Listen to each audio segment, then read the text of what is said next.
Alright, hello, good afternoon. I'm Cow Cow, and today we're going to be playing RuneScape again. The stream I was doing last night and early in the morning today, my internet died randomly, which was unfortunate, which I just took as a sign that I should probably go to bed. But anyways, we're going to continue where we left off last time. I'm just trying to level up our cooking some more. I wanted to see how well these streams do during the day versus at nighttime. I was gonna play Pokemon Rescue Team today, but I think it would be better if I were to do Pokemon Rescue Team. It would be probably better to do it tonight, maybe. If I end up streaming tonight.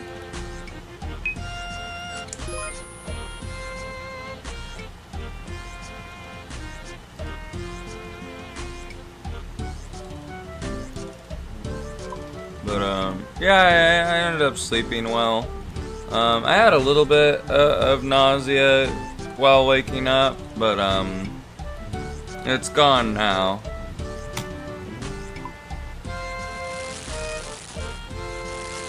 I think I woke up at around maybe 1:30 p.m. It was about 2 hours ago. And I got all the things I needed to do done before I started streaming today, so that's good.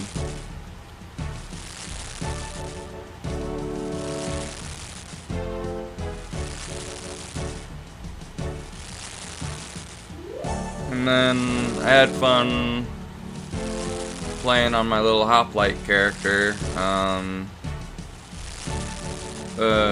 A little bit after the stream because my internet came back on. I was able to get it back on relatively quickly, but at that point I just decided to take a break from RuneScape. So I was playing my little hoplite character, my little blood elf hoplite, and what was it? I decided to get tailoring and enchanting for professions. And then, I think I got to like level 11, and then I went to bed.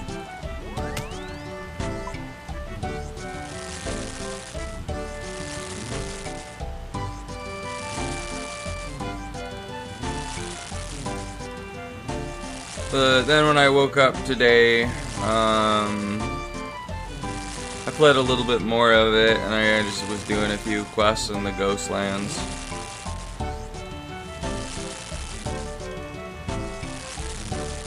And that's about all I did. I think my character now is like level 14 or something.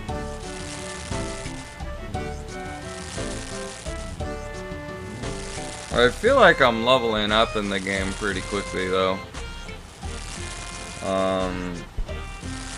But yeah, I'm having a blast with it.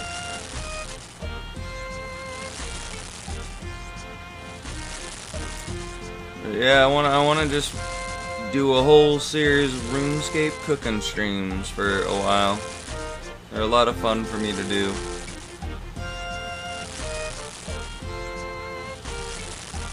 Well, and also just really want to do like a 11-hour / 12-hour stream. It's just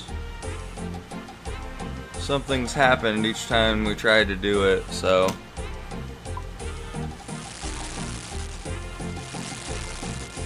but I'm pretty happy. We're getting closer to we're gaining more subs and stuff.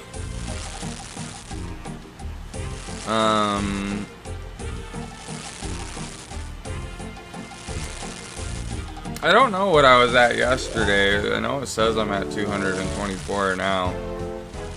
I think I got 2 subs yesterday. So I must have been at 222 for a while or something, but But we're getting closer. We're almost to the halfway point for the amount of subs we need in order to get partnered with YouTube, which is nice.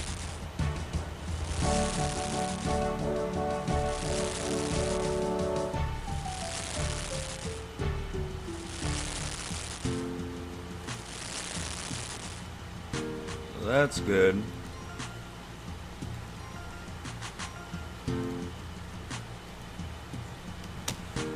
But I had some shrimp and some steamed vegetables for lunch, and there's a few French fries as well. But I think the French fries that I have that I can cook in the air fryer, they're honestly really not that good to me. But I should be getting groceries tomorrow on Friday.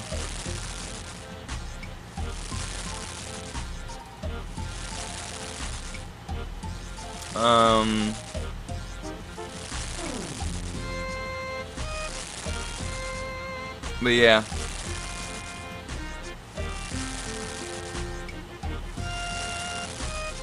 I still got a few French fries on my plate.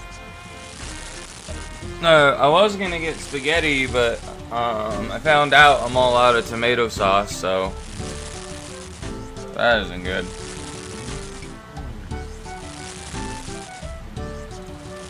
I think I still have the one plate of spaghetti though, still in the fridge. I can probably heat that up.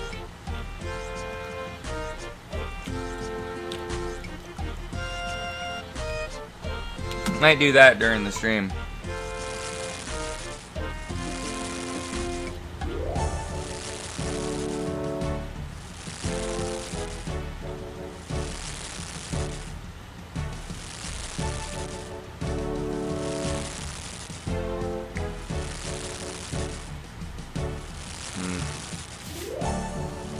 My food's gone. The French fries keep on giving me hiccups though, or making my throat feel weird.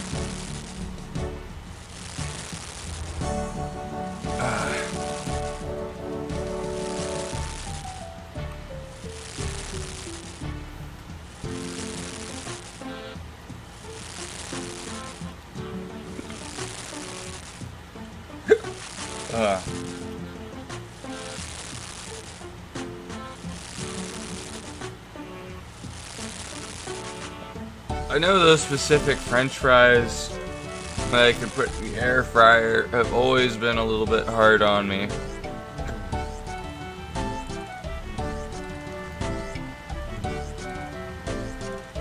I don't think I want to get them from the store anymore.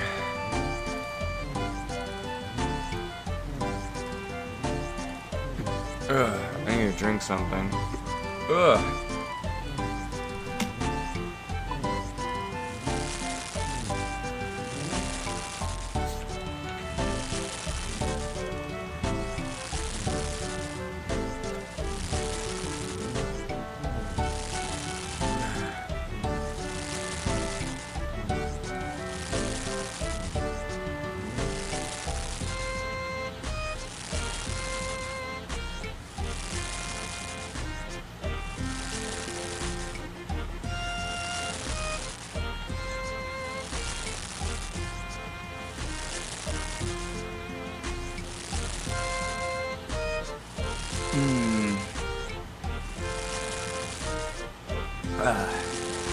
I think that's a little bit better.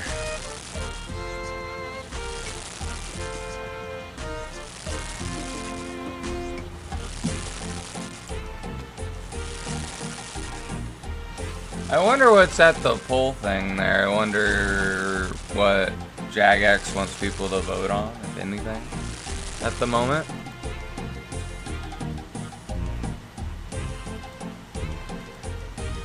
Alright, I'm gonna put these sharks on the thing, but I'm gonna take a quick shower just because those last few French fries I ate are kind of making me feel funny, so I just need to stand up and sit down in the bathtub or stand up in the shower just for like a few moments just to have my stomach ease up. I think I should be fine when I get back, but if we end up getting worse, we'll just end the stream early and then I can lay down and hopefully do something later tonight if that's the case. But I think most likely I should be fine. But anyways, we'll be right back.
Alright, sorry, I'm back. I feel a lot better now, though. After eating those French fries, it just was giving me the hiccups, and it was like, I didn't really feel good because of it. But hiccups are gone now. Just took a nice warm bath, and that seemed to help. Anyways, let's get back to cooking.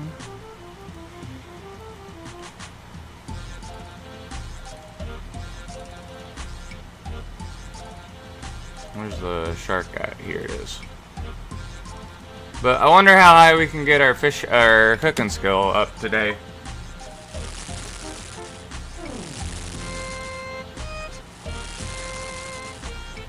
I mean, it's getting to the point where we need a lot of XP.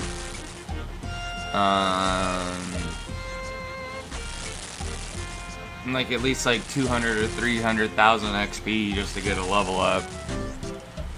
And then I would imagine maybe once we get closer to 90 or even maybe at 90, it's going to be like you need 1,000,000 XP just to get a level up or something. But yeah, I felt bad yesterday because I was talking to Grizzly and then my internet shut off. It really sucked.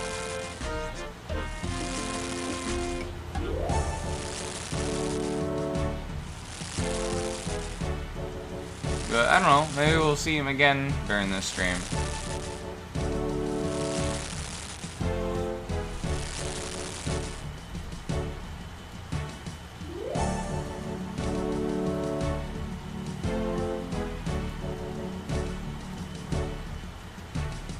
I know last night all we were doing was just talking about food non-stop. Like, it was all I could think of. But I think part of the reason why too is just because I had just injected a bunch of fucking caffeine into me by drinking the low carb Monster or whatever. So,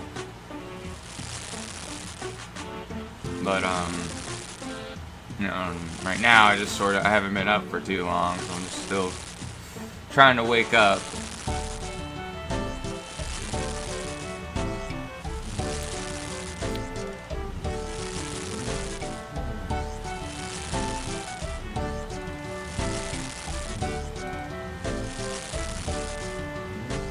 Oh yeah, what was my cooking skill at? What did we get it to last? Oh, we had it to 84 last night. Okay. I wasn't sure if we got it to 83 or 84 last night / this morning.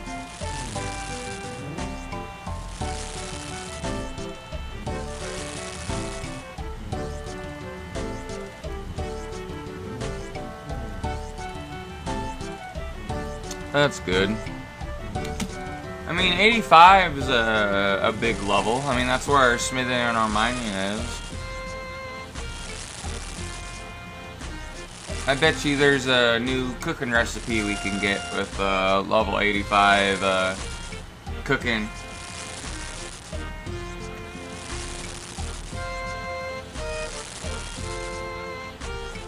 But yeah, I think after we get our cooking skill to 99 or whatever, we'll add all these specific RuneScape streams to a playlist or something.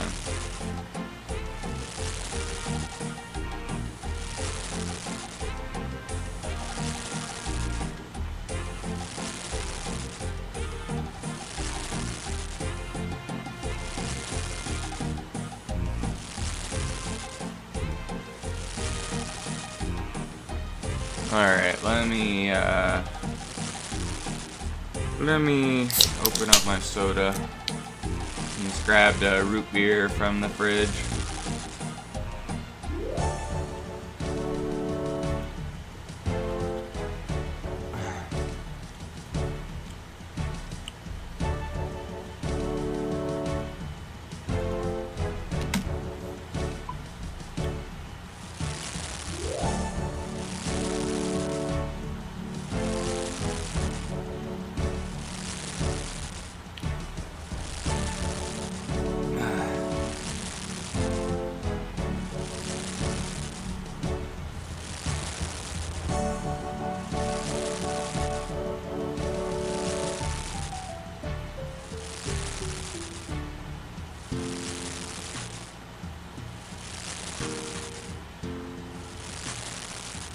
But right now, man, I feel kind of drowsy.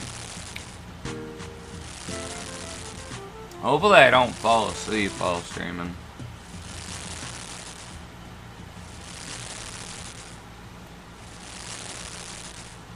That would be a little bit awkward if I just fell asleep while I was live streaming.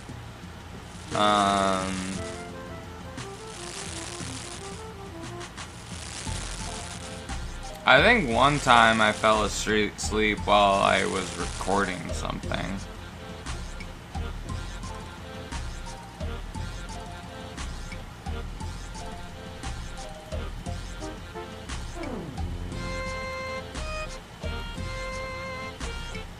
Alright, I mean, we're almost out of raw sharks. We're gonna have to go to the Grand Exchange in Bear Rock soon again.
I'll have to get another full inventory.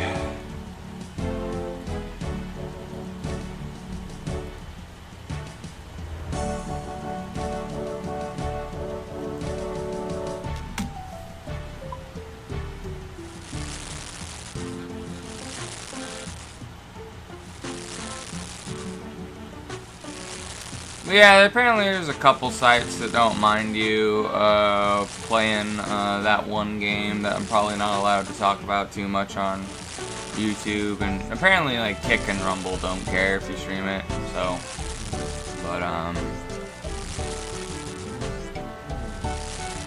yeah, I don't know.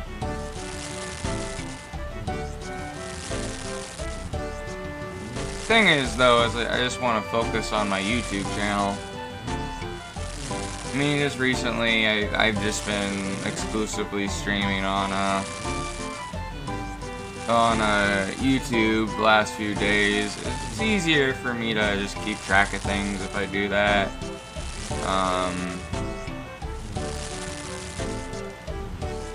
And it's easier for me to see how many people are watching me. Because, like, I can see on YouTube, but then, like, if I multi-stream to too many places, I think there's, like, a higher chance that you get stream hiccups, but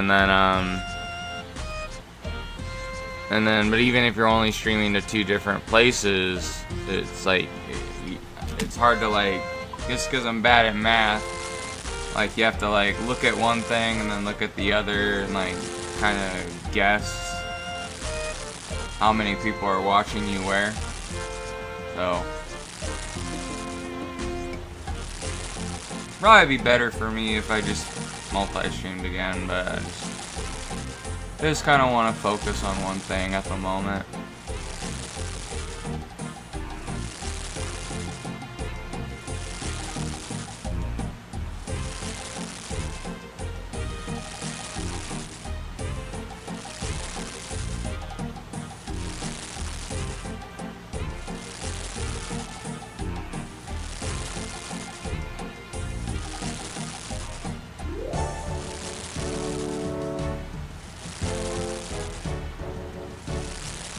I think we're a little over halfway. 85 now. Nice.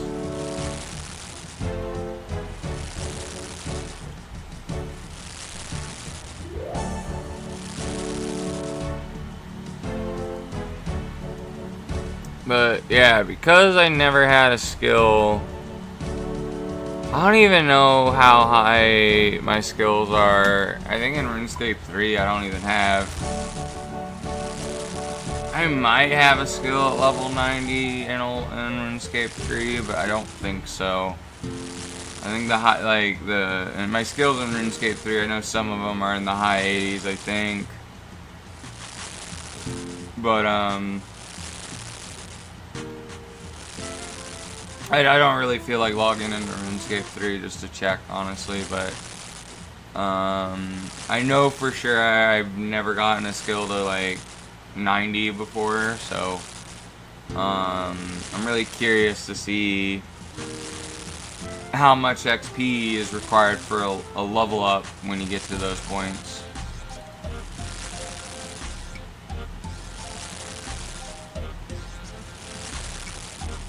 Because I feel like every time you level up in RuneScape, it's just the amount of XP you need doubles.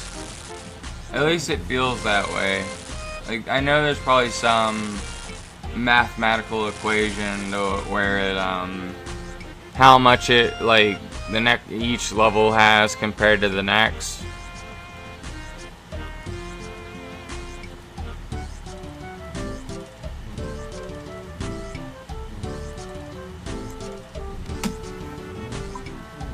But I don't know what it is. It just always seems like it'll be like, you know, maybe the first level's like 80 XP, the next level's like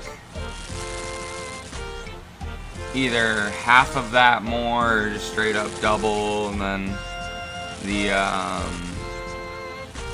like the next XP, like level up to level 3 is like maybe the same again, but with the amount of XP you needed to get to level 2 or something. Is what it feels like to me most of the time. Cause like I remember, you know, like you know, for a while it's like for some skills, like when I was leveling stuff to 70, it felt like, you know, I only need anywhere between maybe from 60 to 70, anywhere between like 30 to 40,000 XP for a while, and then eventually, like right now, it says I need like 71,000 to like get a full level up in strength over there. So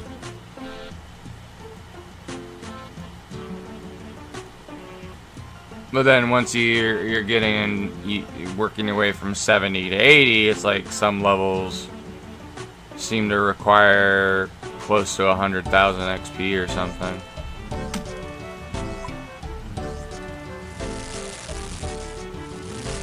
Like it's always like a little slightly more than a certain point. It just gets, like it increases from 100,000, 200,000, 300,000 for a few levels, but then like earlier on it's like 10,000, like 15,000, 20,000, or something like that.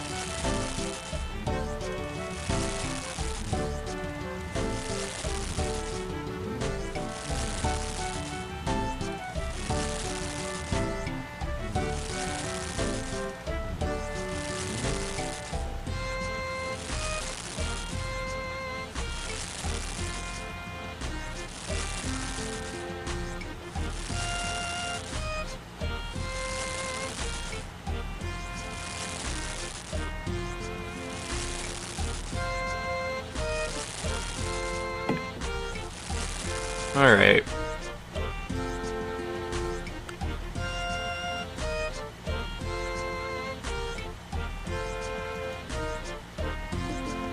Okay. We got 12 left in the bank and 28 on us now, so.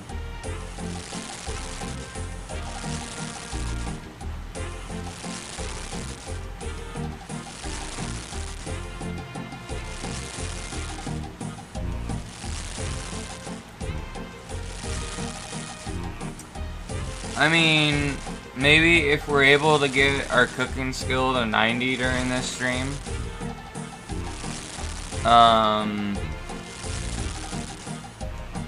it could be a good point to like take a small break and do something else in the game. Maybe we can do just like, I don't know, maybe like a really easy quest. I was thinking maybe a quest we could do is Cold War or something. I know that quest is cool because it involves, like, penguins.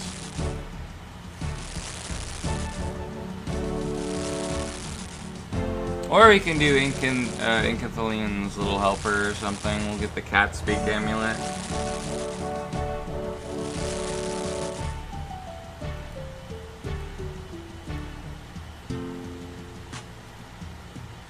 So after we're done cooking these, we'll be able to see how well we did with this batch of 2,000 sharks.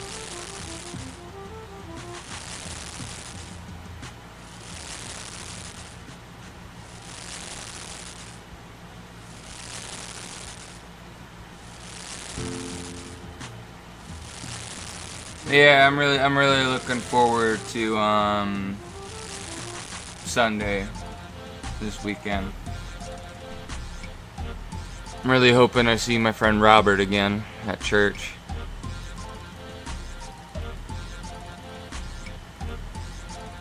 Alright, so we were able to cook 1,811 of them successfully, but we burnt 188. I think that's pretty good. Let me get the burnt ones out and drop them.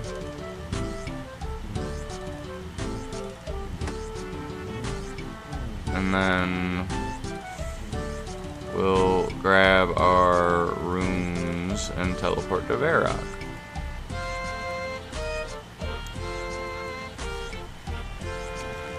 So let's just quickly sell all the cooked sharks that we have, and then we'll buy some more raw ones.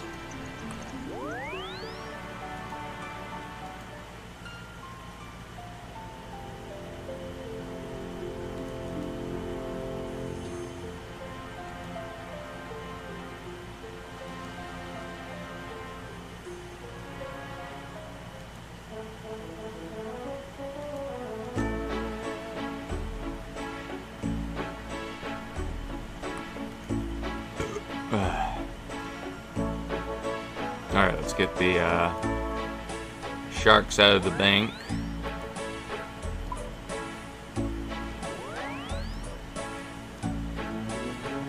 And sell them at full price. Yeah, baby. Alright.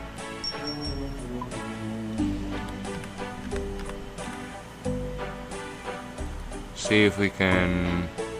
Oh wow, the price for them went up a little bit.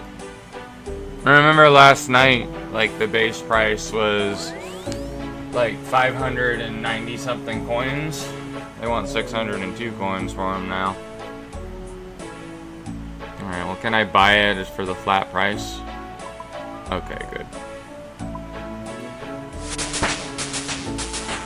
Let's put our stuff back in here.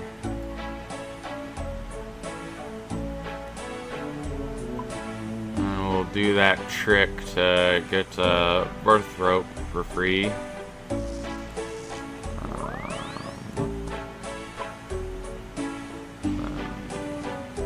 Teleport.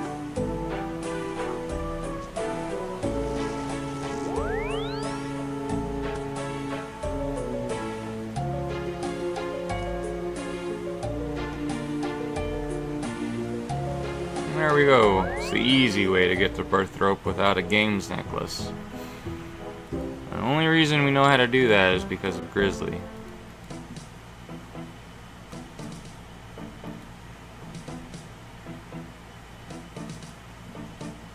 Let's open the door to the bar here.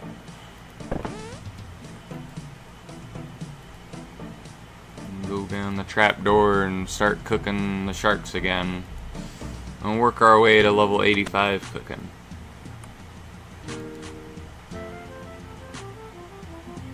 Why do I have my harpoon equipped?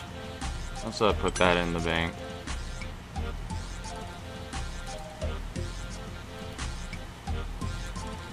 I like standing here. Alright, here we go again.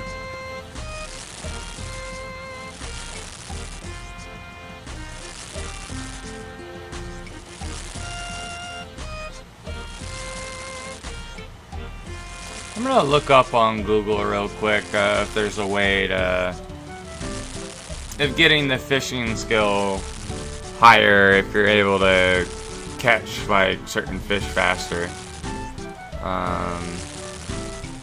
Alright. Do you catch sharks faster if you have 99 fishing?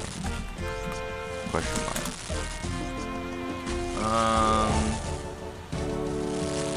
So yes, a fishing level of 99 results in catching sharks faster in Old School Runescape, because your fishing level directly impacts your success rate and speed, with higher levels meaning more sharks caught per hour.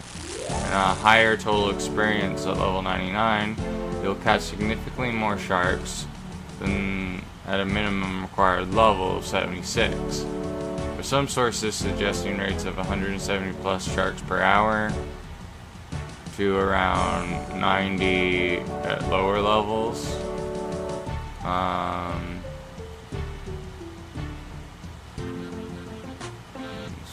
Overall speed.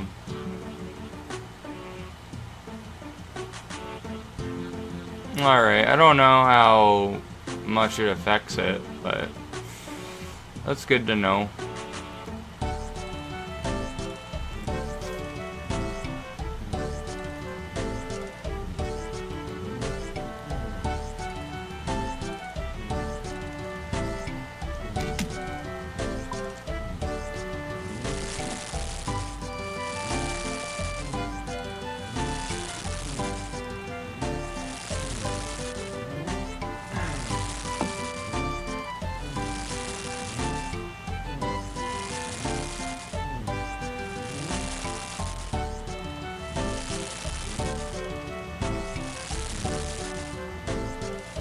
How much more XP do we need for this level? 101,000.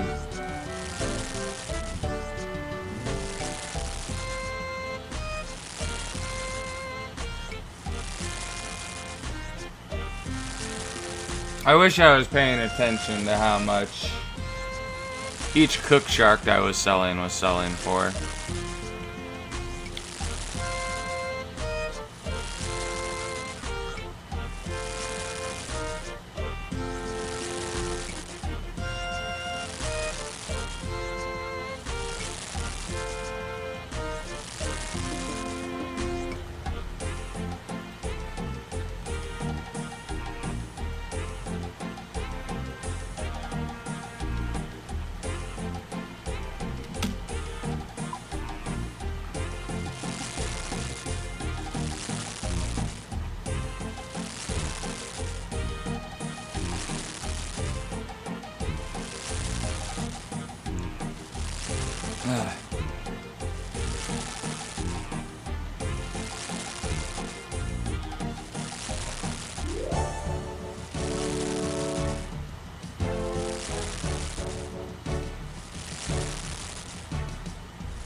What's our woodcutting skill at? Oh, our woodcutting skill is only at 61. For some reason I thought it was a little bit higher. I guess last time I leveled woodcutting, I only got to the point where it would let me use my dragon hatchet or something.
Alright, there we go.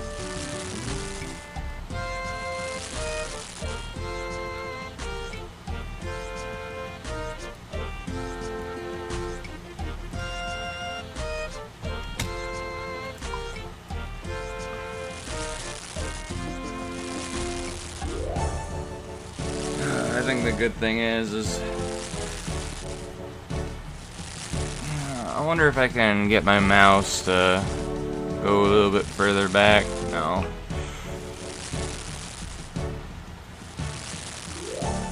Oh well, I just wanted to sit back in my chair and have my feet up.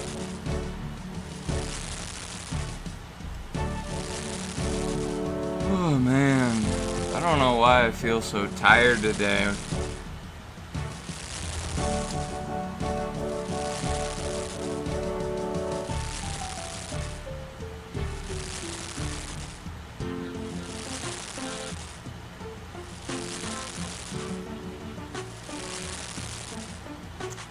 Well, hopefully we wake up a little bit sooner. Get, 100% being awake.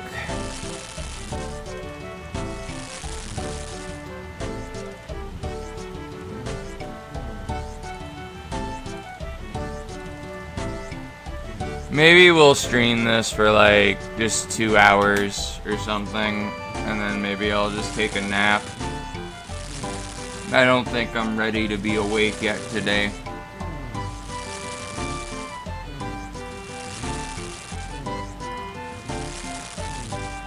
But then we can continue streaming RuneScape later tonight as well.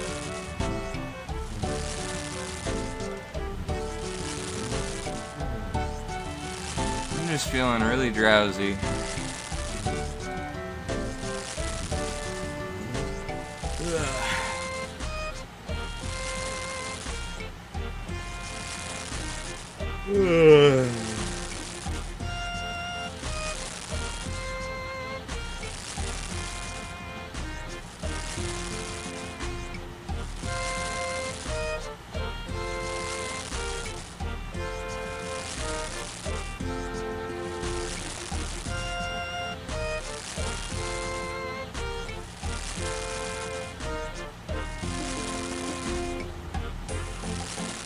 Alright, there we go. We got another. We only burnt one shark that time.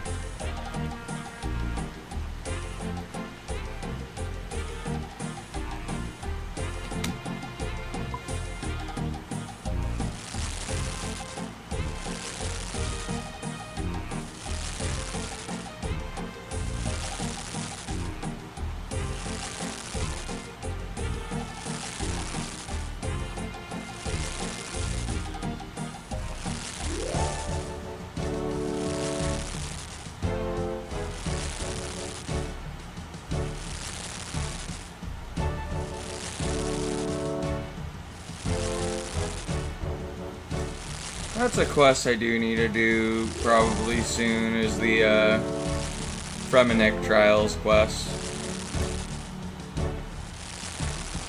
But there's a lot other quests I want to do first, I think. Once I get around to questing in RuneScape.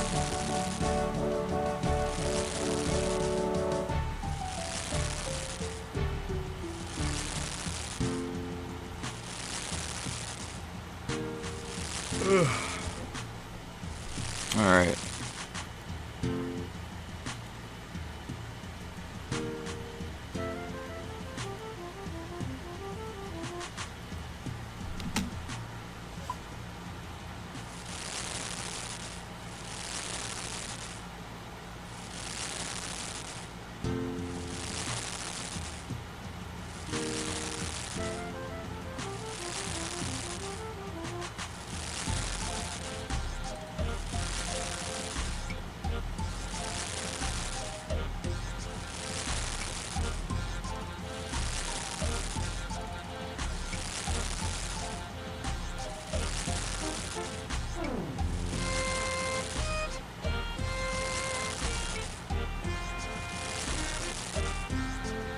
I wonder if we'll be able to make all these ones and not burn any this time.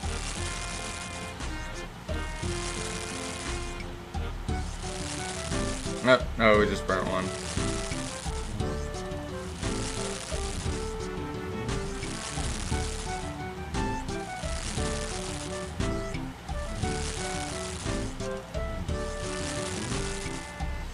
Alright, there we go. How much, like, XP do we need now?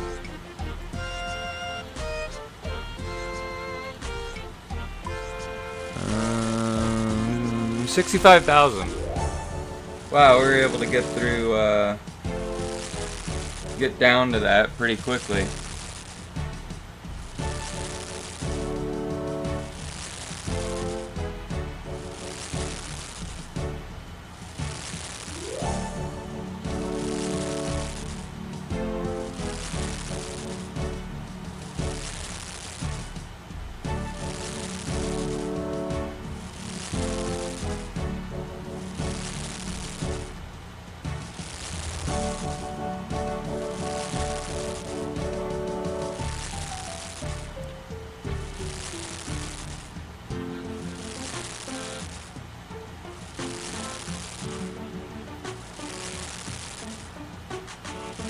I don't know. I think when maybe when we get bored,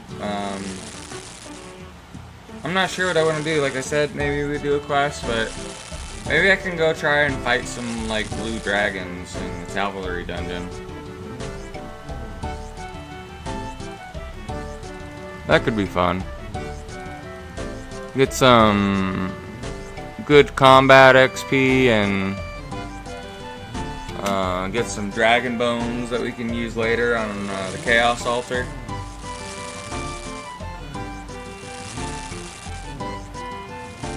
Just kind of train our combat a little bit.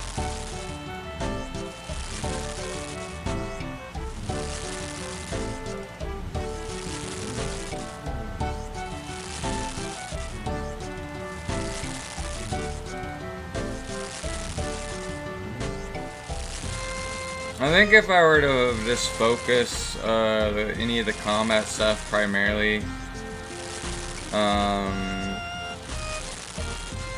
think I would probably want to focus the melee stuff first.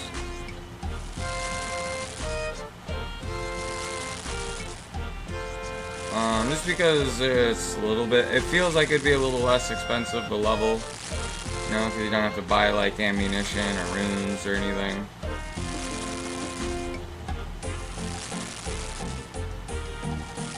Although I think the downside is, you know, a little more dangerous because you're up close next to enemies and you can't really cheese them with, like, you know, making it to where they can't get to you or whatever. I know there's like tricks people do to do that.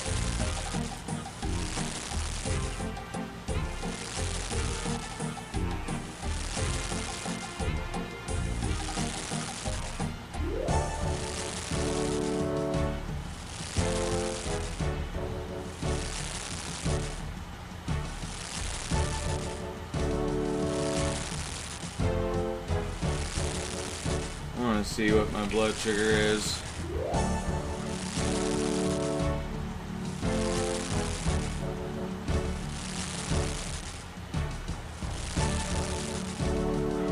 have a feeling it's a little bit high.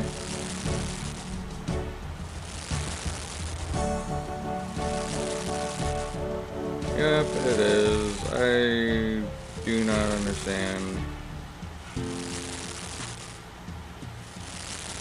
It's so weird because, like, my blood sugar was fine. It was like going down last night. Like, it was 200, it was going down. I go to sleep and I wake up and it just goes back up for no reason, even though I wasn't eating anything and stuff.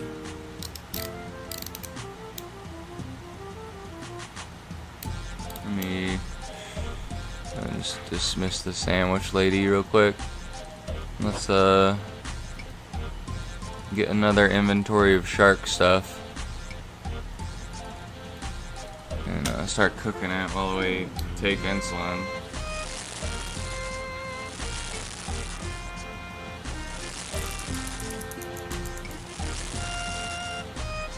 also take the long-lasting insulin as well.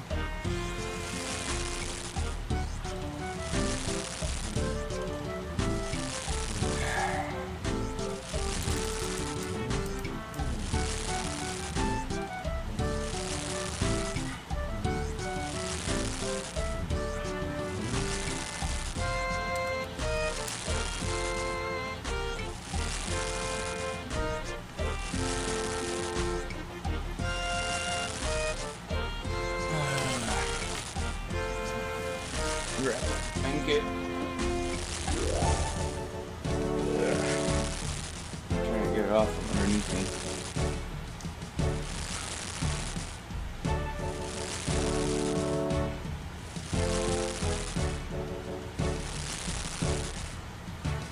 Alright, there we go.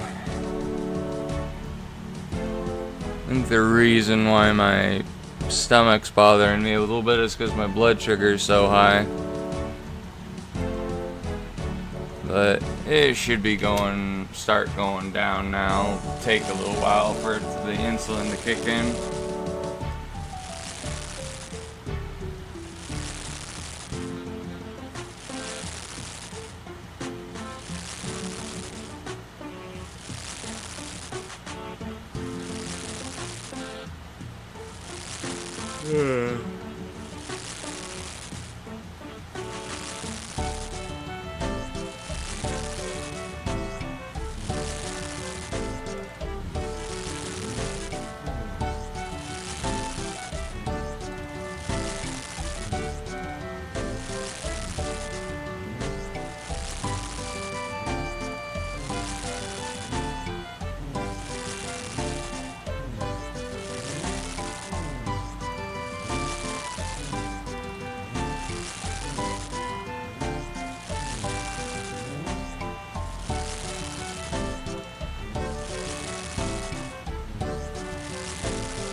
Alright, there we go.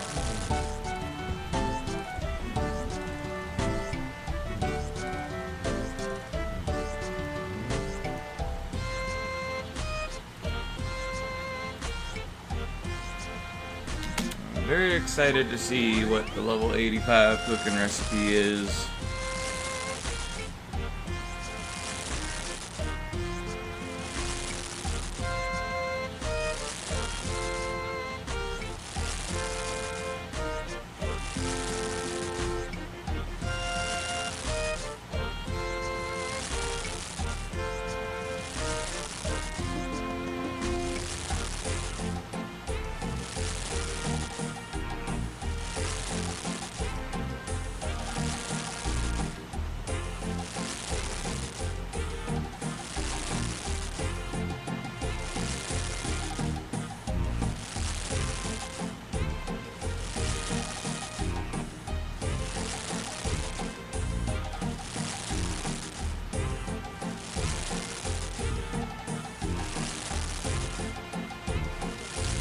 Yeah, going to kill some like blue dragons after. Yeah, getting a few cooking levels sounds like a good idea.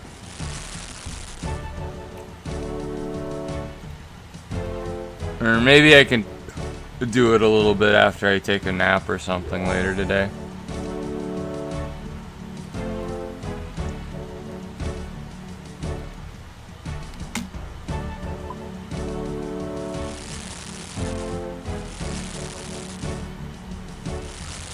I mainly just want to see how quickly I could gather dragon bones myself. You know, that way I don't have to like buy them from the auction house. And then I just wanted to test and see if on the worlds that have a total level requirement, I wonder if like the Chaos Temple is abandoned there.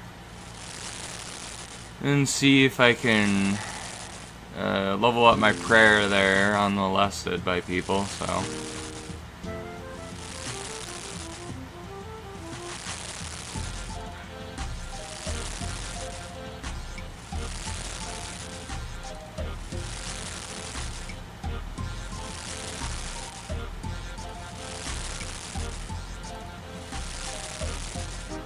Alright.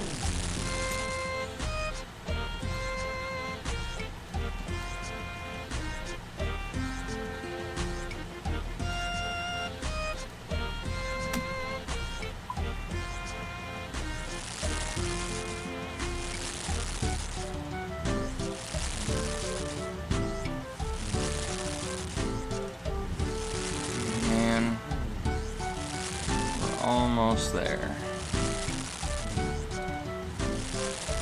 How much more XP do we need for this level up? 27,000. Okay.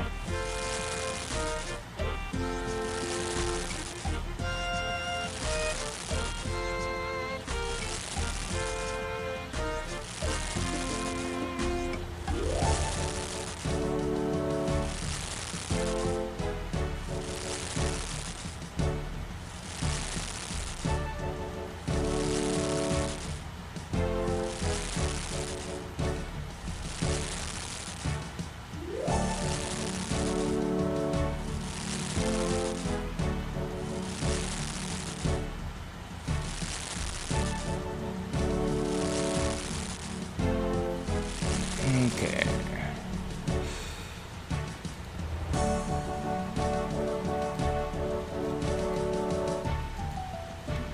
Oh yeah, I remember when I was talking about the 2 different restaurants I was trying to decide to go to next month with my family for my birthday.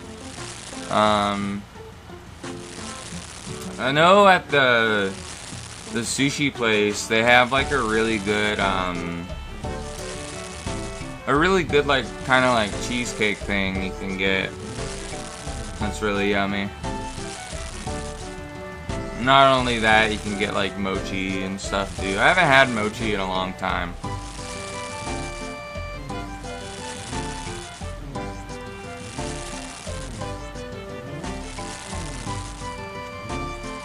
Mochi's pretty good. It's like a... If you don't know what mochi is, it's like imagine there's ice cream and it's like inside a gumdrop. It's a Japanese ice cream, basically. Some pretty good stuff. But, problem is, if I go there, I probably can't get away with getting as much food, because usually sushi places are pretty expensive.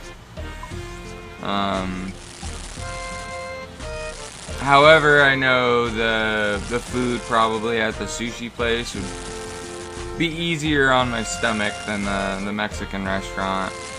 So, I don't know. The more I think about it, though, if I invite my stepmom,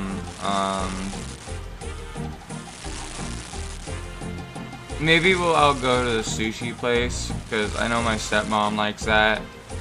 And whenever we would get dinner together, that was her favorite place to go to eat. So,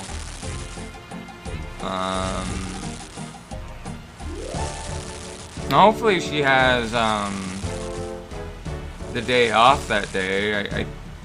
I know last time I talked to her, or like, she's supposed to be retiring soon, so maybe she will have the day off. I'll probably, maybe I can text her and see if she thinks that's a good idea, or if she even wants to come. Because if she doesn't want to, she's too busy. I'll just go to the Mexican restaurant then. Get some nice shrimp tacos and some carne asada nachos, some beans and rice.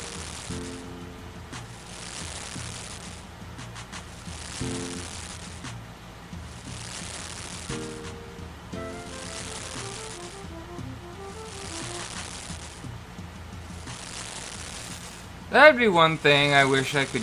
One type of game I'd want to get if I had a good VR headset is I would want to get like a really good flight sim.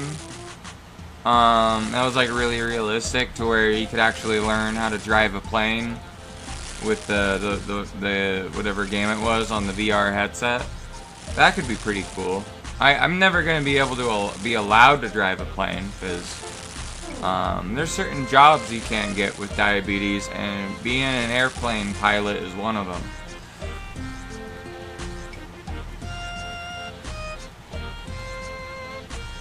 But it'd be the closest thing I could ever get to being able to fly a plane, though.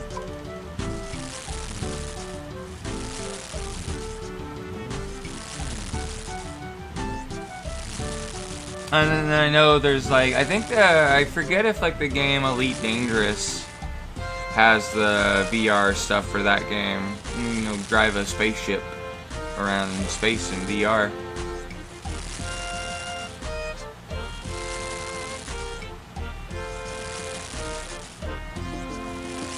Play some like VR Skyrim with like heavily modded. But I know one of my friends told me, I don't know if it's true or not, but he told me like there's like this thing you can get with the VR headset. It's like this giant treadmill thing though. But that way like you can like simulate like walking or whatever when you're playing your VR video game. Because it'd be cool to like get exercise doing that while like playing Skyrim or something, you know. Just walking to like, you know, Whiterun to Solitude. You know, get some cardio done.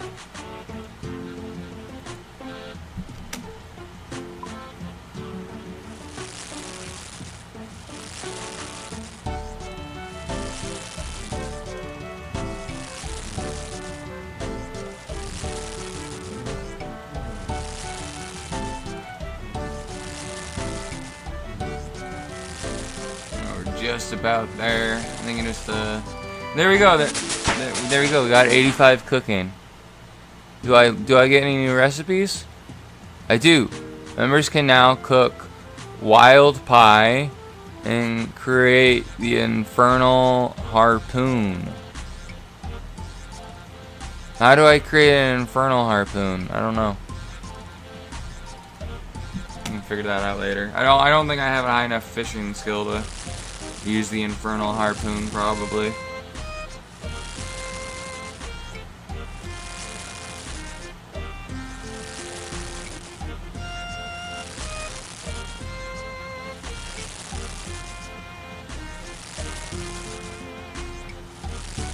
Alright, well, what, we're level 85.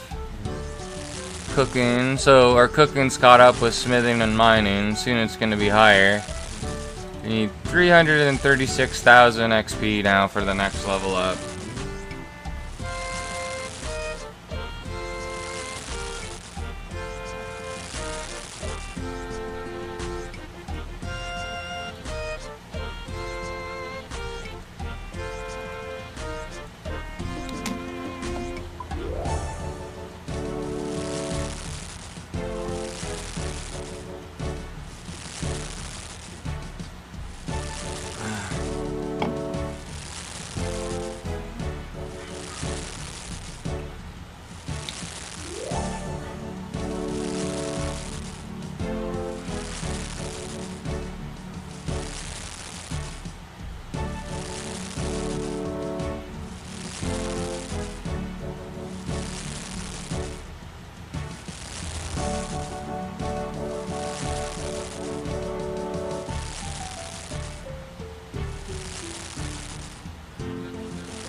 Alright.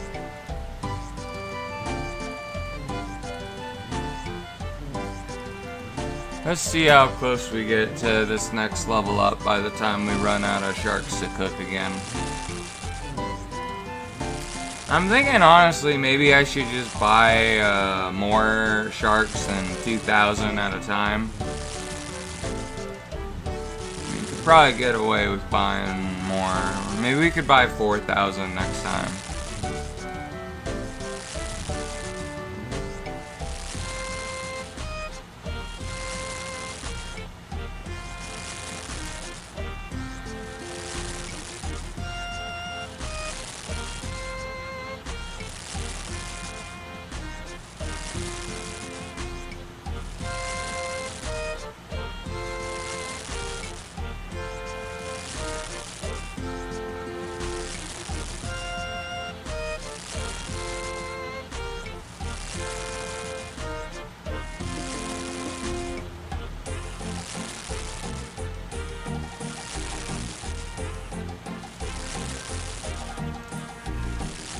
Alright. Let's do that.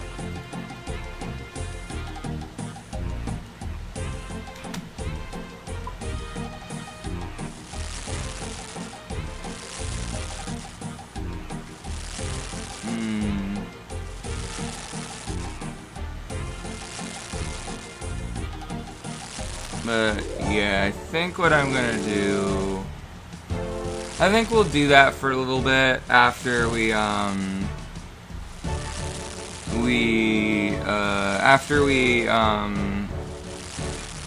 cook all the shark in our bank and then sell it. I think I want to go kill dragons in the Taplery dungeon for a little bit and to see how well we do against them.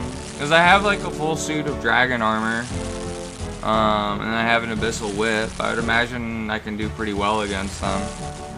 And I don't know how much HP they have, because I don't know if it'd be better to farm them versus the rock crabs at Fossil Island.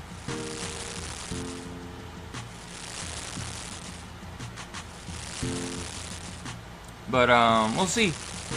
Maybe dragons will be a good thing for me to farm on now that I'm a pretty high level. Who knows?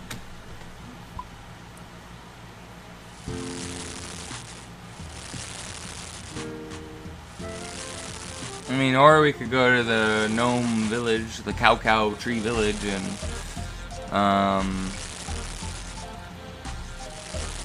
and find the Slayer Taskmaster and kill whatever he wants me to kill. But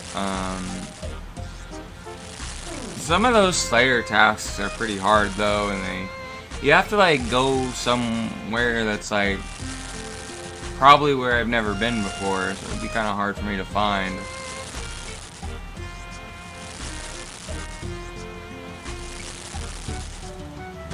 But I don't know, we'll see. We'll decide on it once we're at that point. I want to take a little bit of a break from cooking.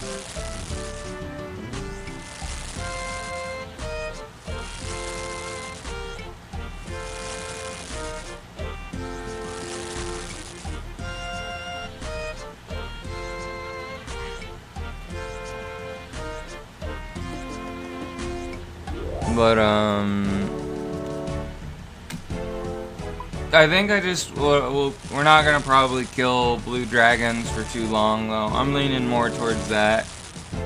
I mainly just want to see how long it will take to get a full inventory of dragon bones, and then how much damage do how often can blue dragons damage us, and all that. I know blue dragons are pretty easy compared to... They're like the second easiest dragon. Like the easiest dragon to kill are green ones. Then the blue ones are stronger than green ones. Red ones are stronger than blue. And then black dragons are the toughest.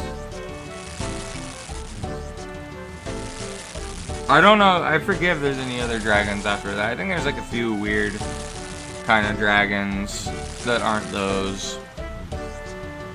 Like, I don't know, maybe like steel dragons or something.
Kind of change the way I'm sitting real quick, a little bit more comfortable. And then that way the thing is able to track me.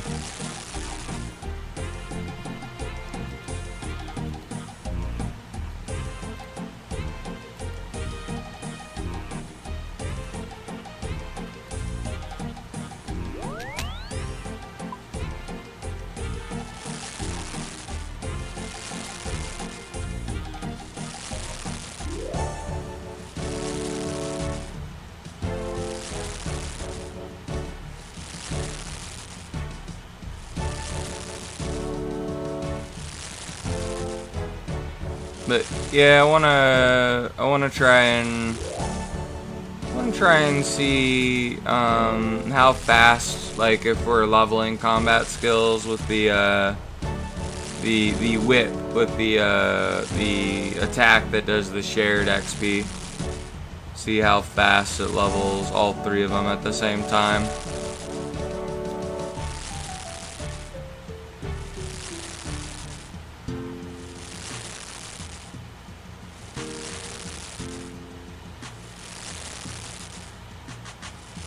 I mean, that's another thing I need to do at the Cavalry Dungeon, is I need to kill Black Knights or whatever, so I can have a better White Knight title or something. For the White Knights at Falador. I forgot what my rank was last time I was trying to do it.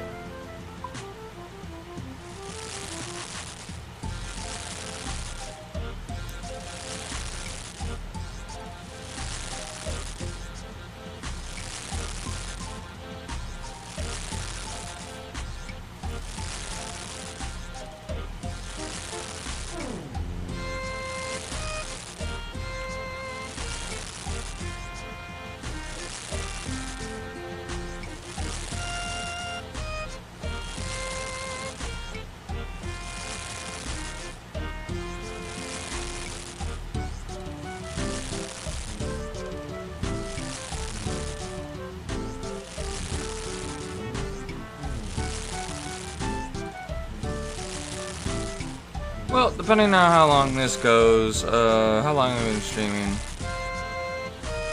For 1 hour. I'm starting to wake up, I think. So I do want to try and do that, like, 11-hour stream challenge for myself again.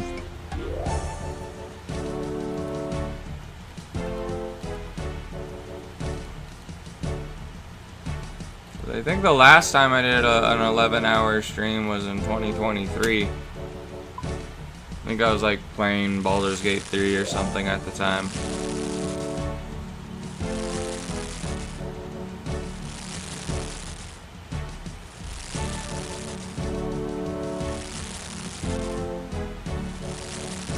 So if we were to play for 11 hours, we need to play for 10 hours more. We have to be playing this, I think, until 2 a.m. for me to do, I think, 11 hours. Or maybe 1 a.m. I think I could probably do that.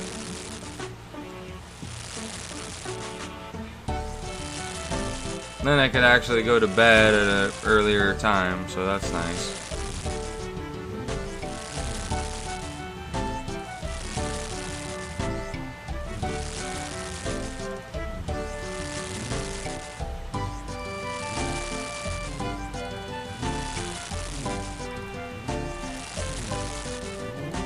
But I just kind of want to get in the habit of streaming for longer than I normally do for 2 hours.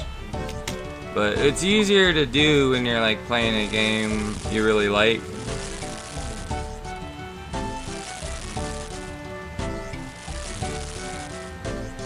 So, and the other problem is too is I just don't want to finish like some of the games too fast.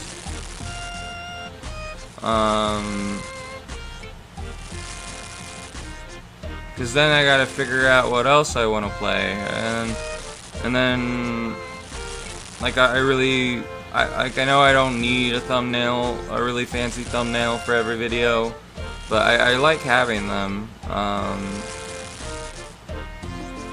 just because I care about it.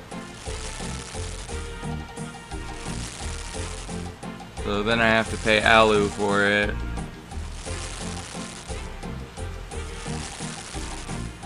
But it's about like $35 for me to buy the amount of time it would take them, because I pay them by the hour, so 2 hours is about $35 from them, so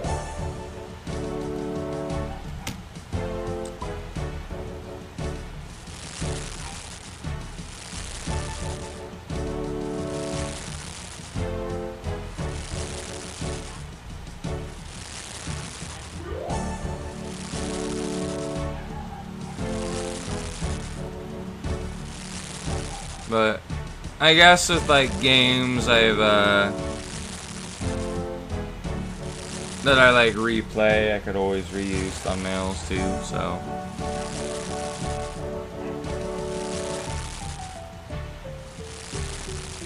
I guess we could do that when it comes to Dragon Age now.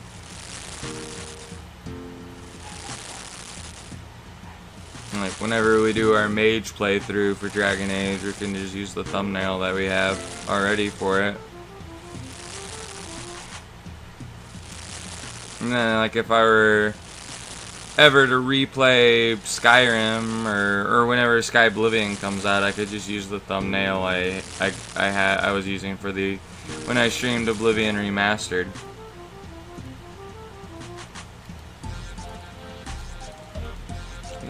Okay. I don't know what was going on there for a moment.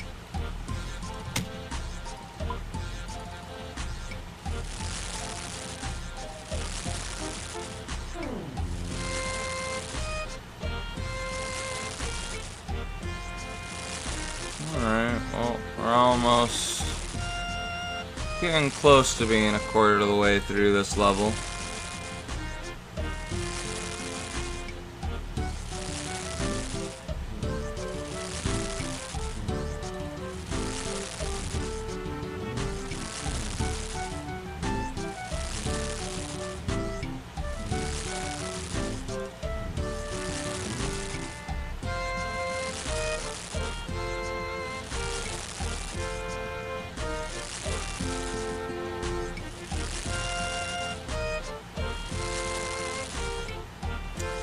I think what I'm gonna do, how much more sharks do we have to cook?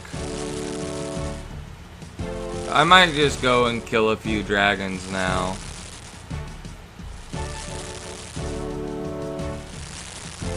Depending on how many. Yeah, we have 1,000 left to cook. I think I wanna take a little bit of a break from cooking. Let me put my stuff in here.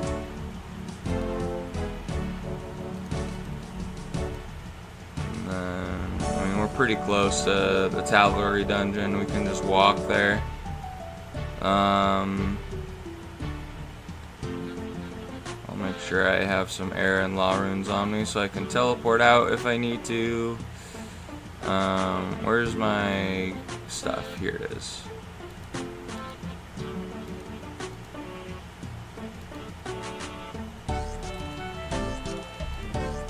Let's put on our armor. And then... oh yeah, I need some food items. We'll grab some swordfish. Alright, time to go fight some dragons for a little bit. Wait, do I still have the... no, those are just my normal hands because we have pale skin.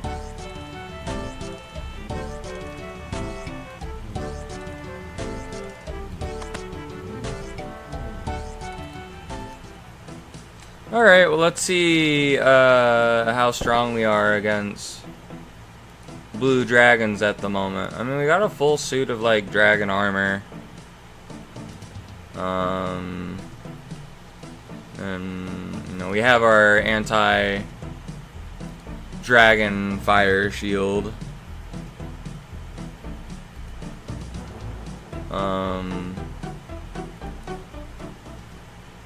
Which is kind of needed when fighting dragons. Otherwise, you will just die from the dragon breath. And then we got some runes to teleport away in case shit hits the fan. But I don't know if I find out that killing dragons isn't really the optimal thing to do.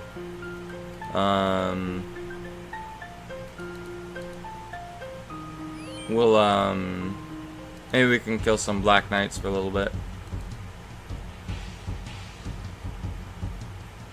The normal attack this black dragon. Oh, do I have to? Am I forced to kill this baby one? Oh well. He's like level 48. They only have 50 HP. Okay, so rock crabs have more HP than them. Okay, but I want to kill normal blue dragon.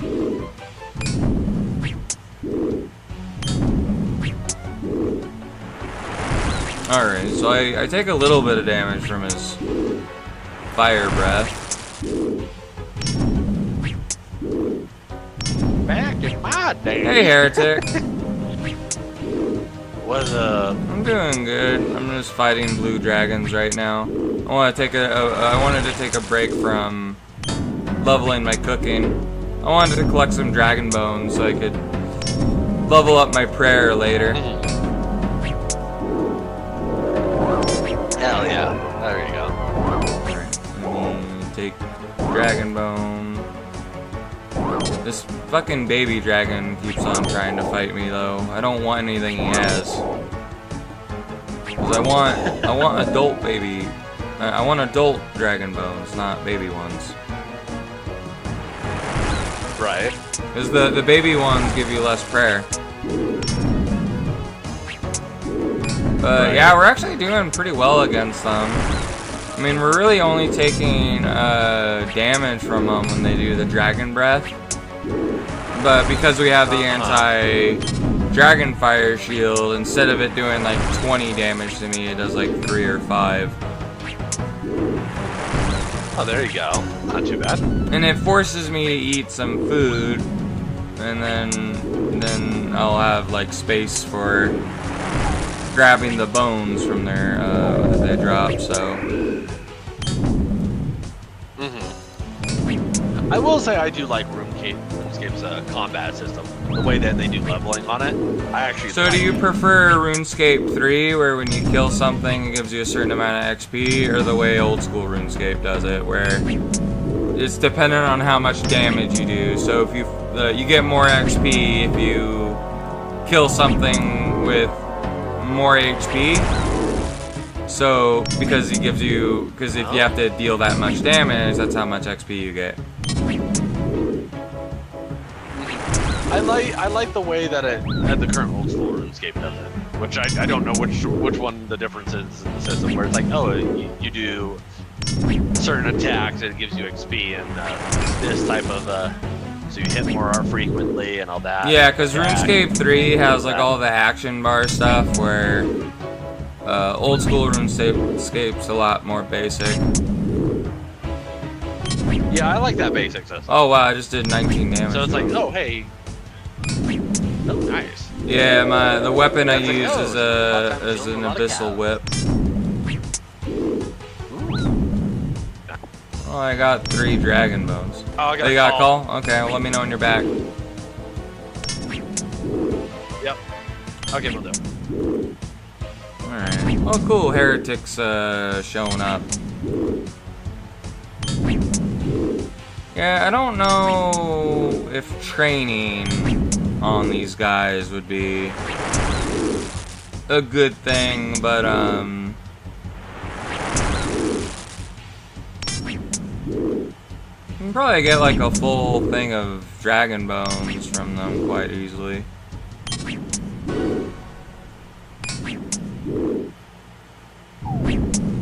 Just they're able to break through my defenses quite often.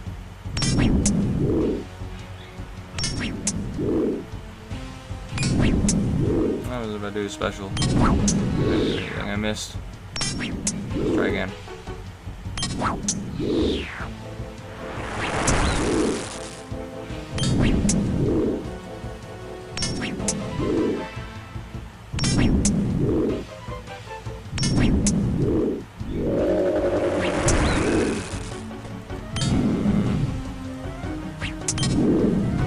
Dragon bones, that's what I'm here for. I mean, we're doing pretty good. I mean, they're like level 111 and we're in the level 80s, I think, right? Yeah, we're level 87.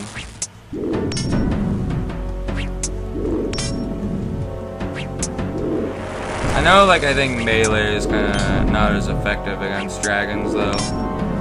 I think, like, dragons are more weak against ranged attacks, I think. I'm not sure. So if I had a crossbow, that'd probably be better, honestly.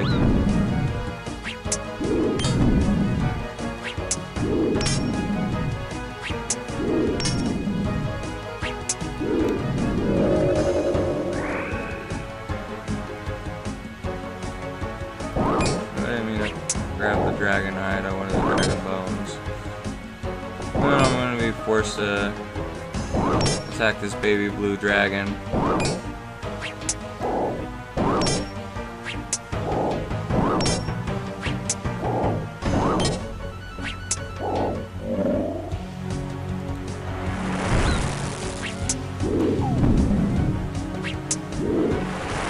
I wonder how much more, how much better we'd be doing if we had the Bandos armor, though. Against these guys.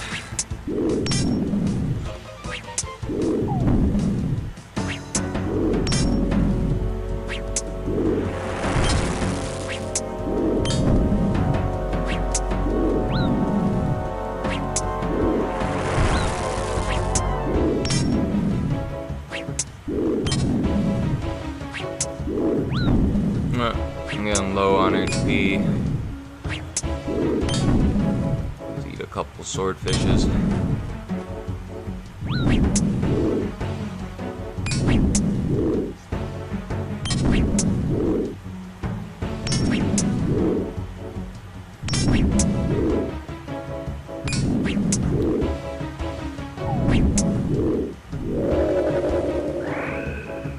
Alright, there we go. I wonder if, like, blue dragons drop any, like, useful rare items. Or if it's really, like, only bosses that drop good stuff, I don't know. I don't know, maybe I should do what Reggie told me and try and go fight like a boss or something, because maybe they'll like drop something I can sell for a lot of money and I can make a lot of money from just boss killing or something. I think that was why he was maybe trying to get me to do it.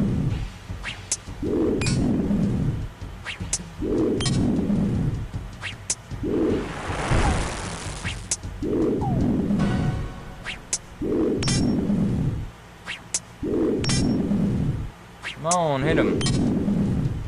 There we go. But yeah, like the blue dragons only have like 5 more HP than the rock crab, so I mean I'm pretty much gonna level a lot probably faster killing rock crabs than these guys. I mean really the only reason I would fight these guys is to get their bones. Be honest, it might be better just to kill the baby dragons, because I'm pretty sure their bones are worth a lot of prayer XP. I mean, each one of their bones is like almost 1k. Maybe I ought to do that.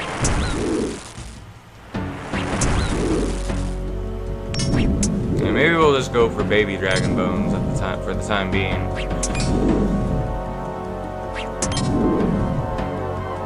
Oh wow, he just did like 10 damage to me. That's a lot.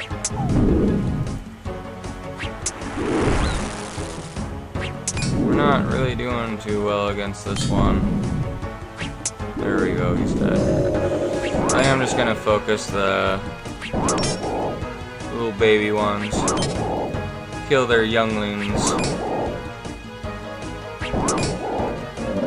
Except they keep on, the big ones keep on trying to kill me as well though.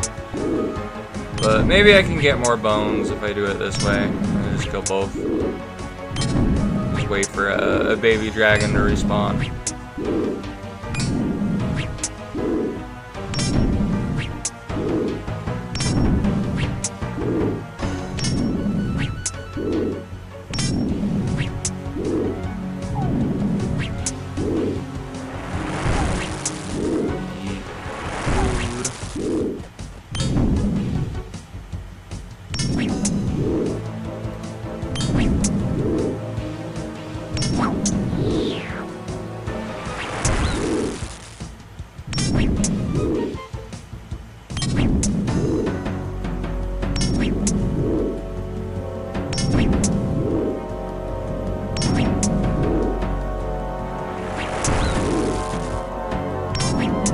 He's almost dead.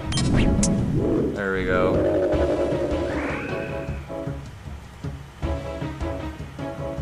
Dragon bones. Kill the little baby one.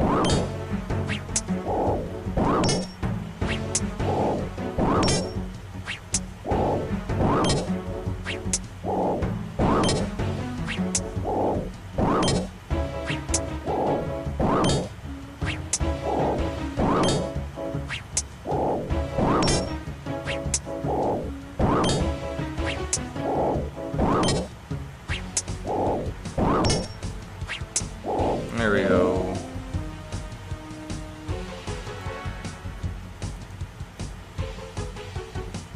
Alright. Does he want to tango? We want to tango with him.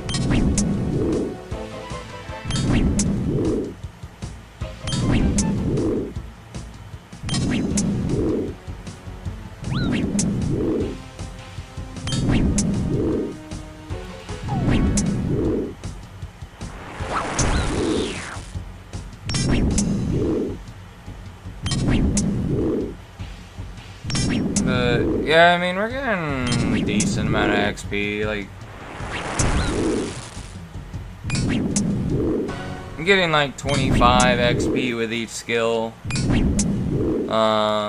Isn't too bad. We'll level them all at the same time. I mean, it would be probably just as fast as,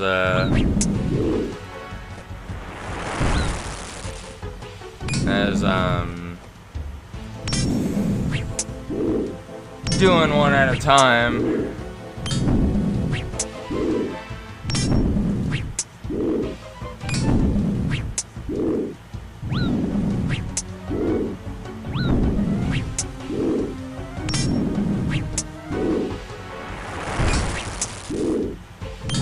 But I think after I get these bones, I want to try and go and use them at the Chaos Altar. Maybe get a little bit of prayer XP.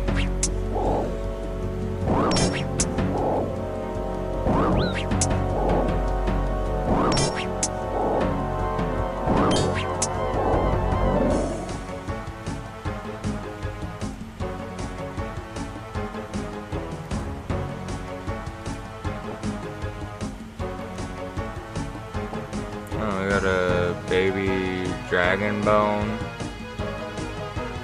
I mean, that could be for like a Rag the Bone Man quest. I'll keep it, I guess.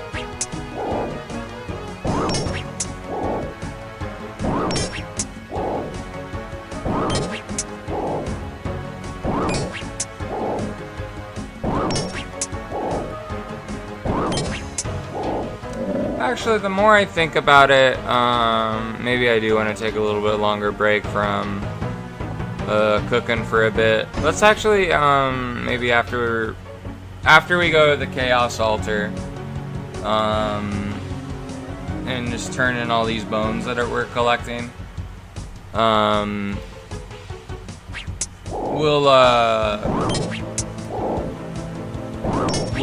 what do you call it?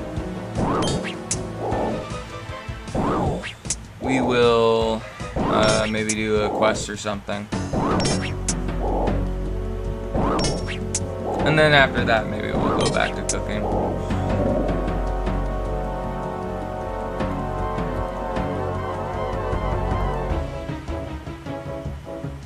Just wait for the baby dragon to respawn.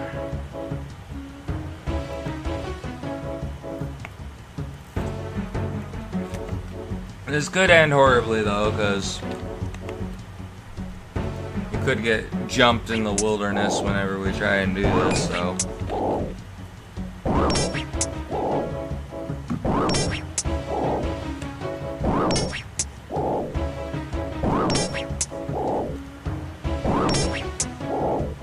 Honestly, the more I think about it though, maybe it would be better to like train here on the baby dragons instead of the like rock crabs. Yeah, the baby dragons have less XP that we can get from each of them, but we'll be able to get like a bunch of baby bones. We just gotta like steer clear of the blue dragons, right? But like after you kill the blue dragons enough at times, it seems like they leave you alone. So I don't know. As long as I like stand here next to the shortcut, it seems like I can just focus on the baby blue dragons and then you know, get all their bones, go to the bank, and then like rinse repeat and stuff, you know.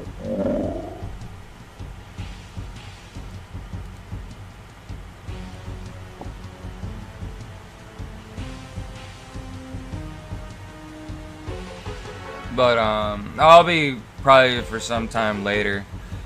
I just want to get a full inventory right now of bones and then move on and do something else a little bit more exciting.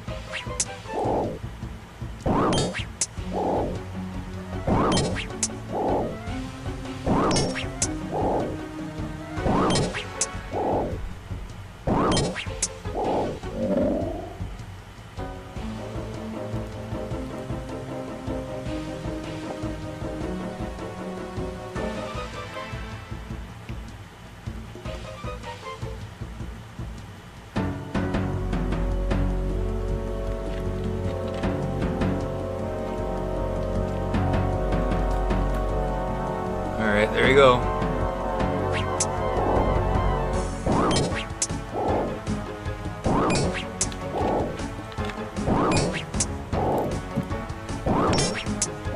I mean, not only that, like, the bones that the baby dragons drop are quite valuable too. I mean, they're worth more than a single cooked shark. So it's just making our way back to the bank is kind of annoying for what we're doing here. So I mean, what we could do is use a games necklace, I guess, or just teleport to Falador whenever we get a full inventory or something. When doing this, it'd probably be better to teleport to Falador.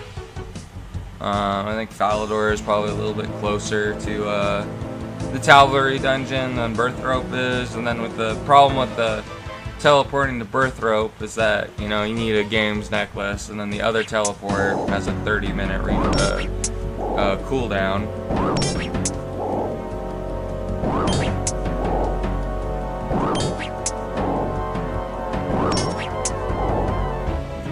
I would like to get my prayer level higher, just because prayer is a really good combat skill, to be honest, when fighting high-level enemies with, like, you know, protect against magic, range, or melee.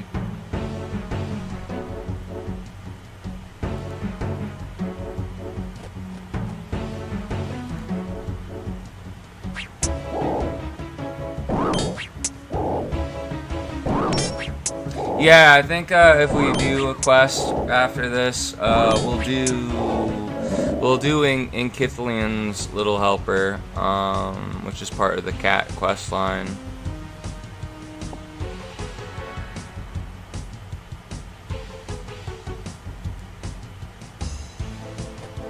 Let's see what other quests there are. Maybe we don't want to do that.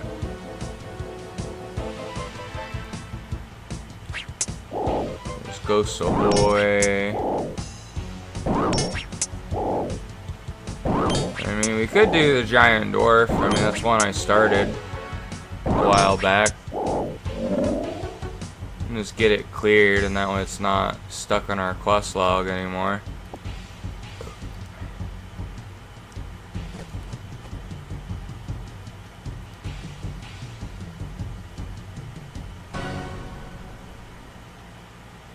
I'm just gonna drop this baby dragon bone here. I don't need that.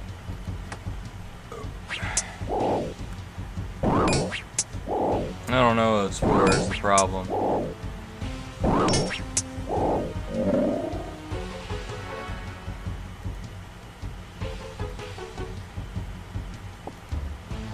I mean, I think once we get like better armor and stuff and a higher like combat level and stuff, probably we'll have an easier time killing blue dragons, or where we can kill them quicker and be able to just get the normal dragon bones. Alright,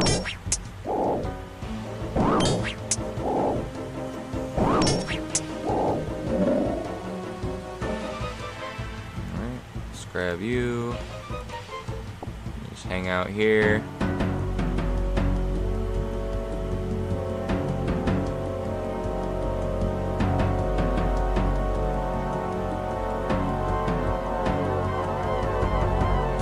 There we go.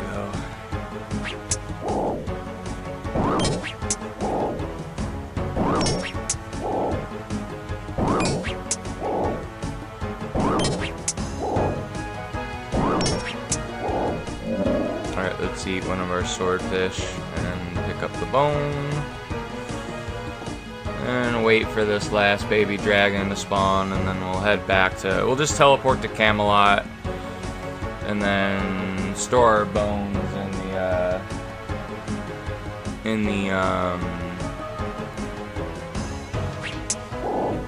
the bank, and then we'll teleport to Varrock and try and see if we can use them on the Chaos Temple, or see if we get killed horribly. Alright, let's go to Camelot.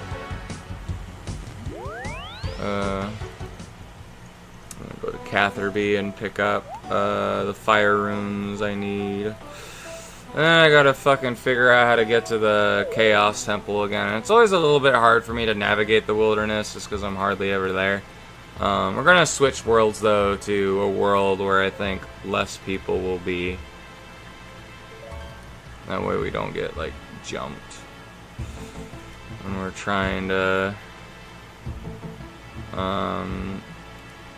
level our prayer, you know. So I need fire runes.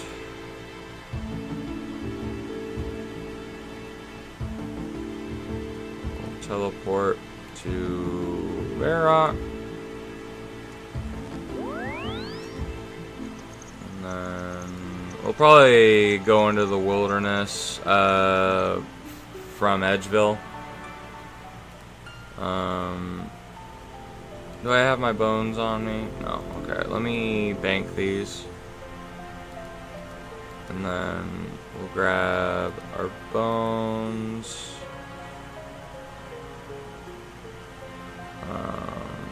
We'll grab a couple lobsters in case we run into trouble. And we need to heal ourselves a bit. Let me switch to a world that has like a skill requirement.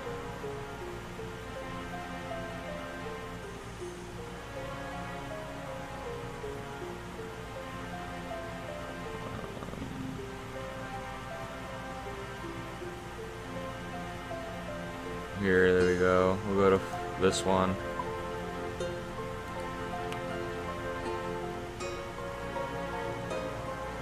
Now I just gotta find my way to the Chaos Temple. The good thing about like doing this though, once you run out of bones, you can like yeet yourself by trying to steal the wine of Zamorak from the temple and just, you know, go back to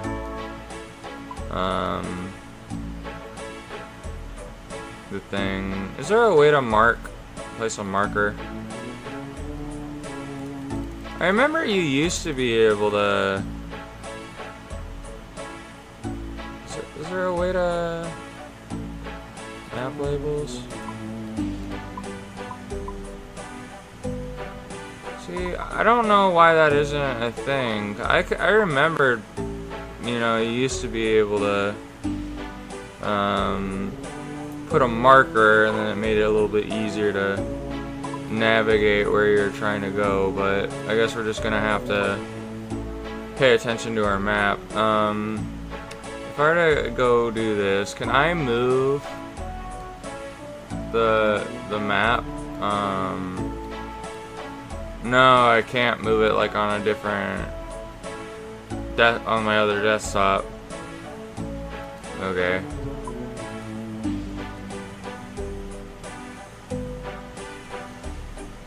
I mean, I guess if we run across enemies, what we're gonna have to do is like use prayer to protect ourselves, which won't really work against players. I think when you use the protection spells against players, it just blocks. It'll reduce their damage by like 50% or something. I think it's kind of this way where we're supposed to head. Damn, it's fucking dark in the wilderness. It's hard for me to see what's going on. Let me look at my map. Okay, let's go straight up north for a bit. There's like a weird statue. Statue of a warrior.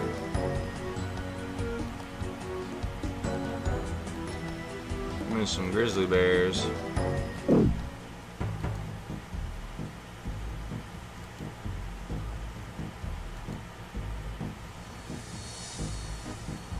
What are these? These are ghosts. Alright, let's see where we are on the map. Okay. Oh. Ghost is attacking me.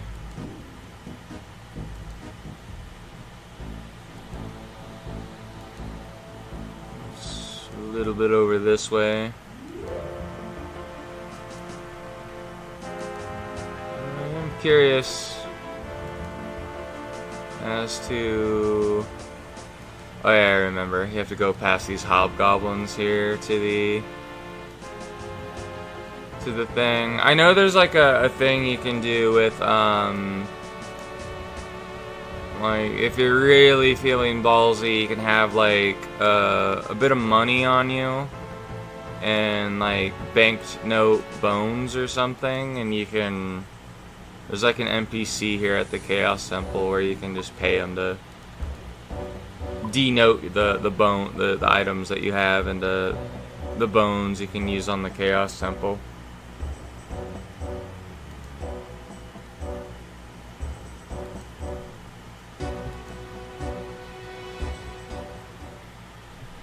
We're still heading the right way.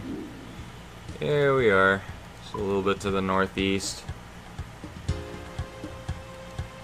There's the Chaos Temple of Runescape Satan. It's the best way to level up your prayer, though. Alright, here's where the Chaos Temple is. Is there anybody here? Nope. I don't think there's any players here. It's just me. But yeah, you talk to this guy and he'll hello and welcome to the Dark Lord's Temple. Zamorak will reward those who offer the bones of the vanquished of his altar. I can exchange banknotes for bones if you require such a service. My services, however, are not free. I charge 50 coins per banknote. So that's basically how you do it. You need to have the banknotes on you though, so if you die, whoever kills you is gonna have a lot of fucking bones on them. But anyways, this is how you level up your prayer pretty fast. Let's do this. And then there's a chance you just don't even use it. See, we didn't use it that time. We only consumed one bone. But we're getting like 252 prayer XP each time we fucking do this. And that's with normal dragon bones, though. But that's like a little bit more XP than when we're like cooking sharks, you know, and that's like something that requires level 80 cooking. Our prayer is only like, what, 51? And we're able to, you know, so long as you can get the bones and offer them here, you know, you get a lot of XP. You could level up prayer pretty quickly. But it seems like this world isn't really the one I went to that has like a skill requirement. There isn't really anybody here trying to kill me, so... Oh, no, there's somebody, I think. I don't know if he's able to kill me. I think he actually could if he wanted to. But... hopefully we can, turn in our bones before he tries to fucking put us 6 feet under. Because I don't think I can fight a level 125 player too well. He's like the highest level. He's the level maximum that could attack me. Oh, someone's attacking him though. Okay, so I guess, yeah, even on this world, it is not safe. But we are going to get a prayer level up, though. He's dead. Now I'm probably going to get attacked.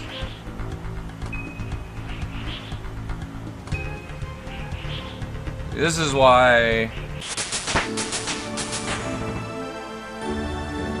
use the prayer smite. Okay, I got a new prayer I can use. But this is why I really want to make my own prayer altar in my player home, because this is a prime spot for PKing, where people go to just to fucking kill people trying to level up their prayer. I'll just eat these lobsters. I wonder if this guy will drop his bones though if I wait here for a little bit. Will he drop all his shit? Some dragonstone bolts.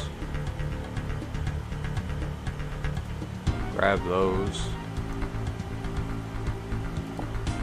Only I can use them.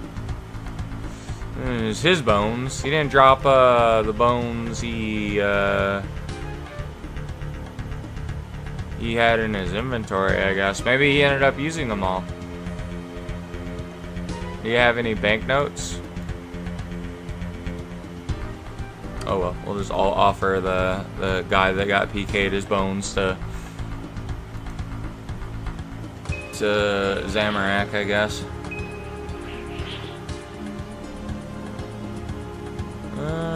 Yeah, I don't think he had anything left on him, so these are the three most. I got three. Oh, I'll keep those when I do this, but this is how you leave here quickly.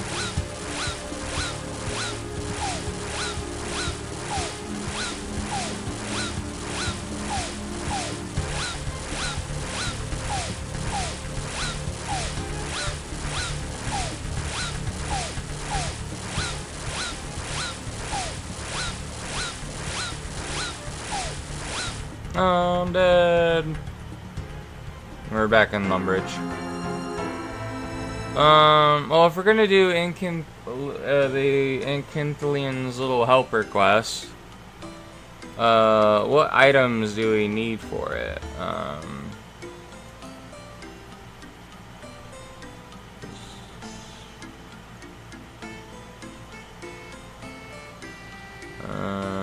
Where's the quest helper thing? Quest helper. Here we go. So, what do I need?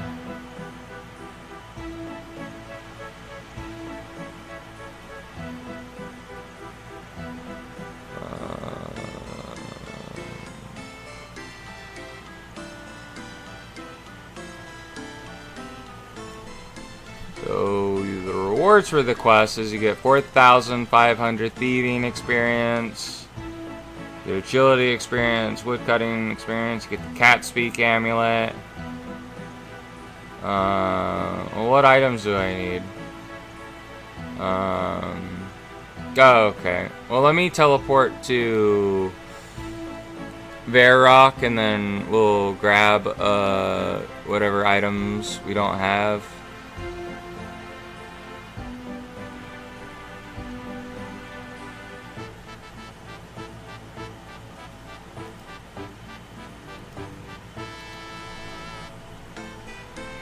I don't know how. I forget how long this quest was. I think you have to fight a boss at the end, though. It says I should have some prayer potions. Okay, so I need any cat or kitten. Where's my cat at? I think it's in here. I need a tinderbox.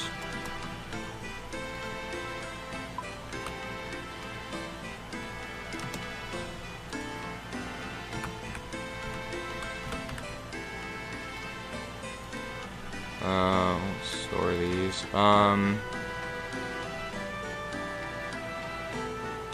Need a bag of salt. Do I have salt on me? Okay, I have a bag of salt. I'll just take all of it. Oh, I think it stacks. Yeah. Need willow logs. Do I have any willow logs on me? I do. Take one. I need a bucket of sap. I don't know where to get that. I need 4 water skins. Need 1 water spring. One water skin that has 4 things of water in it. Okay. Water skin. I have 4 of them. I need to fill them with water though.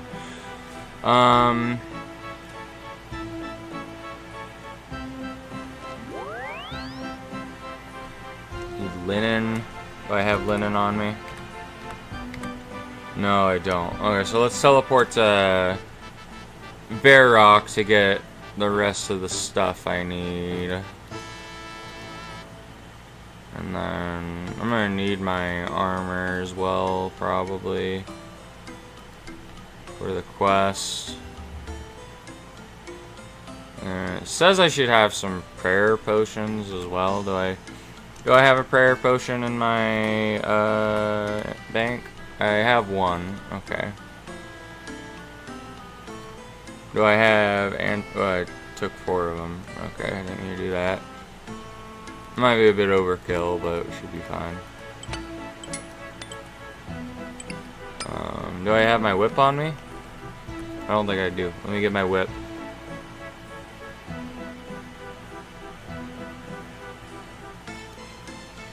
Hey, Mr. Shovel, how you doing? Welcome to the stream. Hope you're having a good day. We were cooking earlier, but we're taking a little bit of break from leveling our cooking to do a quest. That's what I need. I need food as well. I need anti-poison apparently.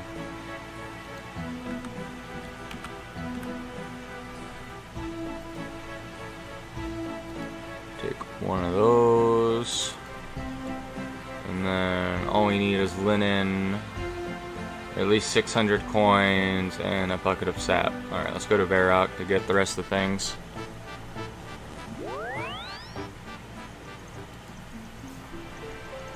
You run over to the Grand Exchange. Hopefully a bucket of sap is something I can buy.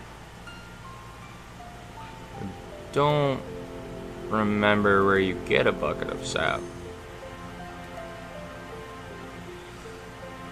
I don't even remember where you get linen from. Probably from like a cloth merchant or something.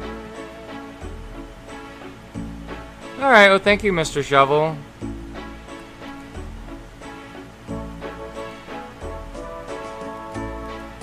I hope you have a good day, whatever you decide to do today.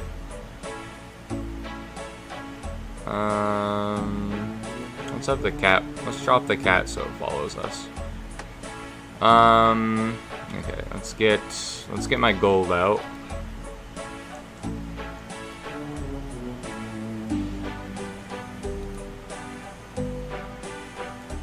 And then what is it? We want linen. I don't know how much linen. Wow, linen's like 1K each. I wonder where you get linen from. I didn't know that. That's like something I think I need to steal.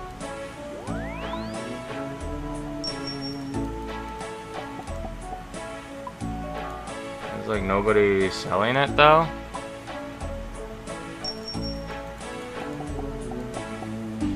There we go. Cost us quite a penny just for 1 piece of linen. Maybe a bucket of sap.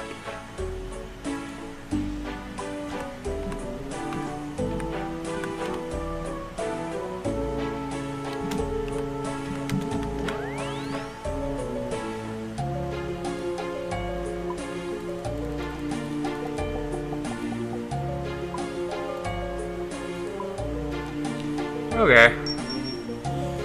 Got that.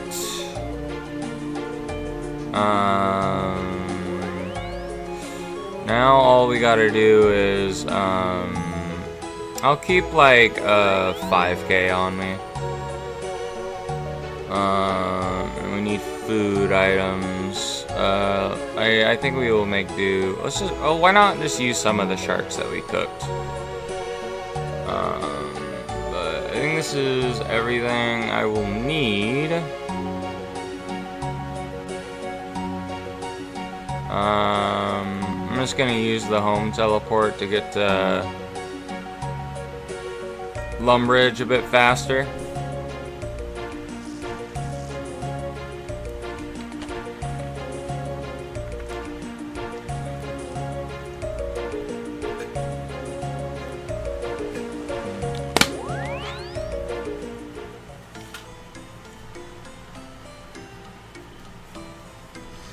let's head over there with our little cat, a little cat Reggie. Little Reguline. I wonder if there is a way to, like, give your cat a name in RuneScape. That way his name isn't just Cat.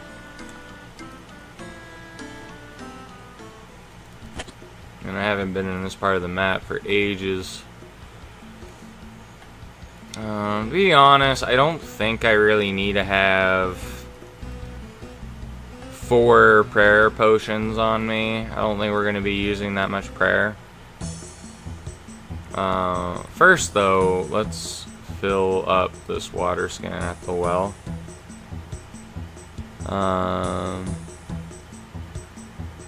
Oh, I can't fill it there. I have to fill it at the fountain, I guess. There we go.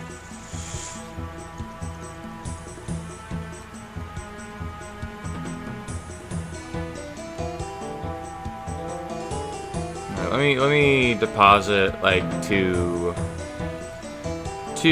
of these things. I'd rather have like, oops, I want 2. I'd rather have this going on my way to where I need to go in the desert.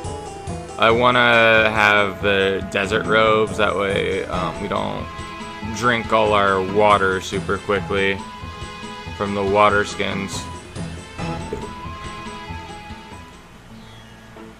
So where's the... Oh yeah, I need to buy like a pass or something to get through here too, right? Where's the trader guy? There he is.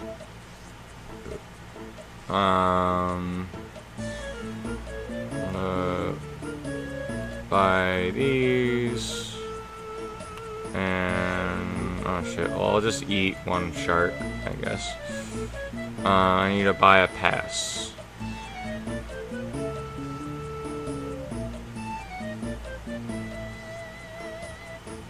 Where's the pass at? Oh, there it is, Shanty Pass.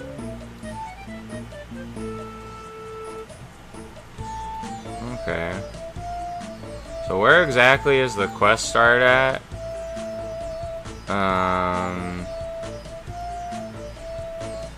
Is it right here? Yeah. Where's the closest place I could fly to the magic carpet? Probably here, Polanich, or however you pronounce it.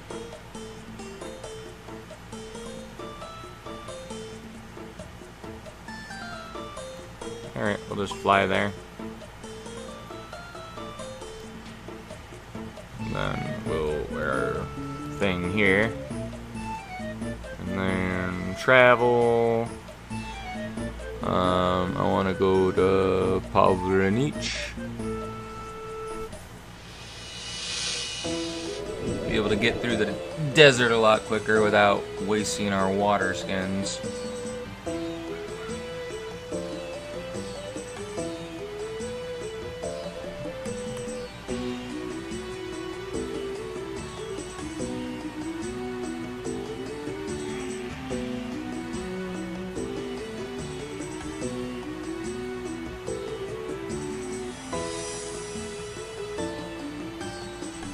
Alright, did we land? What happened?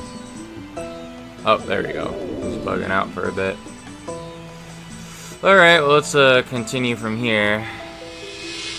At least when you're like in the little settlements in the desert, you don't need to ever drink from your water skin.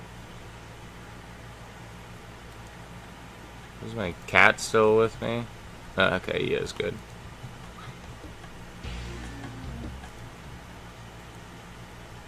Oh, fucking, what is that? I don't know, there's a crocodile or an alligator trying to attack me.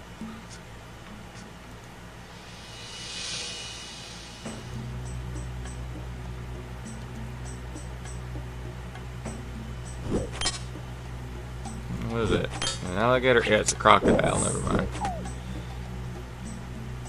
We gotta move on. Can't be wasting my time fighting crocodiles.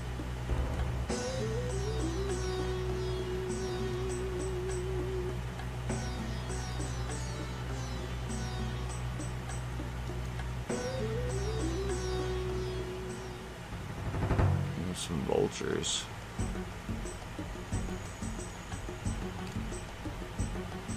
Are the vultures gonna attack me? No? Good. Alright, let's start this quest.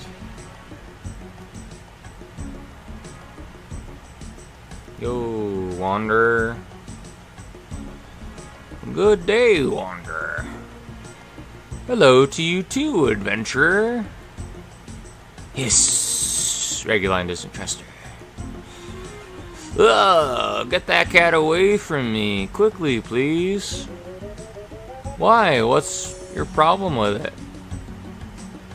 Just take it away, please. Take it away. If you do, I'll tell you of a secret passageway. What secret passageway? Get the cat away from me first, and then I'll tell you. You pick up your cat. Okay, now where is this passage? It's by that group of rocks just to the northeast, but you won't be able to enter. Well, not yet anyway. Where does it lead to? To Sophanum, the city of the dead. Sophanum? The second city of the Menethite, full of giant monuments to the departed. The place is locked down at the moment, so the passage is the only way in. Apparently, they've been hit by a set of plagues. That pathetic new high priest of Inkathlin is probably to blame. Interesting. Tell me about Inkathlin. No. Well, fair enough then. So, why do you say I won't be able to enter the passage? First, bring me some supplies, then I'll tell you. I'm running low, and I'm about to embark on a long journey. What do you need? You got a full water skin, a tinder box.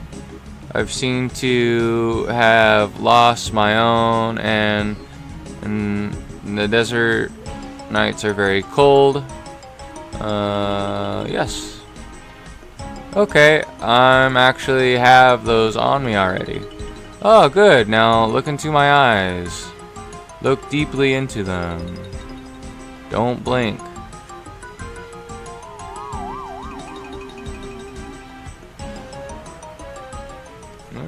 There we are. So, what does the quest say? You slowly pick yourself off the ground, and your head is pounding, and an irrational sense of guilt nags at you. Ah, my poor head, what's going on?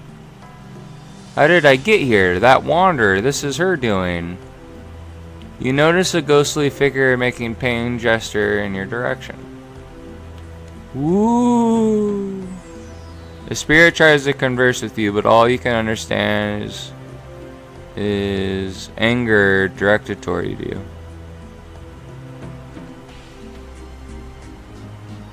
So I guess I go in here.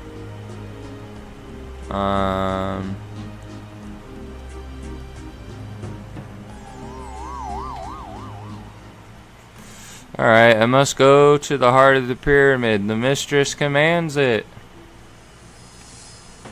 Okay. Can I have my cat with me? No. So, why do I do this? Imagine I gotta not get hit by the things there.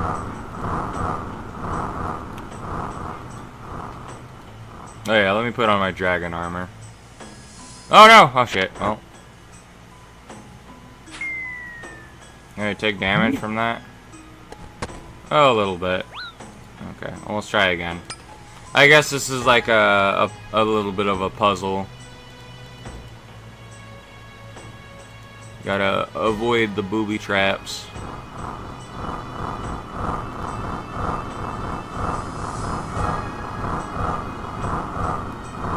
And then we'll stay on on this side. Oh, go on. Oh, oh. How am I supposed to know where the thing is? Maybe if we just like try and move to the very edge and click on the very edge, like our character will just automatically move the correct way. If not, I'm gonna have to look up what the pathing is on the wiki. So if I just do this, will I go to the correct path? It seems like it is doing that. Nice. Alright, let me kill this mummy.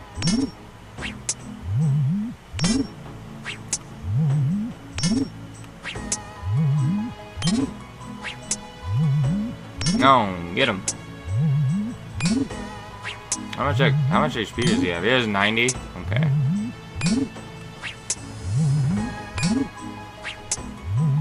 Barely doing any damage to him. He has like good defenses.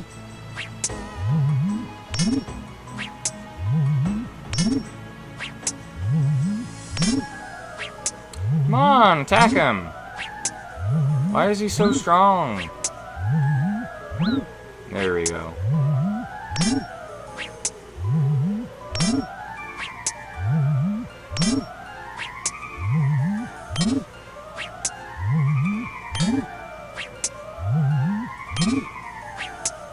Maybe he's just strong against melee attacks. Maybe if I was like using magic, I'd be hitting him a lot more.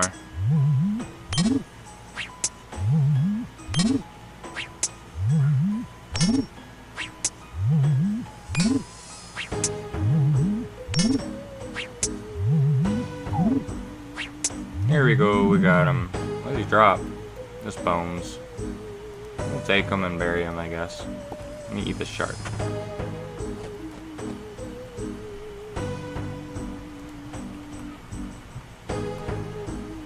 I think we're just gonna avoid the mummy.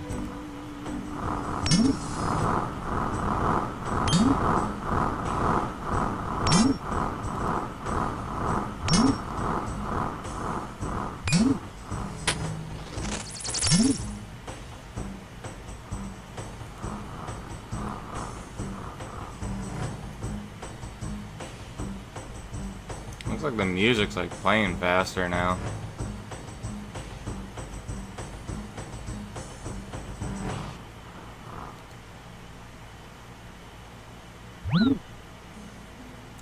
But crossing this fucking gap is gonna be a little bit difficult since we're in really heavy armor.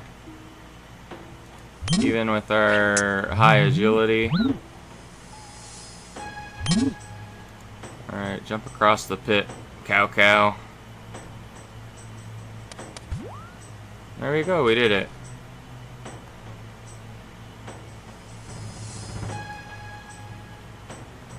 I guess we just go through here.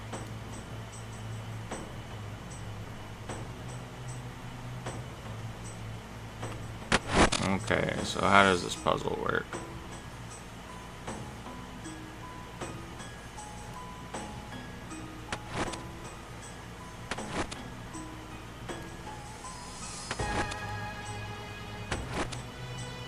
Alright, there we go. Oh, I remember that wanderer. She hypnotized me. But I can't remember why. I need to get something. This is so confusing.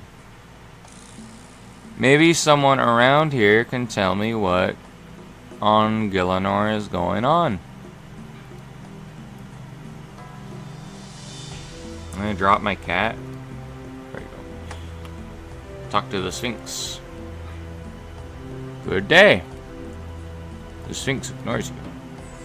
Oh, how interesting. A cat. Come here to me, kitty. Meow. Your cat and the Sphinx converse in yowling language for a short time. Excuse me, I need help. Yes, your cat tells me you're in a spot of bother. Something to do with a grave robbing. Tis, so I'm becoming of a guardian of cats. Can you help me, please? Well, I have to say I enjoy a laugh at someone's expense now and again, so let's have a bit of fun. I don't like the sound of this. I'll help you if you can solve a simple puzzle of mine, but there's always a but, isn't there? But if you answer incorrectly, I get to keep your cat. Okay. Alright, that sounds fair. A husband and a wife have 6 sons, and each son has 1 sister. How many people are in the family? 9. Are you sure? Yes. Well answered, human. I guess you get to keep your cat. Now will you help me? With your grave robbing problem? I didn't rob anybody's grave. Too true, you didn't rob just anybody's grave. You managed to rob the grave of Kinter, the recently deceased high priest of Incuthrin. Do you know what that means? No? Incuthrin is the Menonite god of the dead. By desecrating the tomb of one of his priests, you've made an enemy out of every person in the city. But I didn't desecrate any tomb. There's no proof. Really? Because if I'm mistaken, that's Clinter's shade right over there, and he definitely doesn't seem happy with you. There's also a burial jar in your possession. How do you explain that? How did he know about the burial jar? I can smell the roaming organs from here. Or rotting organs. Look, I don't know exactly what happened. All I know is that a wanderer hypnotized me and had me steal something from the pyramid. The burial jar? I guess so. It's all still very unclear. Interesting. I'm afraid I can't help you.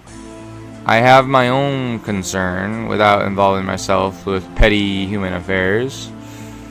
However, I suggest you seek out the new high priest of Inclarin to the southeast. He might be able to assist you. Of course, you'll need to convince him to talk to you first. Here, I have a token that he will know is from me. Take that to him, and I'm sure he'll speak with you. The Sphinx gives you a token. Thanks, I guess. Alright, I gotta talk to the new high priest.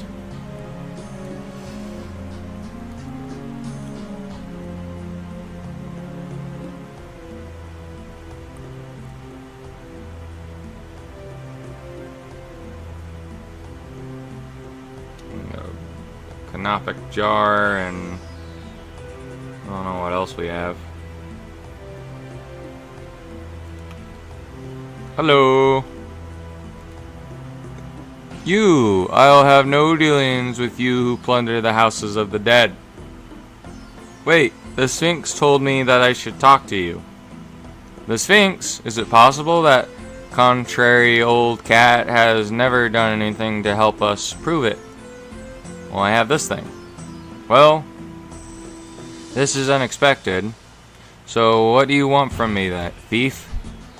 I appreciate it doesn't look great right now, but I'm not actually a bad person. Well, he could have fooled me. Good people don't rob from the dead. It wasn't me. Well, it was me, I guess. I didn't do it on purpose, though. I was hypnotized. Hypnotized? Yes, there was this wanderer. She had me break into the pyramid to steal a burial jar. I think it's all still a bit confusing. This is a disaster. The plagues are bad enough, but now we've got hypnotized adventurers plundering tombs. I've only just started this job as well. You do seem to be going through a rough patch. Do you know what caused the plagues? We fear we are being punished by the gods. Perhaps we have displeased Inclarin in some way. Maybe I am to blame. All this only started after I became high priest. Well, I'm not sure if I can help with your plagues, but I need to fix whatever mess I caused in the pyramid. Can you help me? I suppose the burial jar you took must be returned as soon as possible. That will allow my predecessor to rest once more. I can do that. Do you have any advice for me when it comes to the pyramid? I don't think so. No, wait, there is something important. As with many of our tombs, the pyramid has magical seals to protect it from the devourer of the goddess of destruction. The fact that you were able to get in before means that you must have a cat. Well, yes, but how do you know that? Cats act as guardians against the devourer. I'm surprised that the Sphinx didn't tell you this. As such, only a cat can open the pyramid door. I see. I guess that makes sense. Alright, better get going. So now we go back into the pyramid.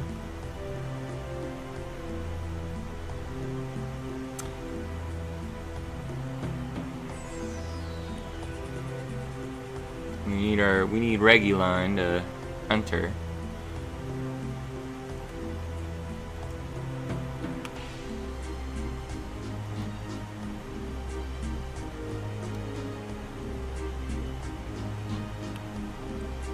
Hey, Puss, what do you reckon about the cat on the door? Do you think you can open it?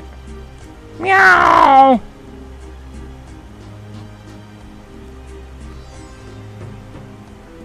Alright, so now we gotta go back in here. And get through again. We're able to do it once, we can do it again.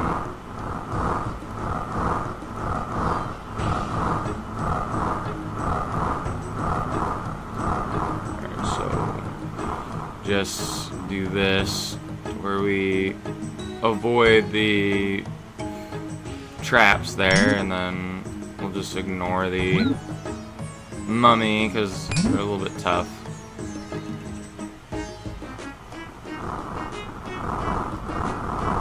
Oh wow, you can just do it a lot faster. You'll just go through the traps automatically if you just click around the map on the mini map though.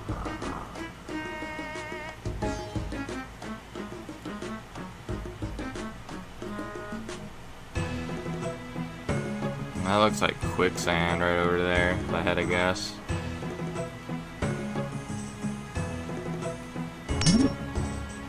Well, hopefully we're able to make the jump this time as well.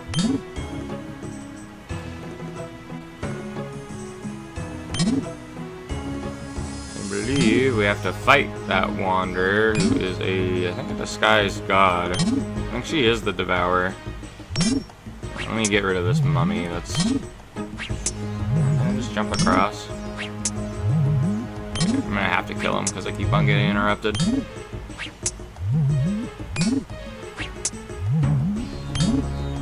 Come on, mummy, get Ben.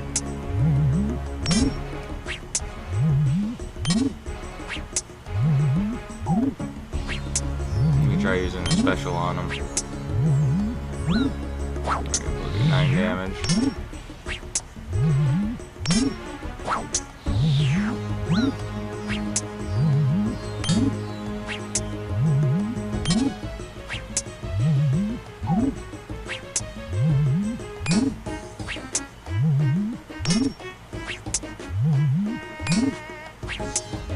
Mummies have like a high defense or something.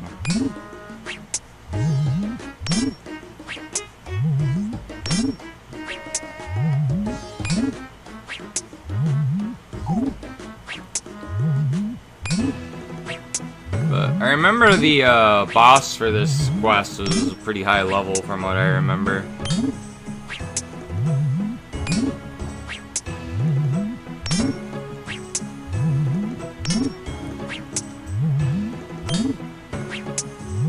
Could be remembering it wrong, who knows. Let me eat the shark. And then grab the bones, bury them, and then jump across.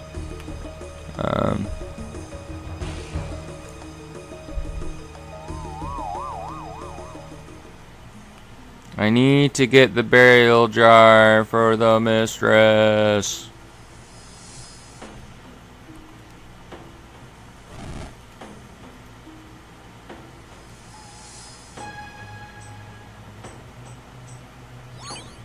Oh, I have to fight this guy. What level is he? He's only level 81. Should be easy.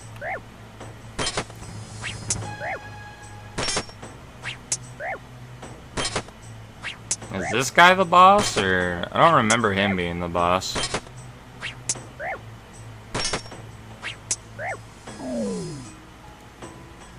You take the burial jar. Oh, no, I thought the arrow was pointing there.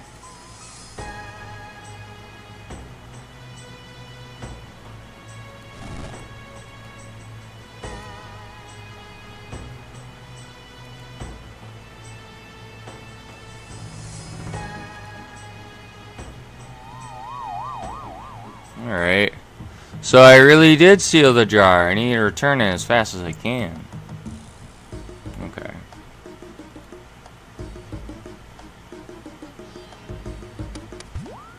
There we go, we made it.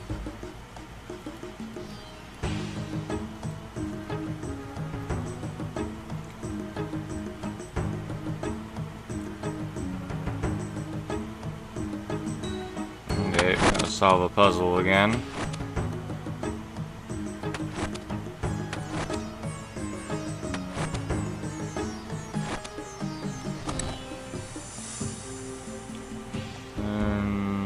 How do we do this? I just use, or do I just drop it? You return the burial jar. Okay. Now we just gotta leave. Make our way out of the pyramid. Man, that is like, those are games I wish I could play. I remember watching, I think it was like my Aunt Diana play it. When I was little. Oop, I fell. Yeah, at least it just put me all the way back here instead. But it was the Mummy games on the PS1. I think were pretty cool.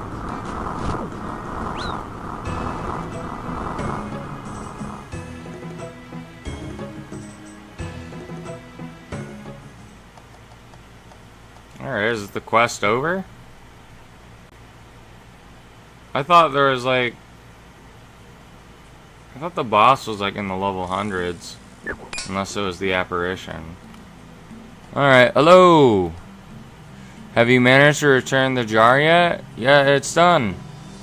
Wonderful, now we can prepare for the ceremony. The ceremony is to reconsecrate Clenter's tomb, of course. It would have been nice for you to mention that earlier.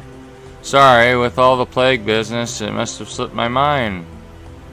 You're the high priest of Ikinthrin, but you forgot a key ceremony? Well, if you want to try running a city with multiple plagues, you're welcome to take over. That's not what never mind.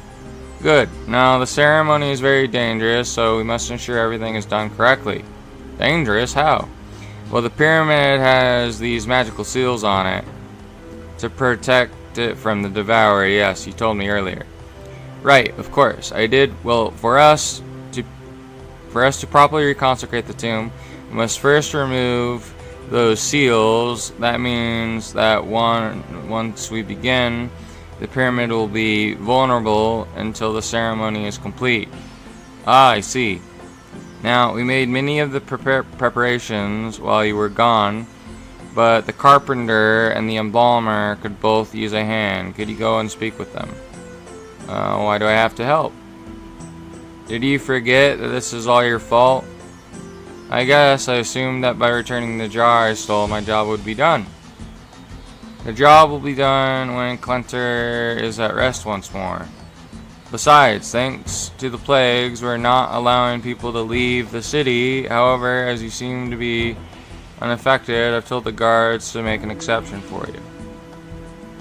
And that means the best place to help. I'm the best person to help. Fine. Then the carpenter and the embalmer, where are they? That's right. We need the carpenter, to create a new holy symbol and for the ceremony. He lives over to the east, and Balmer also needs help gathering supplies. He lies just south of here. Okay.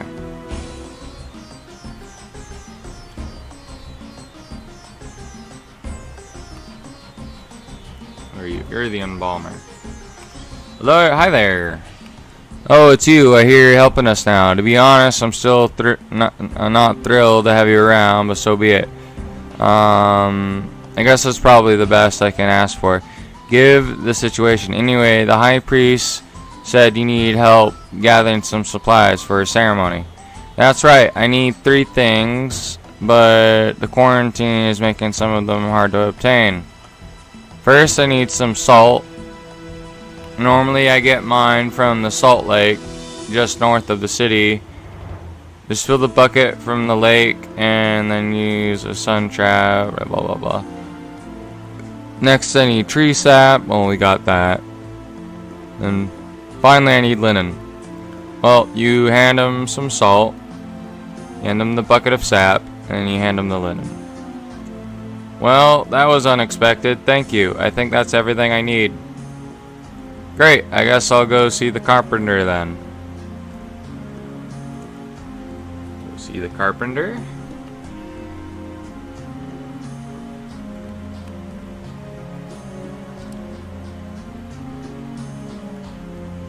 And he's probably gonna want the willow logs or something.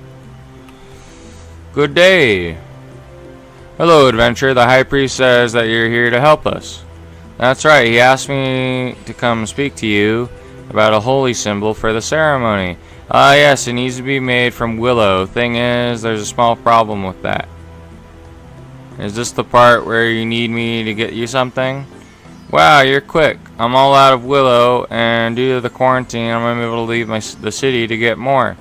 However, the high priest mentioned that a special exception is made for you.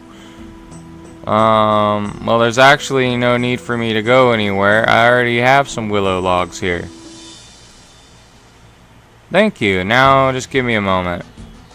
There you go. We go. All done. Carpenter gives you a holy symbol. I imagine the high priest will be down in the pyramid by now. You should take that to him as soon as possible. Will do. Thank you. Let me go back into the pyramid.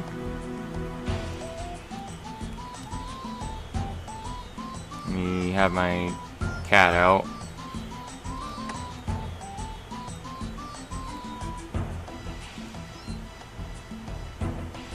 I gotta get through all these fucking traps again.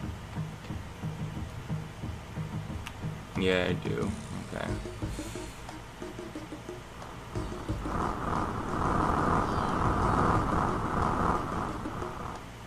I'll run past everybody.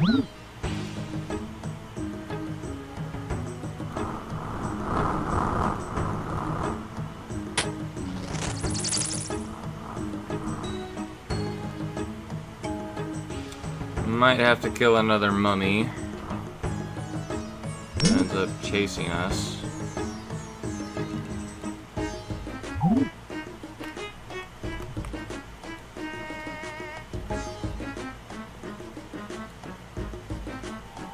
Oh, yeah, we're having another flashback.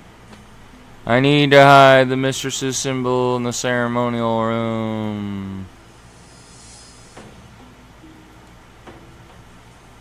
Oh man, the fucking devourer lady is 10 steps ahead of us.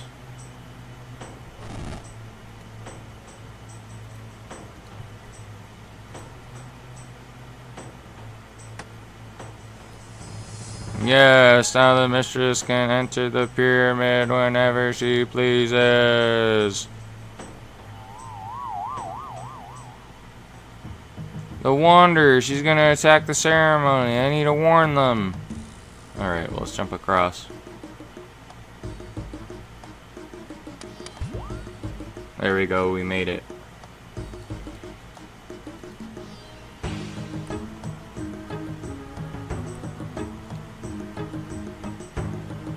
Alright. It's a cutscene. Ah, there you are. Do you have the holy symbol? Wait, we can't begin the ceremony. What? But we already started. But the Wanderer is coming. What the?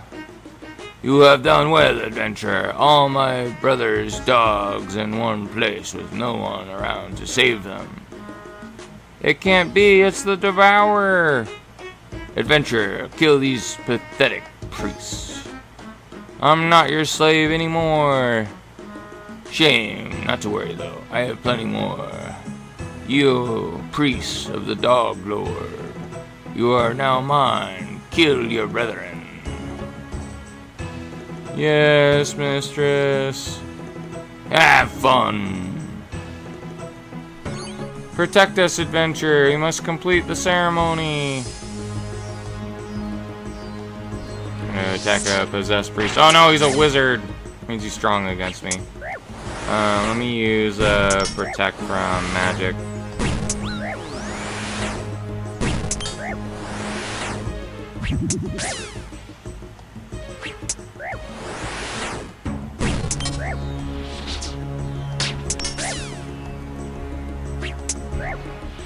For some reason I remember the boss being a lot higher level than 91.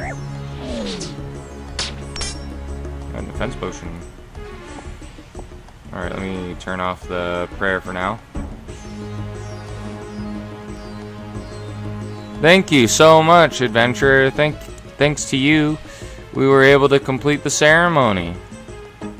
Well, it was the least I could do. After all, it was sort of my fault all this happened. Well, on that note, what exactly did happen there? That was the Devourer. It seems that the Wanderer that hypnotized me was actually the Devourer all along. I'm guessing the reason she had me steal the burial jar was because she knew you'd have to gather here to reconsecrate the tomb again. She wanted to kill us all in one go? Yes, and she had me plant an unholy symbol here to allow her to teleport right in. Well, once again, thank you. Without you, the Devourer would have struck a devastating blow against Kinthrin. Here's that holy symbol, by the way. You give the holy symbol to the High Priest. Thank you. We wouldn't have been able to complete the ceremony without it in our presence. So what now?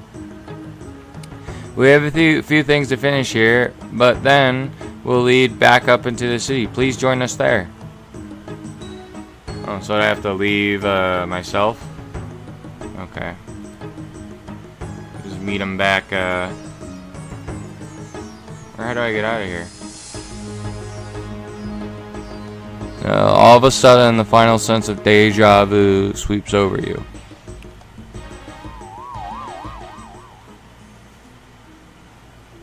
And what do we have here? It's Incathron himself. I must do as the mistress commands. Did my sister really think that I would not sense her presence here? Amascut, please release your hold on this human. Ugh. Well, I guess that explains why Ameskin's control over me was broken. Not every day the god of the dead comes to your rescue. Alright. Basically saved by Anubis. Anubis Chubis. Hello. Ah, there you are. You were gone for quite a while. As a thank you for what you've done, I have a little trinket for you. I'm sure you'll get a huge amount of enjoyment out of it. There we go. Got 2 quest points. Thieving XP, Agility XP, and Wooden XP, Woodcutting XP, and an Amulet of Catspeak. So, what do you plan to do now? Well, now that we sorted this business with Clinter, we can probably focus on dealing with these plagues. And how's that looking? Not great. However, we do have one bit of good news in the area thanks to you. Thanks to me? Yes, you've shown us that the pox we're all infected with can't be contagious. If it was, you'd be covered in spots by now. That's a very good point. Does that mean you can reopen the city? It does indeed. The decision to lock things down was made very quickly, so we were forced to trap many of our citizens outside the walls. We'll be able to let them all back in now. Well, that's wonderful news. It is, but there is a problem. What is it? When the plague first started, Menefos, our neighboring city, closed their gate as well. Many of our citizens became trapped there when they did. But if there's no risk to them becoming infected, can't they open up the gate as well?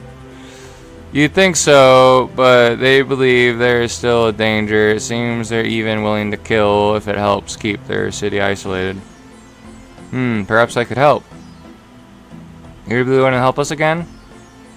Before starting this quest, be aware... okay, I don't want to start this quest then. Congratulations, you just advanced the thieving level. Your thieving level is now 48. Okay, cool. Well, we got the cat speak amulet now. We can wear that. And we're actually able to communicate with our kitty now. Meow. How are you doing?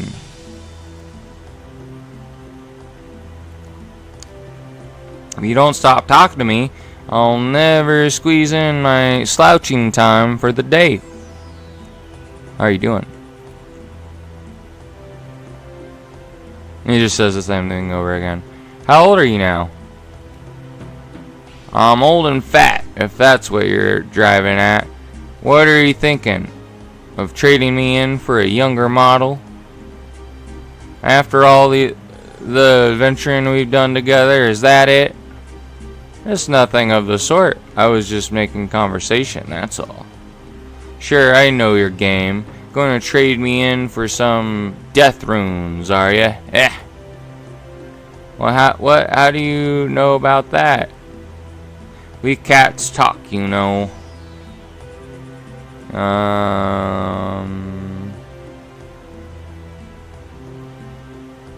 Where do you want to go? I just like to go somewhere nice and warm. What do you want to do now? I want to have a snooze. All this talking has made me sleepy. Gosh, you're a bit dull and boring. I suppose that's what you become once you pass your 10th birthday. Alright. Got an old grumpy old man cat. Alright. Well, that was fun. I think we'll go back to leveling cooking now. Let me, actually we can just do this, right?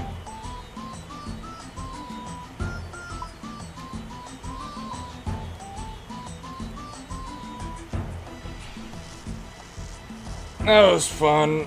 Got the ability to talk to Reggie, the cat.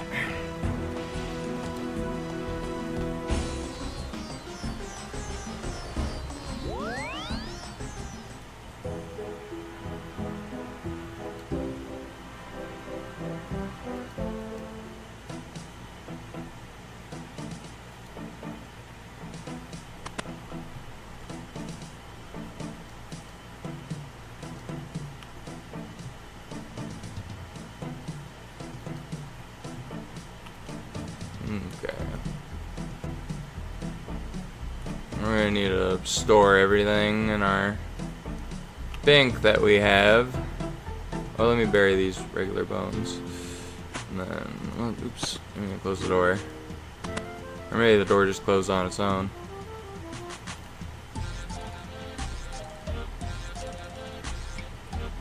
Let's go to the bank here. Put everything in our inventory and equipped back in. And then we'll keep the cat with us while we're cooking, I guess. Oh no, I need my cooking gauntlets. I almost forgot about that. Let me just deposit them. Grab these.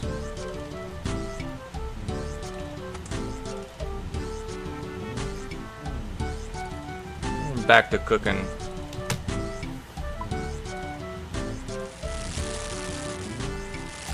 That was a fun little diversion.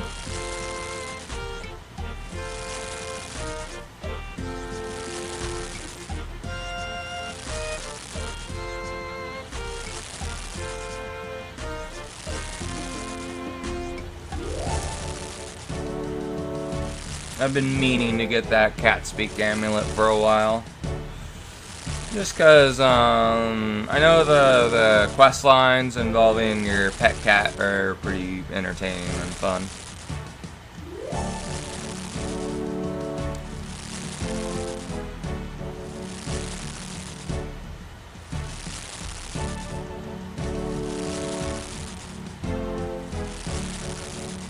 Ugh.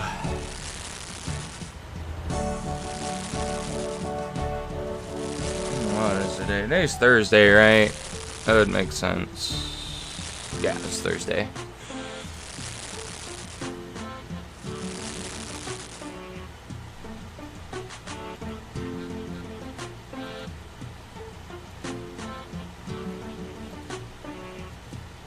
But, oops, accidentally moved around. I'm gonna have to pick up the cat, because I accidentally click on him. And I move, so pick you up, rig you line, and then put you back in here in our bank. You know, depositing the cat into the deposit box like you're, Patrick Bateman, like you do. Just try and shove him in there.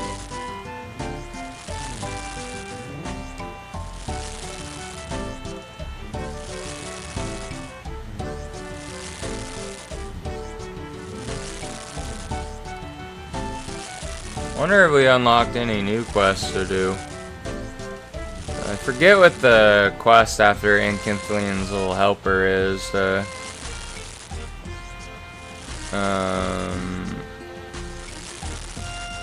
For the cat quest chain or whatever. Maybe it's rat catchers. Could be. Oh, yeah, it is. Rat catchers is the next one. Okay. Maybe we'll do that at some point. I don't know what rat catchers does for a quest reward, other than just something to a story to be told.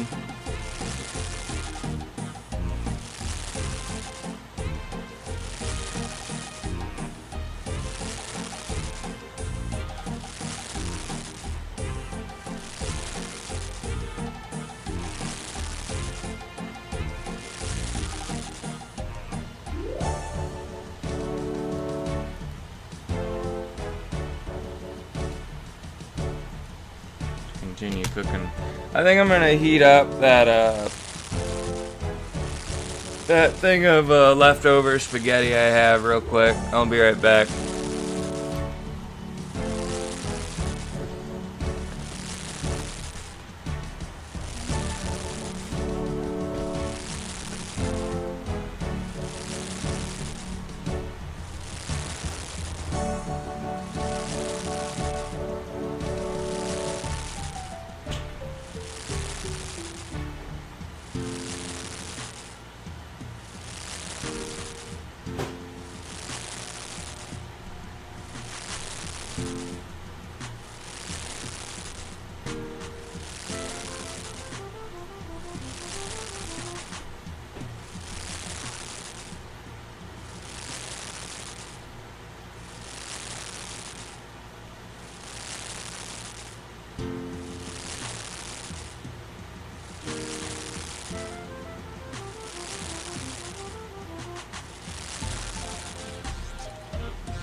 Oh, okay, I'm back.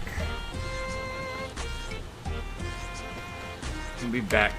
I have to go again in a little bit just to get the spaghetti out of the microwave in a minute. But we'll, should be done by the time we're, it's actually probably done now. Let me just start cooking these sharks and then I'll be right back again and, grab the spaghetti. I just, went to get change the pair of pants I was wearing because the ones I were wearing was kind of too big for me. So, anyways, be right back again.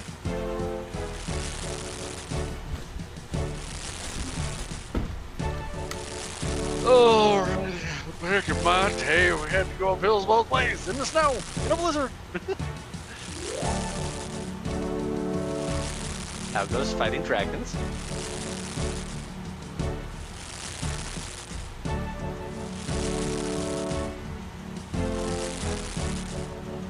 Cat.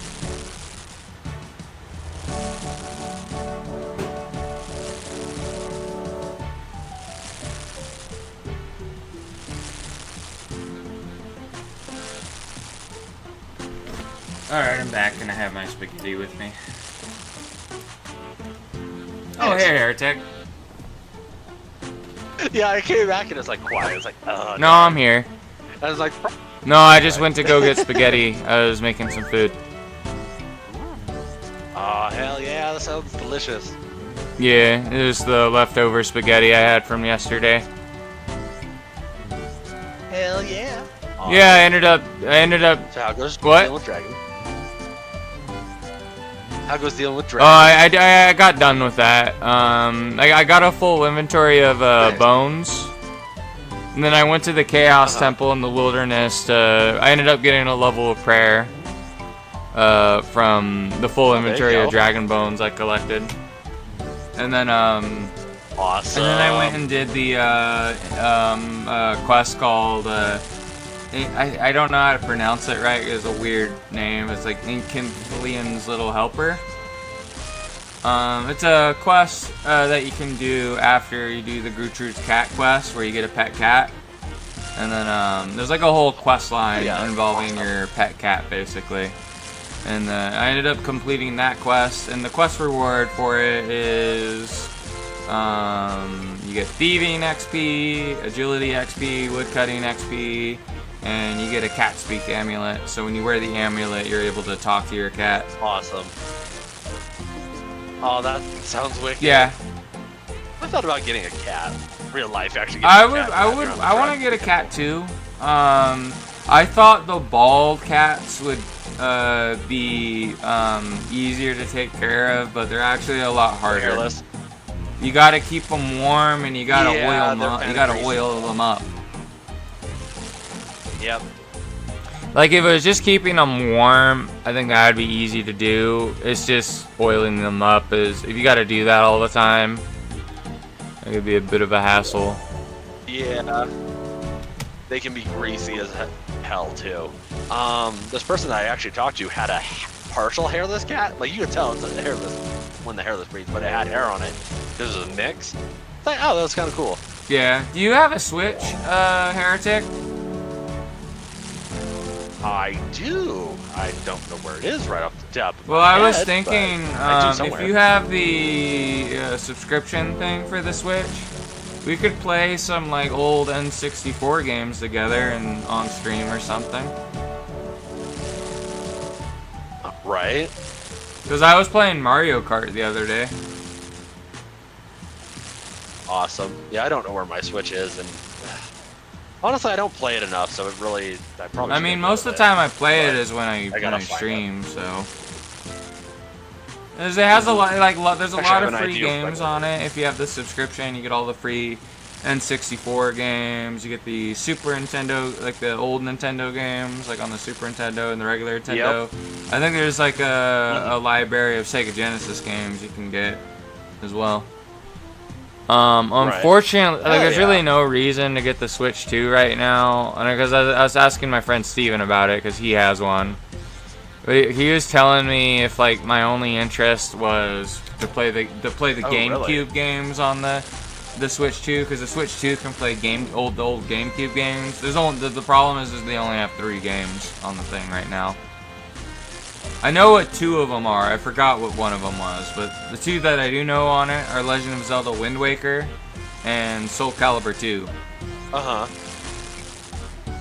Oh, nice. Yeah, I'm not gonna get a Switch 2. When I heard about all this stuff that goes along with it, nope. Well, no, I like with me, I don't want to get it right away anyways, because like my only interest was the GameCube stuff. I can't afford fucking brand new games for it, and then not only that, like it seems like for the stupidest reasons, they will brick your Switch to where it's just a useless thing now that doesn't work. And that's why. So it's like, I'd rather just wait, because I'd rather wait till fucking Nintendo gets their ass kicked by the US court system to where they can't do that. Oh, yeah, no, and that's one of those things where I'm just like, nope. It's like, that shit might fly in Japan, but that shit ain't gonna fly in most countries.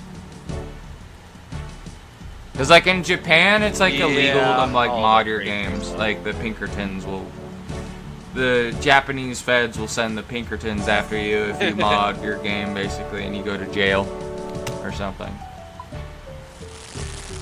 Yeah, that I find just dumb. And that goes. No, we're just not gonna people that.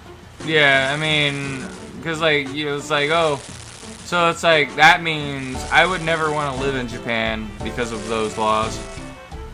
That's like a deal breaker for me. If I can't fucking mod a game I buy and I fucking own, it's like, fuck you. Like, I'd go to vacation there, but I'm never gonna ever think about like wanting to have a house there and, you know, ever move there or something. If I prefer living in America anyways. If I were to move in a different country, it would be because I would be able to live like a fucking king. Because if I was like already like a multi-millionaire, I'd probably think about moving like to the Philippines or something. Yeah, I wouldn't move to the Philippines, and that's just due to the humidity and all the mosquitoes and all that kind of stuff. It's like, nope, I wish not to be devoured. Well, I don't get bitten by mosquitoes, so maybe I'd be fine. So, at least I don't get bitten by mosquitoes here. So, I have an O. Yeah, I have an O blood type, and mosquitoes love O blood type. I think my blood type is A positive.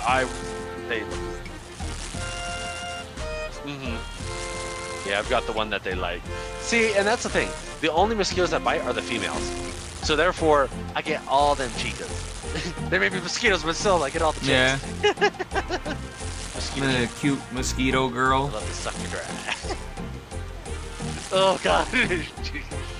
Yeah. I mean, the closest thing you can get to probably a mosquito girl, I think, would just be a woman who's a vampire.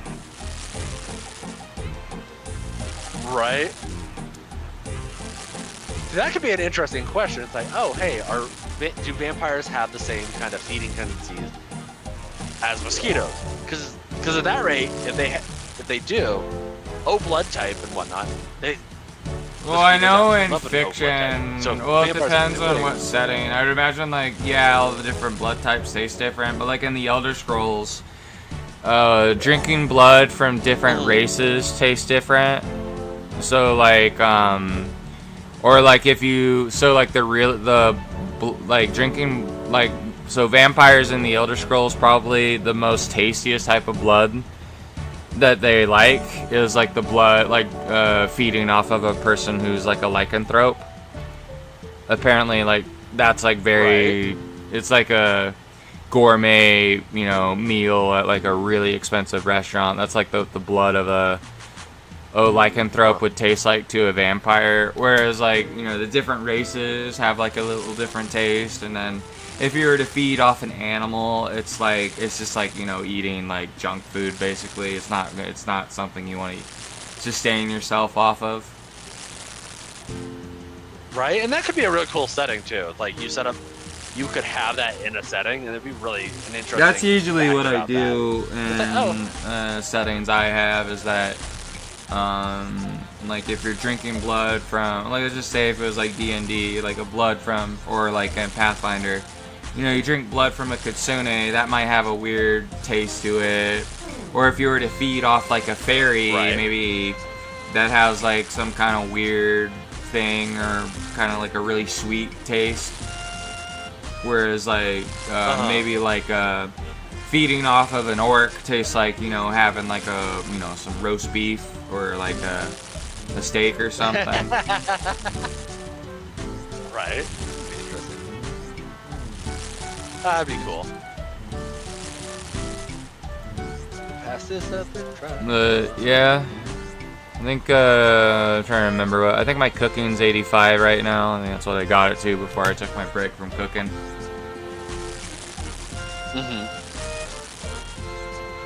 I've been streaming for 3 hours. I know when I started the stream I was feeling really tired and drowsy, but I finally woke up.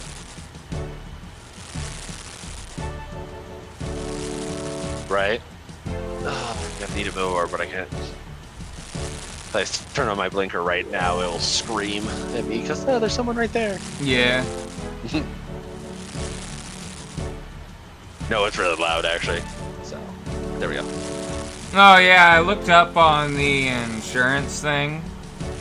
Oh yeah, how'd that go? I don't think it does any Catholic hospital. What it probably does is like just any Catholic hospital in your area, most likely, or Right. maybe even like other hospitals too. I'm not sure. But even then though, one of the things, well, I probably still have to be on disability, but it would be a lot easier to get off of disability if I had a better health insurance, just from the, like a decent health insurance with the Knights of Columbus. So Right. it actually, I probably could try and start working, but the problem is, even if I were to start working, I wouldn't really be able to hold any job for too long, because, you know, you're gone for a week due to you being sick. Usually your boss is going to fire you. So That's one of those things where communication is going to be your best friend for that. Yeah, because it's one of those things. It's just, yeah, it's kind of what it is. It's kind of part of what happens if they. yeah, hire I mean, you. I mean, I understand why. It's just, you know, it's just fucking business, right? They need someone that's there all the time. But I mean, I'm having fun streaming. But like the one thing I was worried about, like if I were to start streaming, and then I can, like if I were to be, because like if I were to be able to make enough money to where I make enough to, you know, pay my rent and get food, you know, every month and stuff, it would be a lot easier to get off disability if I also didn't have to like worry about having to pay for really expensive health insurance. Because I know the one that my mom has, that would cost me like, I think another $3,000, $4,000 or something. I forget. So like, in order to survive 1 month, it'd be like a little, my rent's like over a little over $1,000. And then you'd have to add the insurance, which would be another $3,000 or $4,000, and then buying enough groceries each week. And you add up all that together, and that'd have to be each month. I'd have to make that much. Whereas if you know, the health insurance I have is really good with the Knights of Columbus, and it's just something I get as a member, and you know, it's just $30, and the membership is $30 a year, I think. So that would make it to where I could get back on my feet a lot easier, because then I wouldn't have to pay that extra like $3,000, $4,000 each month. I would just need to pay $1,000, and then anything for like groceries and stuff. Like I I think the amount of money I have to spend on groceries. Well, I get help with a lot of food stamps, but I think with the groceries, it'd be like $80 each week to get the amount of groceries I get. Maybe, I'm not sure. I know back when I lived with my mom, and this is a while ago, so it'd probably be a lot more now if she bought the same amount of food. But I know when I was like younger,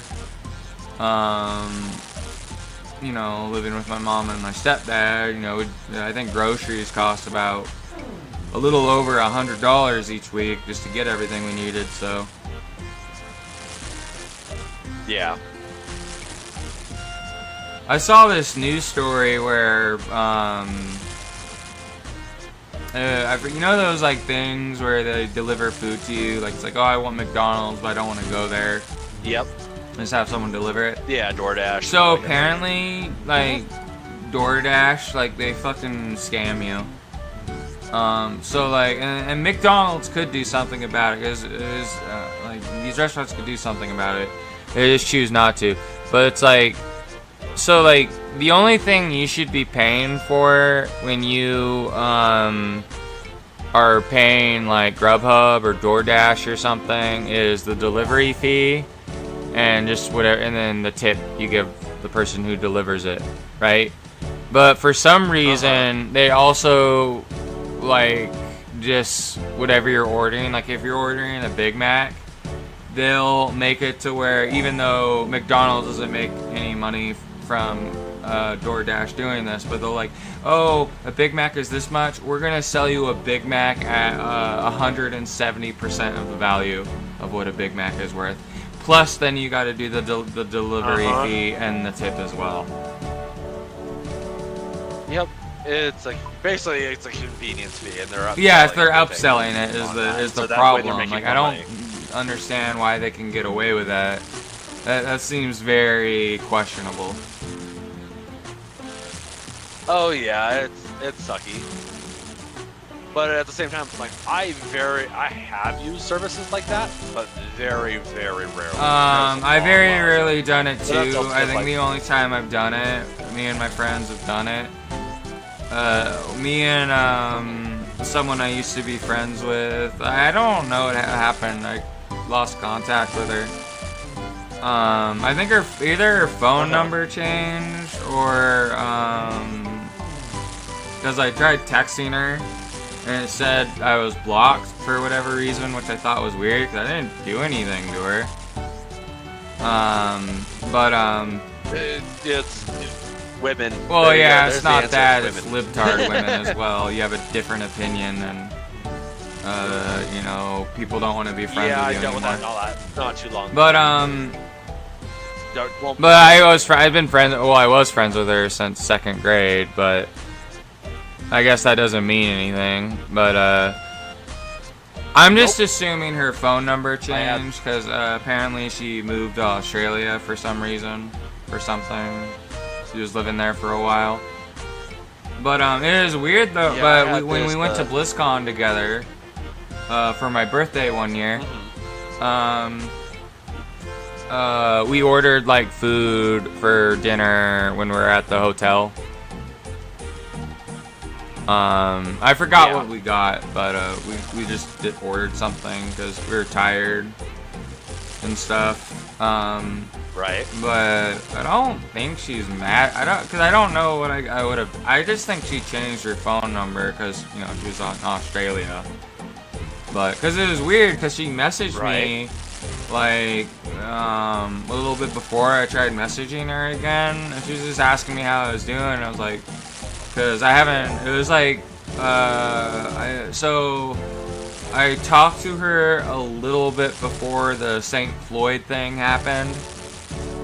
You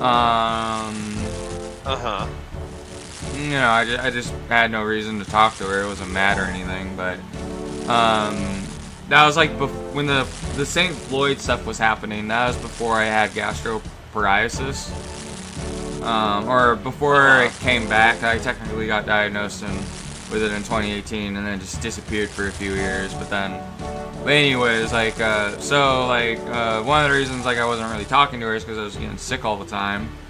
And then, like, she messaged me randomly, was like, oh, how are you? And it's like, oh, I'm not really feeling well. I've been really sick constantly for about 2 years, like, throwing up constantly.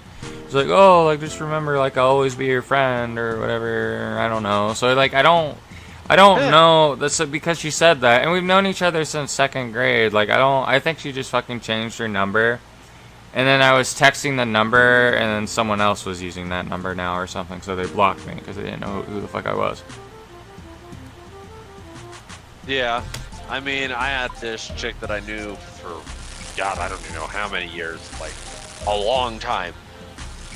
Friendship done, just in an instant, in a heartbeat. Because of something. No, I don't even know what I did. I mean, we didn't get in a fight or anything. Right?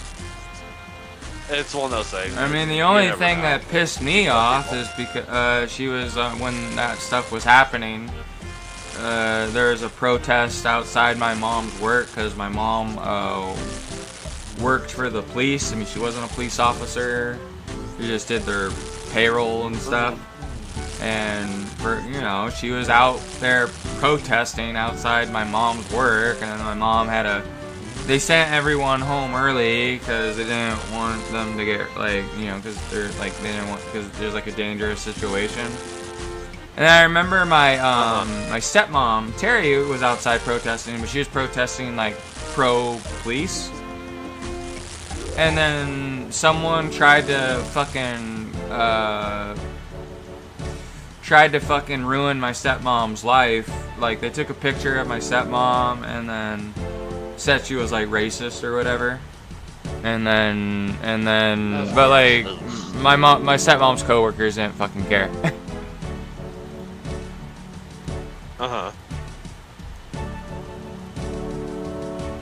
I don't know. I stopped dealing with any political stuff. I avoided No, like, the only reason I'm talking about it now because we were talking about Grubhub, and that was the last time I used it.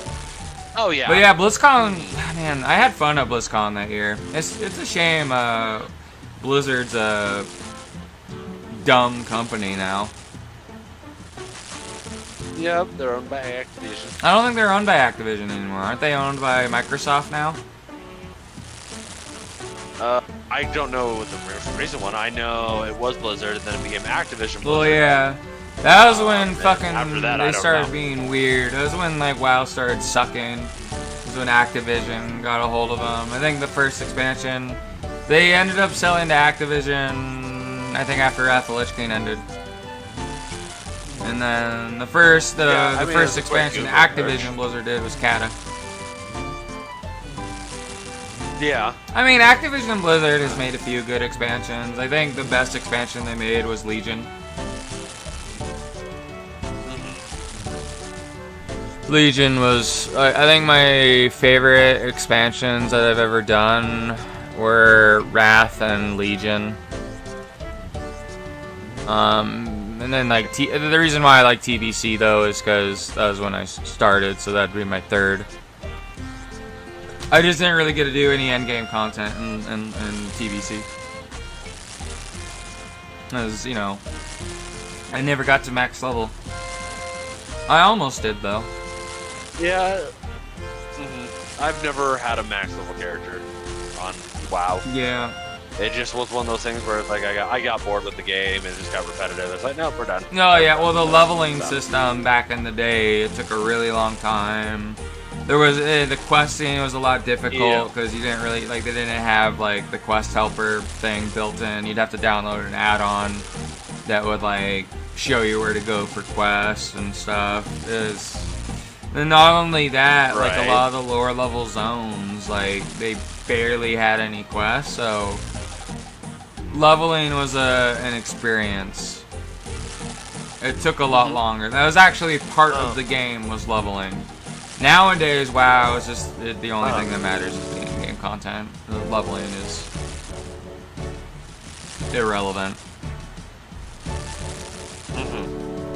I know, I think I did have some max level characters, but that was because of the tokens and such, where you could Oh, so you probably tried it again once they added the WoW token thing, or the I did. Well, I picked it up again. I played it on and off, and it's just like, but like the highest level was like a 40 something. You only got to level 30 or 40. Fury Warrior. Yeah, and that's just hardcore playing and such. I mean, it's just kind of what it is. The reason why it's hard for me to get into WoW now I just is due to being sick all the time. That's the big thing. Well, I'll fucking let you on a secret after we're done streaming. If oh no, I'll just send you a link to it right now. Give me a moment. Just don't talk about it, but you can look at it, because I'll look at it when I'm done driving. I'll just send it to you later then. It's all good. It's just one of those things where I like MMOs, but at the same time, I don't have the time. I get bored with them. Don't really have the time, and that's why paying for them is just really not really an option. I just don't make use of it enough. No, me and my friends though in the bucket. We found a free MMO. It's pretty good. Oh. Yeah. It's we would never play on a WoW private server that's better than fucking retail.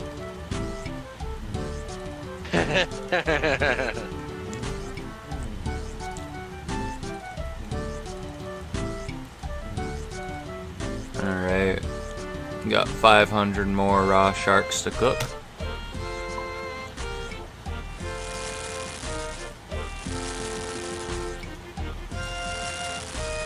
Well, yeah, I know you tried ESO for a little bit. Yeah, thank you for doing that, though. Yeah. Oh, yeah.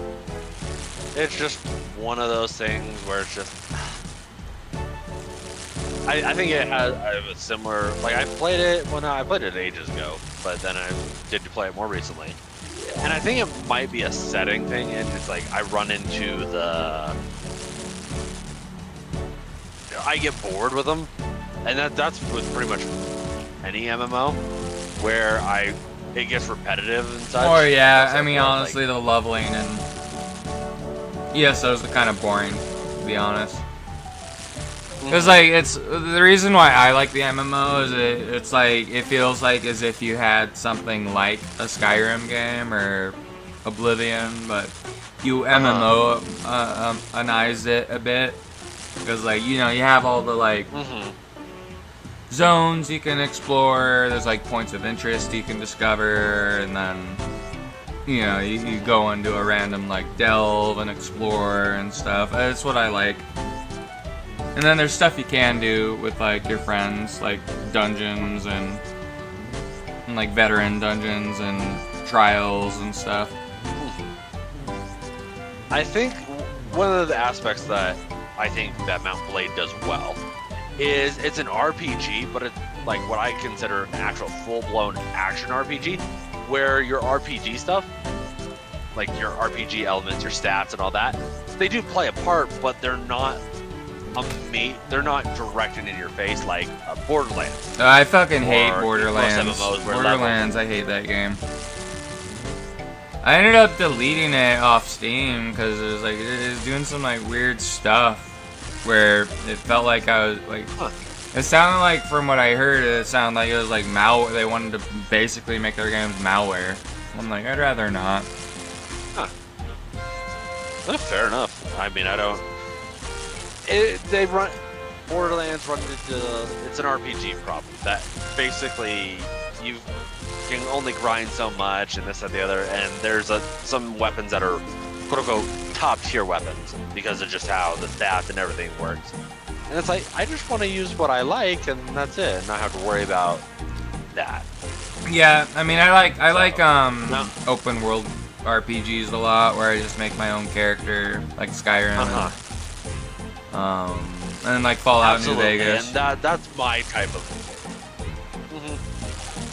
And that's why I find like with Fallout, I don't know why I have such an issue because it ticks all the boxes and it's just like I don't know why I don't care for this, but I think it's the RPG element with their health bars and such and all that. But it's like I love Skyrim. Yeah, I mean, I love prefer Skyrim, the Elder but- Scrolls to Fallout because I enjoy fantasy settings more than things and like that are like sci-fi or post-apocalyptic or whatever. Yeah, I don't know why I have such an issue with Fallout. I think it might be the setting. The setting. You don't like that, you know, stuck in the 40s or 50s vibe? Actually, I love the 40s and such. I love the 40s, 50s, and all that kind of stuff. I think it's just more just the dystopian setting, more than. Well, I anything mean, else. well, maybe your problems with like Fallout 3 then stuff, because in Fallout 1, like, and when you move on to 2, like the wasteland and the West Coast is recovering, like society's recovering. Like, you know, you have the NCR, you know, you have an actual government, and they have like cities and stuff. And it's the same with New Vegas. Like, New Vegas is more like, you know, imagine you have like the East Coast, and then you're going to the Wild West. So the New Vegas, the Mojave Wasteland, it's a little bit, it's not in as a good state. Well, in some ways, it's in a better good state than the NCR in New California. But in other areas, it's kind of like the Wild West, though, because nobody really fully controls it. I mean, you have House that has Vegas, but then you have the NCR that are trying to basically colonize it and make it their own. Like they want to get more land. And then you have Caesar's Legion trying to do the same thing. So it's like a war zone. And you have all the people caught in the middle of it who were already, you know, living there, sort of thing. But and you have to choose who's gonna be the lead. You know, you choose who you side with, basically. But that's the difference between, so on the East Coast, for whatever reason, Todd just wants it to always be like fucking, there's no recovery, like it's always just a fucking shithole. Where it's like, you know, there's no recovering from the nuclear war or whatever, which is stupid. Yeah, the nuclear So war. like, I will say with the fourth one, I did like it, but when you like actually completed stuff, they didn't repair things. Like it didn't, like the setting didn't like feel like it was actually changing. so yeah, that's the problem with the Bethesda Fallouts. Yeah, everything on the East Coast, like they're just always stuck in the same point, you know. Whereas in the older games and then New Vegas, like the way, like the world was recovering. Like, you know, things were getting back to the way they were before the bombs fell. Right.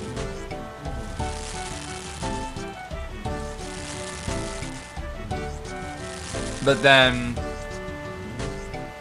so I think Bethesda really hates New Vegas. Because basically, with the Fallout TV show, they just made it to where the West Coast got fucked again, and it's like the East Coast. Because the NCR got nuked.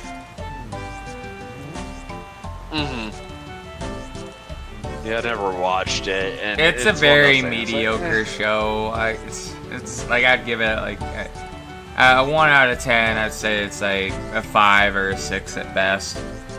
It's just a movie you turn your brain off and eat popcorn to. Right. I mean, it's entertaining, but there's a lot of stuff that did piss me off with it as well. But I mean, it's still fun to watch, I guess, but it's okay. Right. Like, I'd rather just rewatch Lord of the Rings over and over again, if I'm gonna be honest. Right. But I don't even know any good TV. Well, the only good TV shows I do like to like series I'll watch tend to be like anime or cartoons, really. For the most part. I mean, I'm not really too much into anime because I don't really watch like television series often, or like TV series Right. or anime series. But when I do watch them, it's typically like an anime. I mean, the last TV series I liked that was on television was Avatar: The Last Airbender. Hell yeah, that's a fantastic one. I'm not even gonna lie. Yeah, but it's like, I don't know. With the live action stuff, I mean, I liked watching a lot of Smoking Gun when I was in the hospital, when I was watching the spaghetti western. Smoking Gun was a good show. Oh yeah, those ones are definitely But those are like things that were or things people watched in the fucking. Well, the spaghetti westerns were big, like in the early 1900s, right? 60s, 70s. No, I don't even think it was 60s and 70s. I think it was before that. Like maybe like 30s and 40s. Was after. No, they were after. 30s and 40s is gonna be your more detective stuff, your private eyes, and all that kind of stuff. Because there are a lot of them were set during that. Well, I mean, that was another thing Can look that it was up, too. popular Give me- during when spaghetti westerns were popular. Like they started doing spaghetti westerns kind of movies like not too long after the Wild West was done and over with.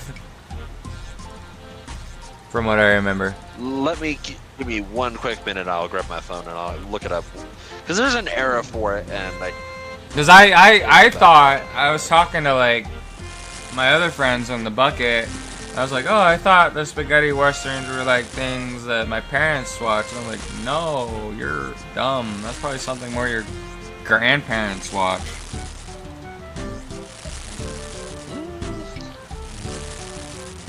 Let me see. Let me turn on lights, grab things that I need. Yeah, I'm getting shut down and everything, so it's like, oh, I gotta do all the things. And you got a nice fast, like a Subway near the truck stop? No, I actually am not parked at the truck stop. Oh. Let's see. Let me see real quick, because I can actually look it up.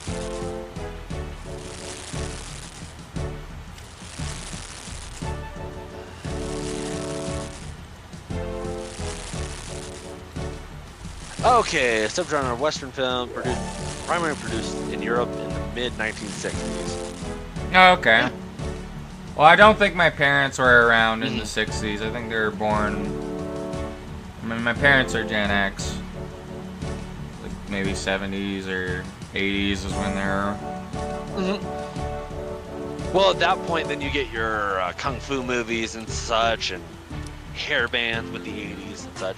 It's going to depend Well, on. I know that a lot of the spaghetti westerns I was watching are like black and white. Most of them.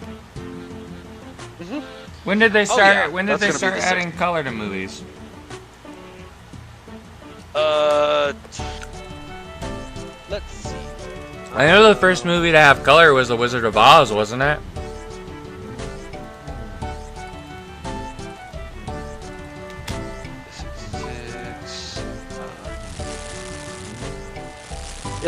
Yeah, so spaghetti westerns emerged in the 60s. Okay. Let's see, color movies. I actually have to look it up. And I'm pretty sure the first colored movie was Wizard of Oz.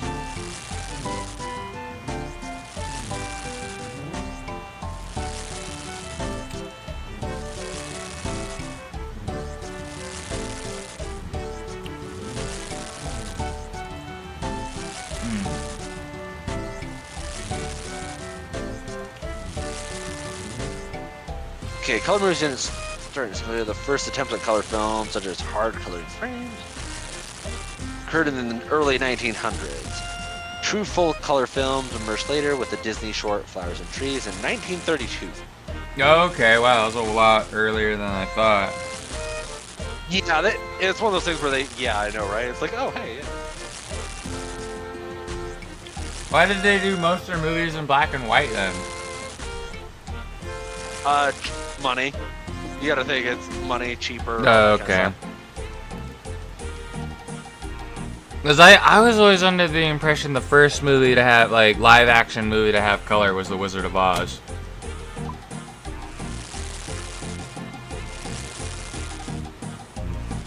Yeah, that's what I was wrong. Oh, okay. So, The Wizard of Oz was not the first movie in color. It was one of the earliest live-action movies to be shot in the modern 3-strip Technicolor Oh, process. okay.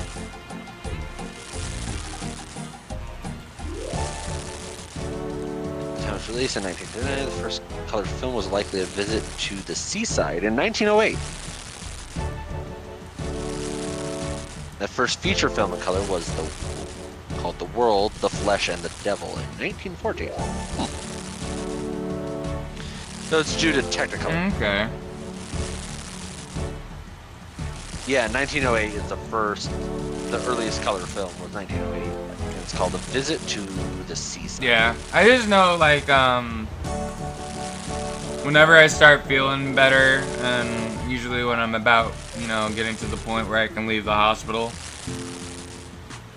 I like watching spaghetti westerns to pass the time. Oh, they're fantastic. Yep. And the first film shot entirely in the advanced 3-strip Technicolor process was called The Gulf Between.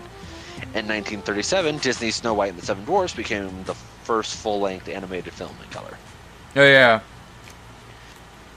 I remember that about Snow White. I remember watching a video about a documentary on Walt Disney that mentioned that. Yep, The Wizard of Oz was in 39. Wizard of Oz was released using the sophisticated 3-strip Technicolor process to create magical, colorful experience for audiences who were still largely accustomed to black and white films. Yeah. It's kind of weird. It's like when I was 4, I had a lot of like the Disney movies on the video cassette for the VCR and stuff. And I didn't realize as a kid how old those movies were. Oh yeah, it's one of those things you didn't care either. It's like, oh, this is what it is. I mean, there's a few movies I wish I had, like Disney movies I wish I had as a kid. Like, I know we didn't have Sleeping Beauty. We didn't have that one. That one I wanted. And then, didn't have Fantasia. And, right. I think we didn't have Alice in Wonderland either. Another ones that I remember we did have was like Winnie the Pooh. We had Snow White. We had The Lion King. We had Aladdin. I know we had those ones for sure.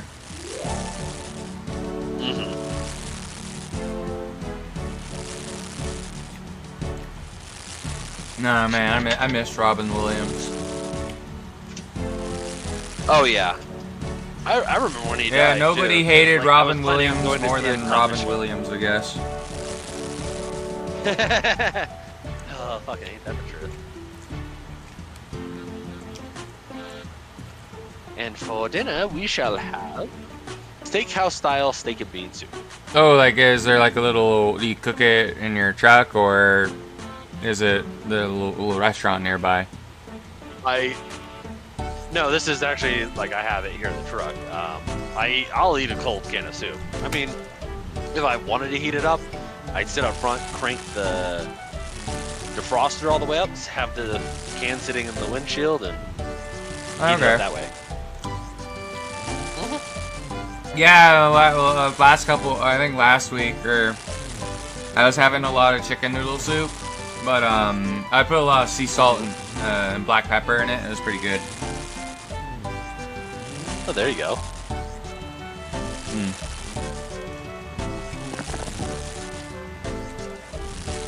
No. And spaghetti's pretty good.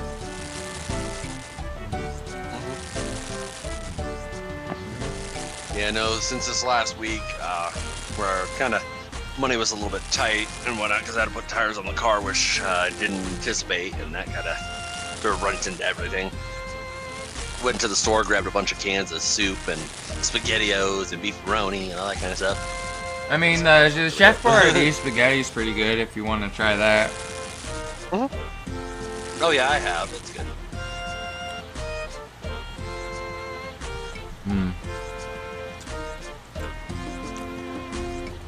We got 264 sharks left to cook before we sell them again.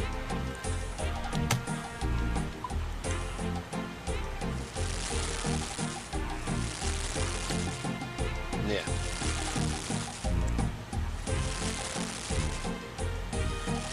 Yeah, my fucking internet crashed last night when I was streaming.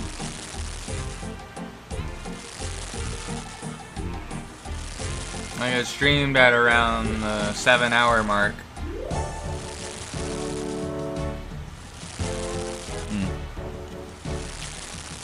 Well, it's 7 hours. It's not too bad. Yeah, but I've been trying to do like a RuneScape stream that's at least like 11 hours long, because I wanted to try and get as close to 12 hours as I could, because that's the longest a stream can be on YouTube.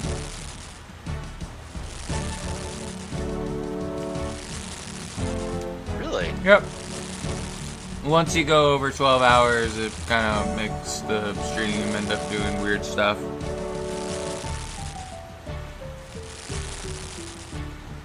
Interesting.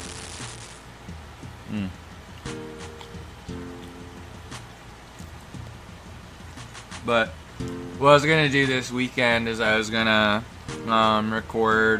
pre-record some things for like just for something I can upload if next time I have a flare-up and I'm in the hospital. That way the algorithm doesn't fuck me over.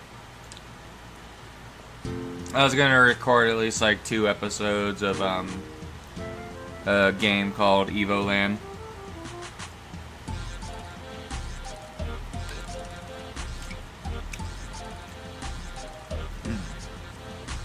But so far this whole week I've been feeling pretty good.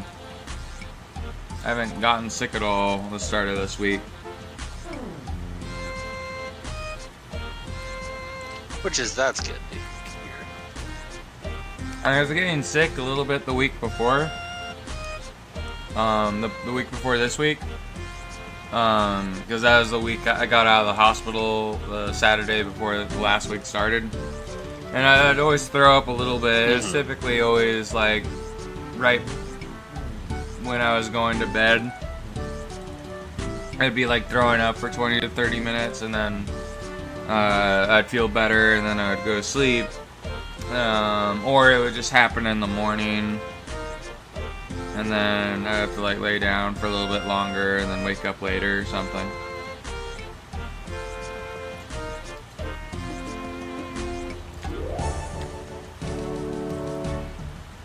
Yeah.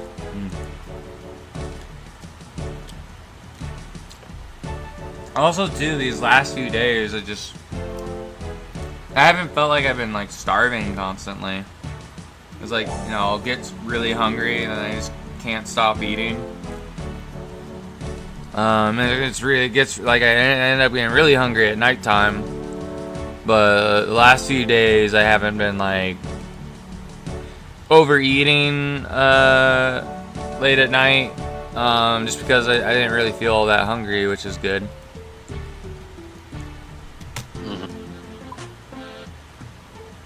Although when I was playing yesterday, I was getting hungry though, just because I couldn't stop thinking about food. And it doesn't help when like the whole stream is dedicated to leveling your cooking in RuneScape, so.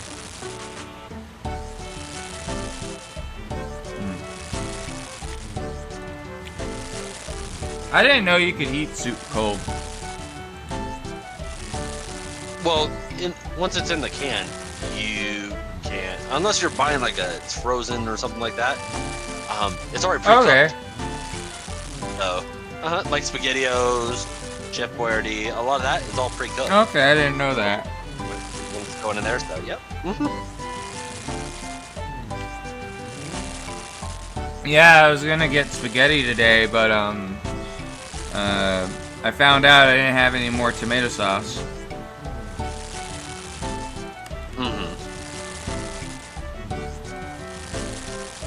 Alright, well, all my spaghetti's gone. I'm gonna get groceries tomorrow, though, thankfully, so.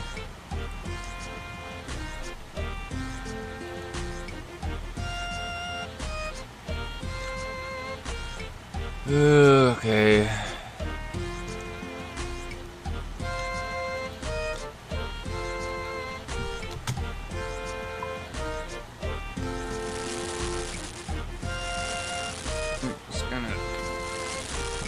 Get comfortable. There we go.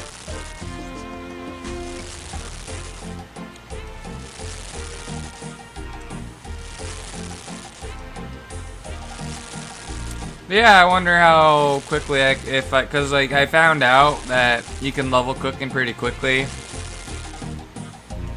and not really lose any money. In fact, you gain a little bit of money, but it's not much. But you can just level up your cooking constantly, because like the raw fish you buy to like cook is cheaper than the fish when it's cooked. So you can like level your cooking indefinitely and then sell back all the cooked fish to the Grand Exchange, and then buy more raw fish to continue cooking.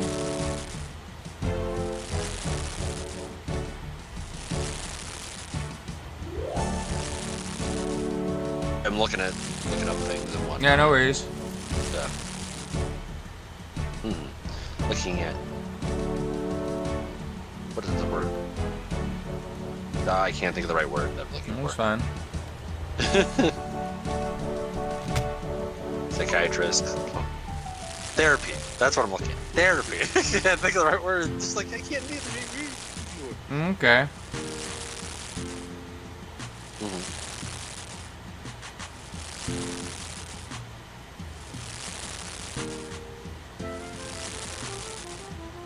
Oh wow, I got like 3,500,000 cooking XP.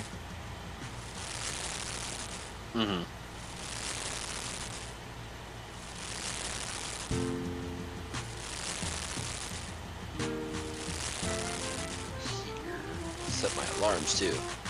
I wonder what the next quest I'll do in RuneScape will be. Right. I very rarely bother doing quests.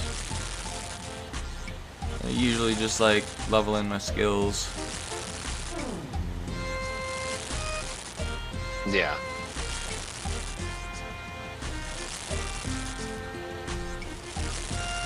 Alright, there we go.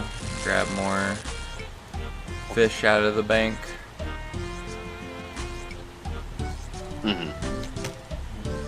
Alright, well, I'm gonna get going to bed because it's gonna be early, and it's like the sooner I get to bed, the sooner I can get up and do what I need to do. Alright, well, you have a good night, Heretic. Sleep well. Yep, have a good stream. Thank you. Alright, bye. Later. Yep, bye. Alright. This is me by myself again.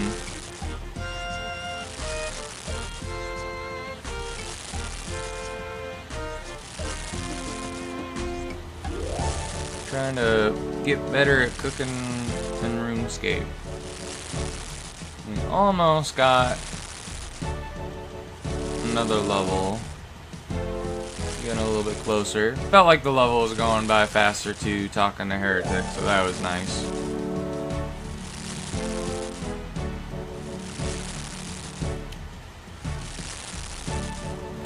But if I do this whole marathon thing tonight, means I can just kind of relax and maybe go to bed early myself.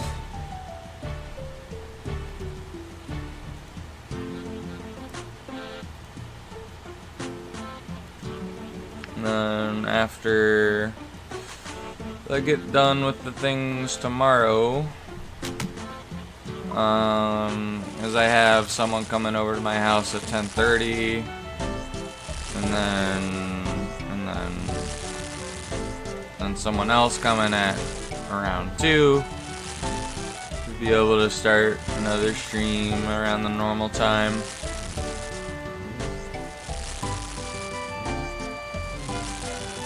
I think, I don't know what I'll play though, we'll see. Probably won't do RuneScape again early in the day again. We'll probably just do one of the normal games, like Legend of Zelda or Phantom Pain or even Tainted Grail, I guess. I haven't played Tainted Grail in a while.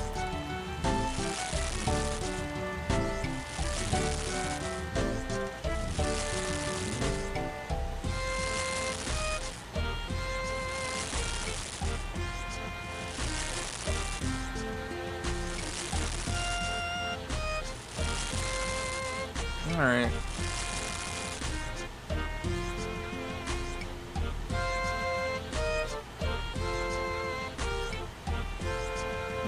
almost need to go to the Grand Exchange again. Very soon.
Alright.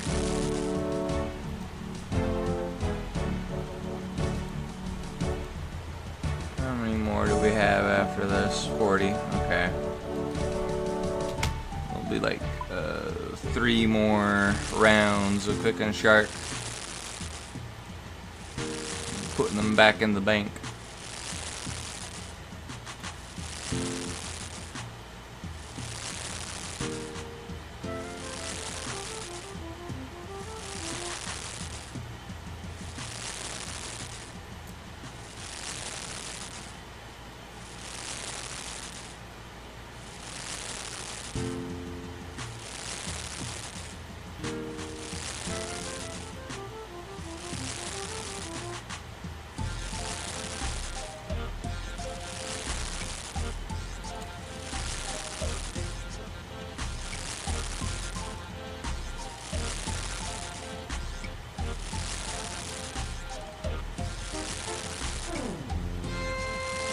Oh yeah, I forgot to fucking rewatch the stream yesterday to see if the application thing was working or not correctly. Oh well, I'll have to remember to do that next time. I gotta be right back though. I need to go pee all of a sudden. Let me just start cooking these shark. We'll be right back.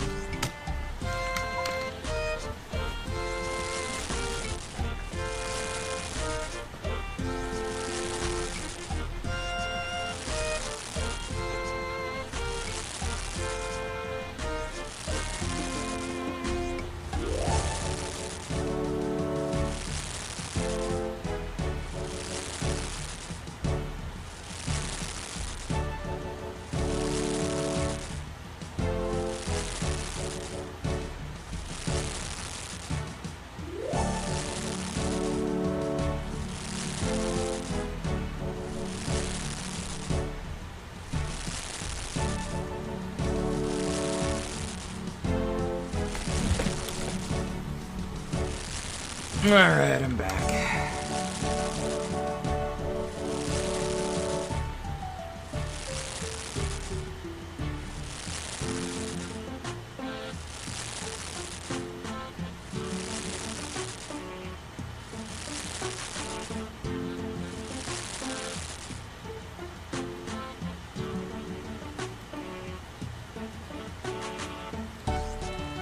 Alright, there's 12 more fish to cook.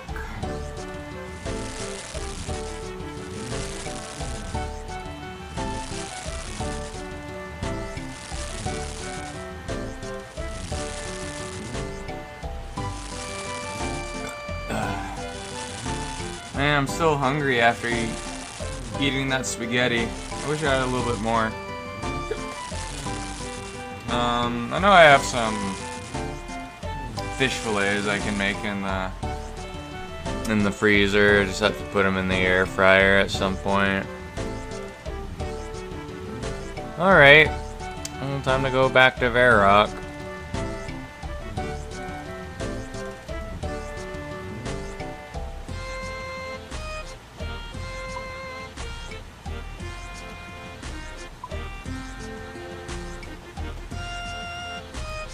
dropped the burnt sharks. And then we'll teleport over there.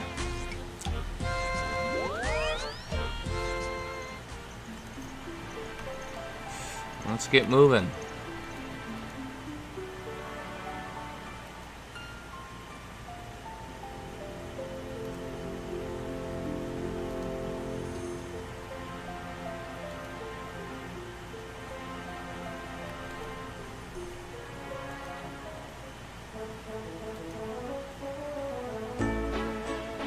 How many did we end up making? 1,800. Alright. See if we can sell them at full price. It's a little bit late, so maybe not. Oh, we did. Nice. Cool. Alright, let's buy some more.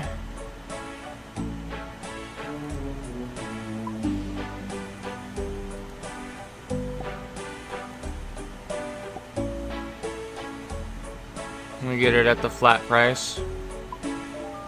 No? Okay. Just up the price, but 5%? What about now? There we go. That seemed to have worked. We'll put everything back in the bank here.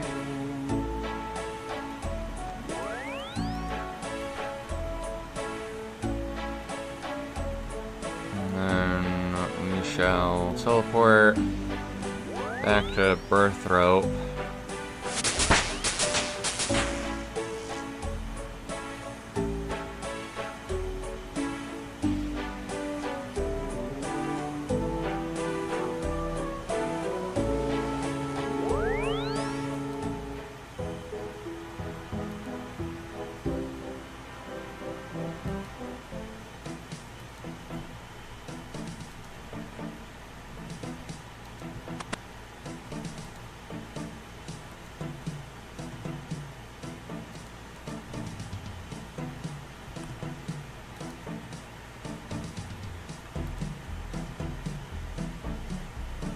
Go back in here.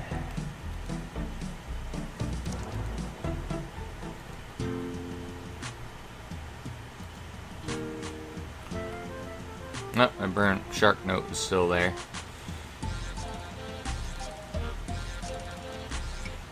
Move to our spot that we like to be in, and then grab the sharks and start cooking again.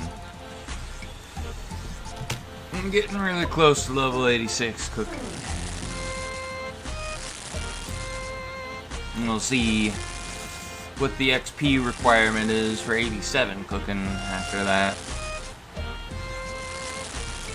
But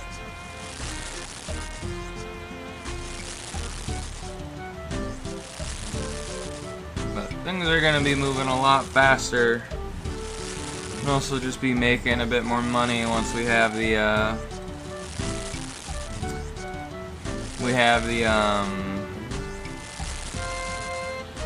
94 cooking we need to be able to cook sharks at 100% success rate.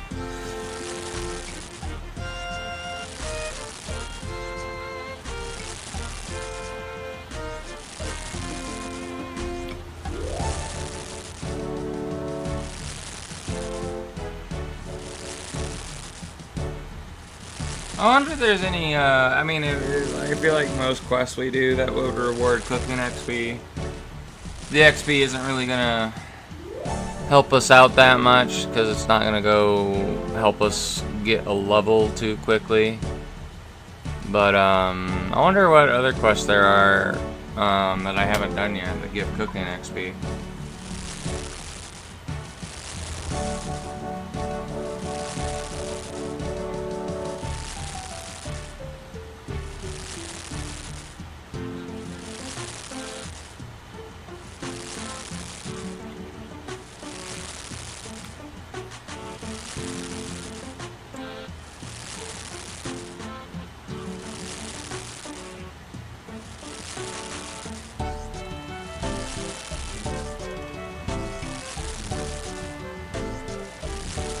I mean, what I probably could do, I think I have one monster left. I could probably, you know, do this stream, and then if I drink the monster, maybe I'll be able to stay up longer and do another stream of something.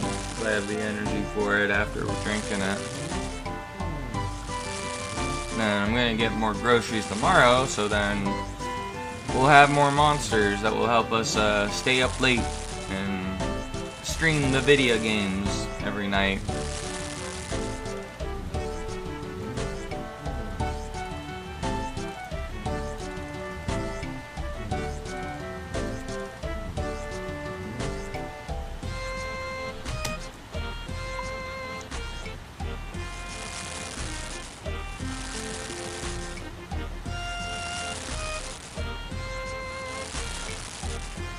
But yeah, I think doing that little adventure into the wilderness to go to the Chaos Temple with the bones, that was pretty fun. Getting another prayer level. I like the prayer skill, it's just a fucking bitch to level.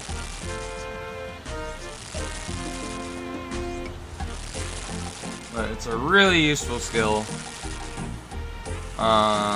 I wish there was like more interesting things you could do with prayer, like with combat, other than like things that boost your stats, or like maybe if it had like its own magic spells, but instead of it costing runes, it costs like a few prayer points to cast or whatever. Like it's like, oh, like Saradomin Lightning Bolt, but instead of it costing runes, it costs like maybe 3 prayer points or something. I don't know. Or maybe 5 or 10. Who knows?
But yeah, I think, what was it, Friday? I could probably actually pre-record, the Evoland stuff, maybe tomorrow, even.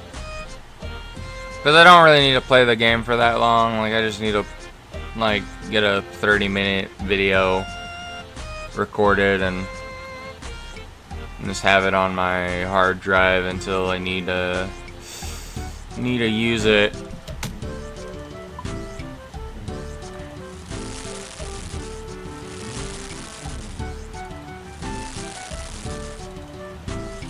That's what I really only need like one pre-recorded video maximum per week. But I'll probably upload a second or record another video just in case, you know, I need another one, because if I'm at the hospital longer for whatever reason.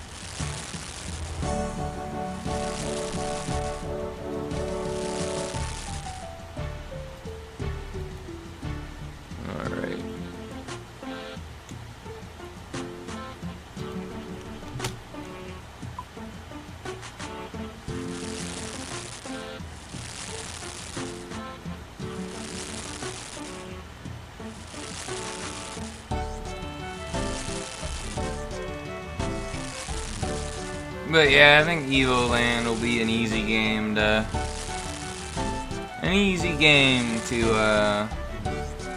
kind of do for 30 minutes. The game isn't really too hard.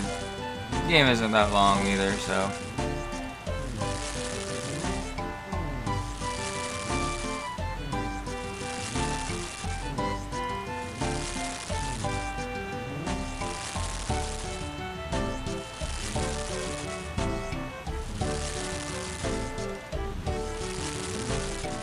Ugh.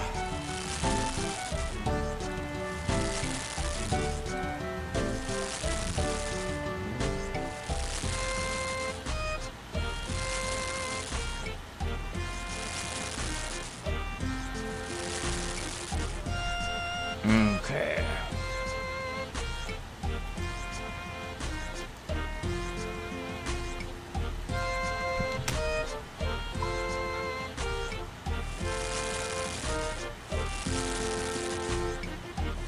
Oh man, I can't wait till whenever the Super Bowl is next year, because I want to go to the parish in the town over, because they do a pancake breakfast thing during the Super Bowl Sunday.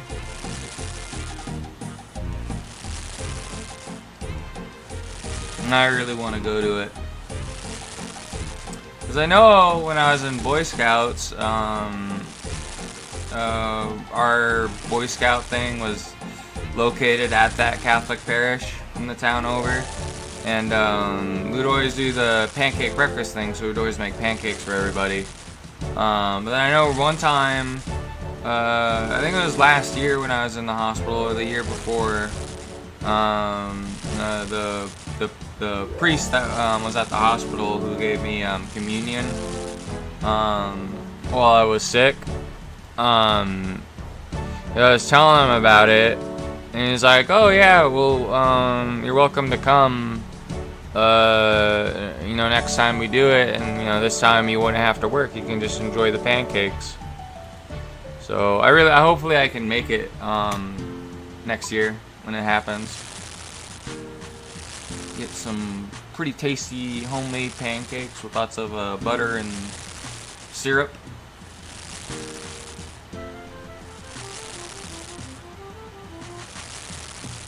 Yeah, it'd be cool to see there again, though. I haven't been to that parish in a while. I know it's a lot bigger parish than the one in my town, though. It's a lot bigger church. A lot more buildings and rooms and stuff, from what I remember.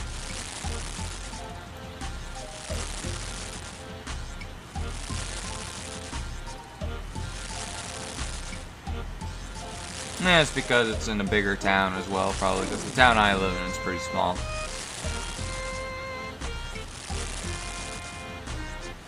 Being out in the middle of nowhere and all.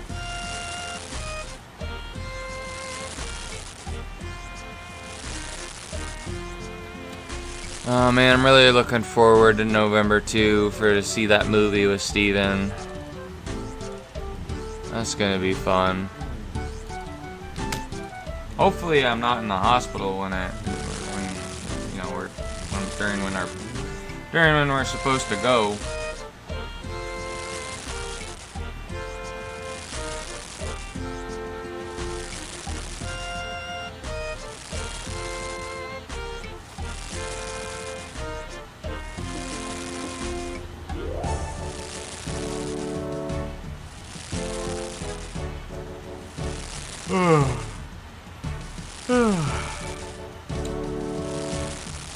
Maybe I should put some fish fillets in the air fryer after we get this level. Some nice tasty cooked fish with sea salt on it. And I remember one of my friends was telling me that maybe if I mainly just eat fish and rice, it'd be a lot easier on my stomach. That's what he eats apparently.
Alright, there we go.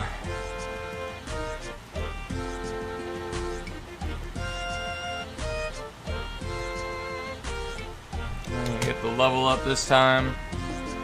Maybe.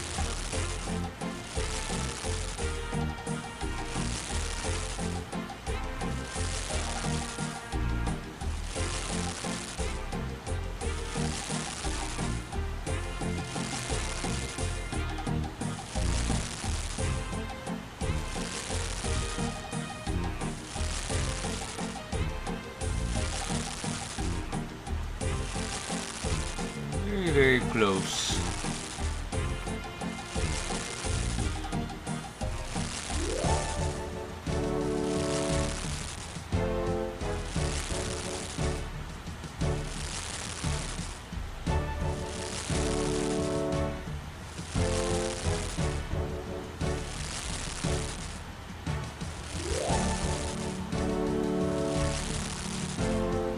Trying to think what game I should play during Halloween.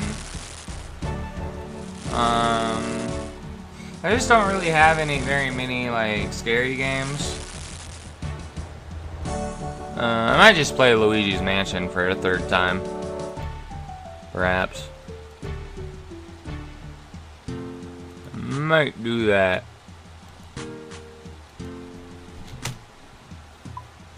Play it on the hard mode, maybe. See if I can do that. See if I'm good enough at the game.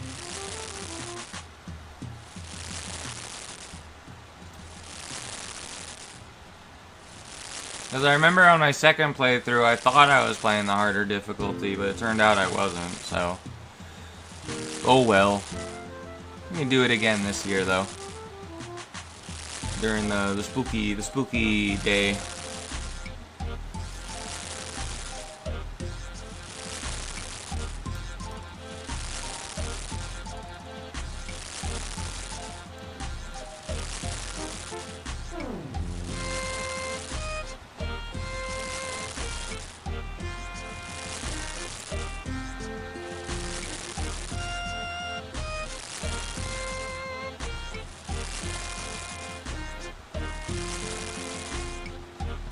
Yeah, Luigi's Mansion's a pretty good, what was one of my favorite games on the GameCube back in the day. I think my favorite was definitely all the Sonic games I had, like Sonic Adventure 2 and Sonic Adventure DX. Got 86 cooking. Did we learn anything new? No. Okay. Damn. No new recipes. Oh well.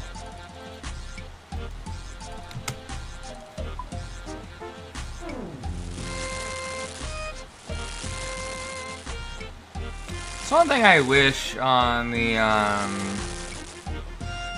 don't know, maybe that's something the Switch 2 will have, on, like, if they, because I know they have GameCube games on the Switch 2. I hope they add, like, Nintendo DS games to the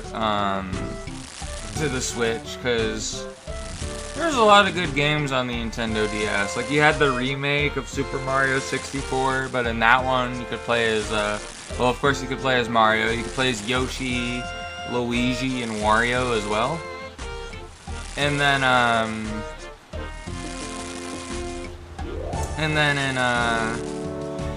they had, like, a lot of good Fire Emblem games. Like, you had the Fire Emblem game where you play as Robin. I forget what that one was called. That one was a really good one. That was really the only, I think that's really the only good one I liked. I know there was like the one where you had to choose which family to side with. That one was like, meh. Story was kind of retarded. But, I liked the one with Robin. I never got to finish it, though. I never got any of the DLCs, so I think some of the DLCs change the story a little bit or something. You can get, like, better endings or whatever with certain NPCs that die. You can have them be in your party.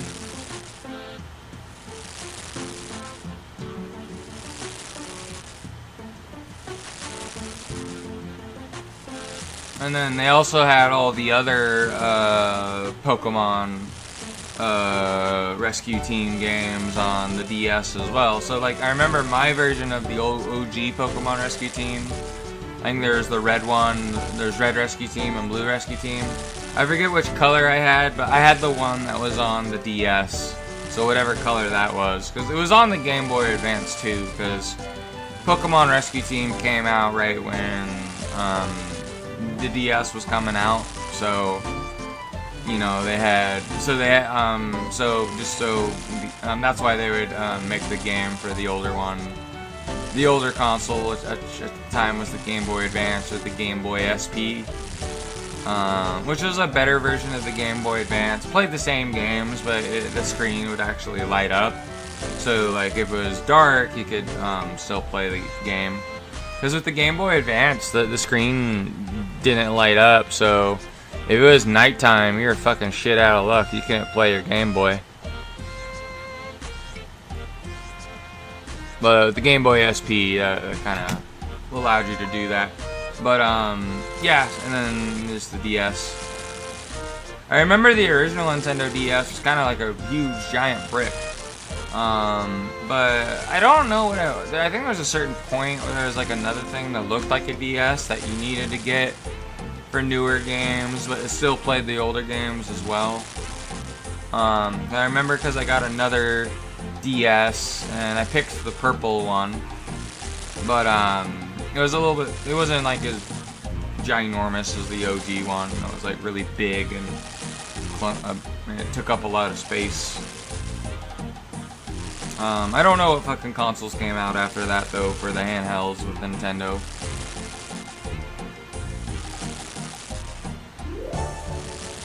I think the last like other than the Switch that I have now, I remember the last Nintendo consoles I remember that I had that weren't the Switch were the whatever that one Nintendo DS was and the Wii. And that was back when those were the current consoles. So I don't know however long that was ago. And then my last type of Xbox I think was an Xbox 360. I had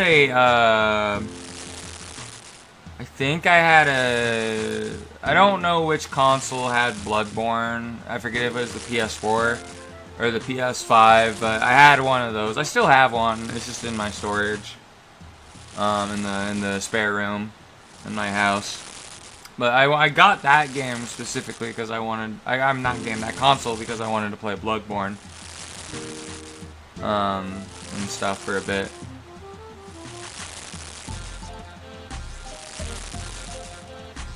I mean, I could always get that console out and probably use the capture card and stream Bloodborne, I guess, if I wanted to do that. I'd have to figure out how to get it to set up, though. It'd probably be easier to... It wouldn't be too hard to do, though, I think. Because right now, with the game capture card wired stuff, it's just plugged into the thing for the Switch that you normally would use to connect it to the TV, but I connect it to the computer because I'm a streamer.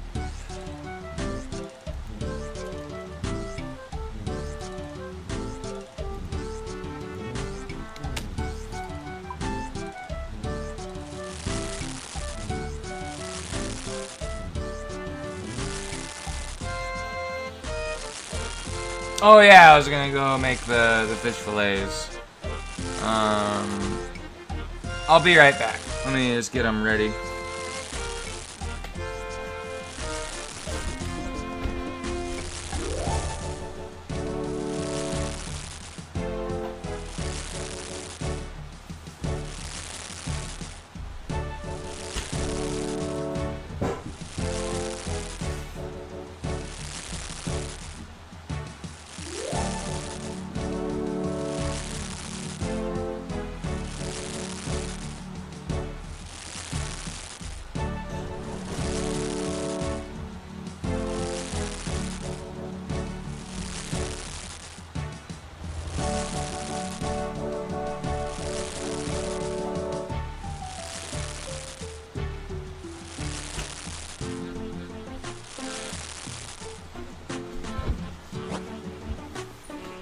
Alright, I'm back. Fish is in the air fryer.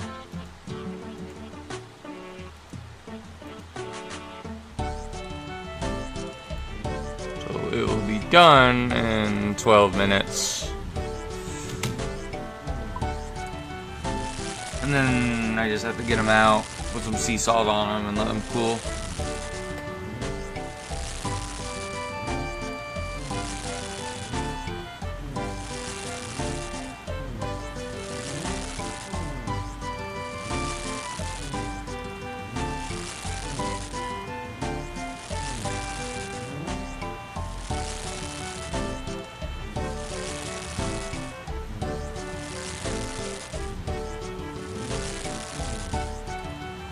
Stop dreaming, private cow. I ain't no senator, son.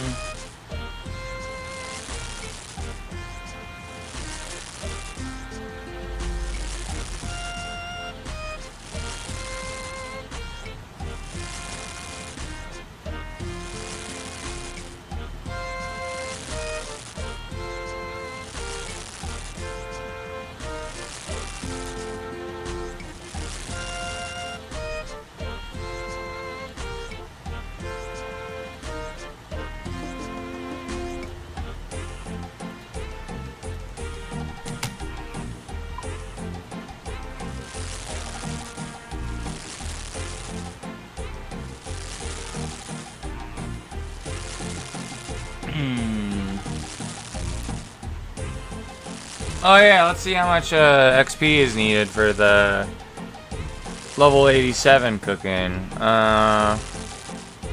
So next level is at 3,900,072. Oh yeah, 3,972,294 XP. Cool. We're almost getting close to having 4 million cooking XP. I mean, we'll definitely be at the 4 million point once we're at level 88 cooking. On our way there. But we got like fucking what? 7 more hours that I want to do of YouTube tonight.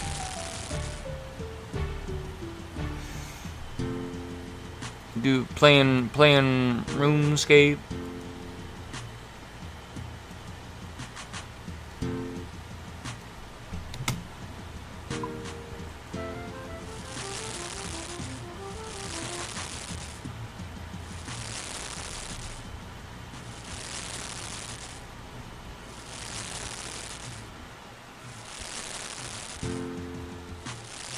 Oh, I need to have my character pray at a prayer altar. Prayer points are a bit down. Is that 42? Spent 10 of them putting the protective magic on while we were fighting the boss in that quest. It was a possessed priest.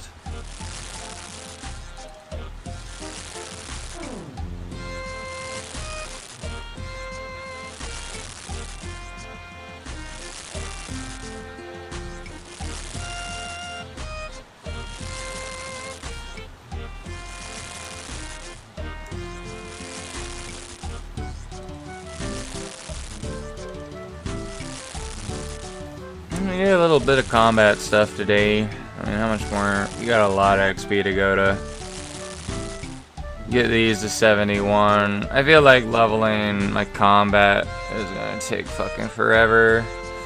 A lot longer than leveling cooking, sadly.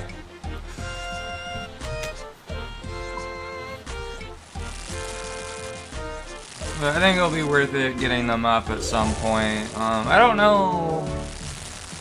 I feel like if we're gonna do those skills as a series, it'd take a lot. It'd be a lot more episodes than these cooking streams on RuneScape. I'll probably create the playlist for the cooking stuff.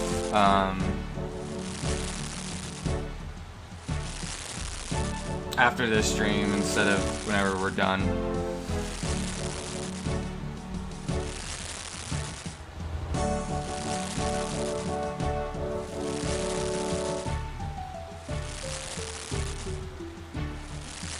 And then maybe we can do another skilling challenge later.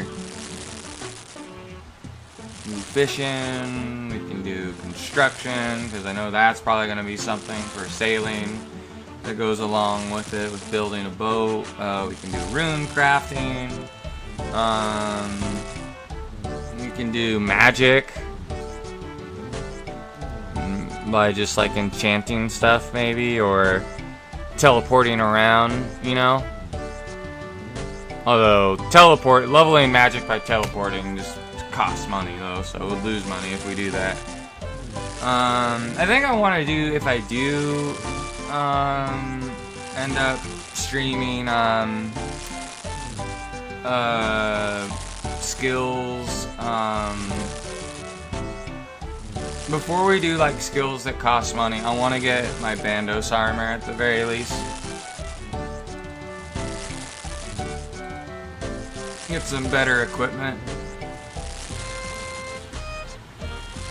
That way we have an easier time fighting people. Fighting monsters.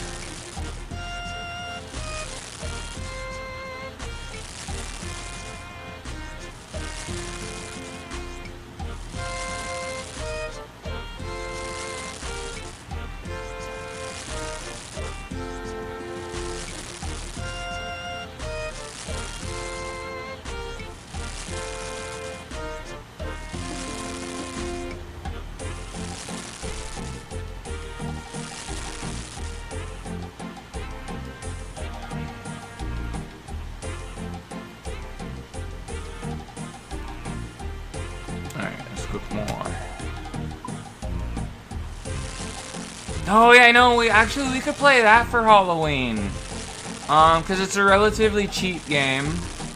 We can do Alice the Alice, that one Alice in Wonderland game, Alice's Madness or whatever, thingamabob. Yeah, maybe we can do that, because I was planning on buying that anyways.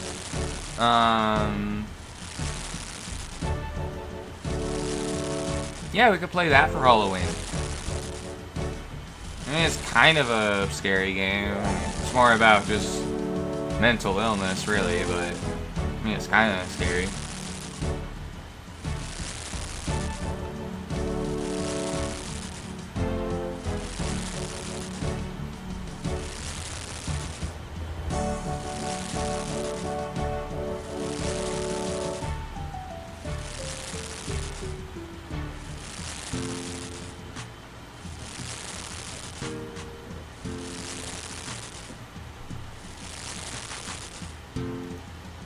Okay.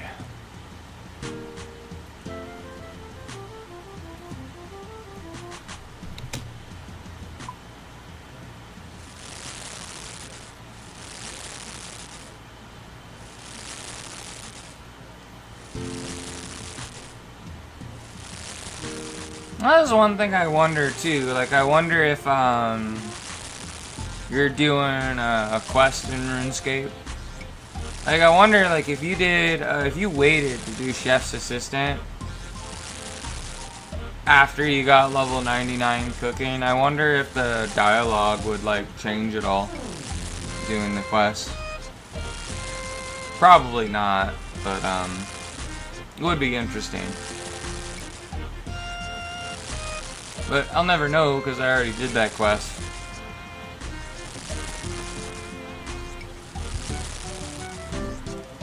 Too late for me to try and do that.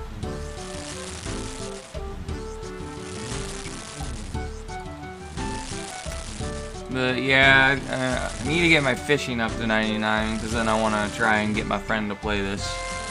And I can go fishing with him.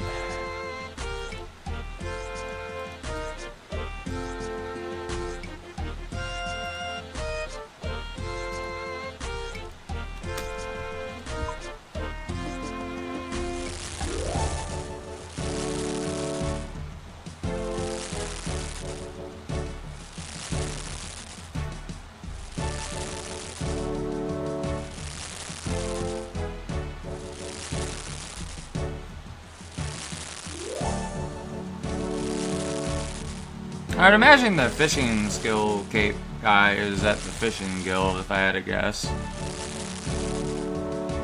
That only makes sense. I'm pretty sure he's there. I mean, I already know that guy right there is the guy that has the skill cape for the thieving skill. I guess this area where I'm cooking is like some kind of thieves guild or something.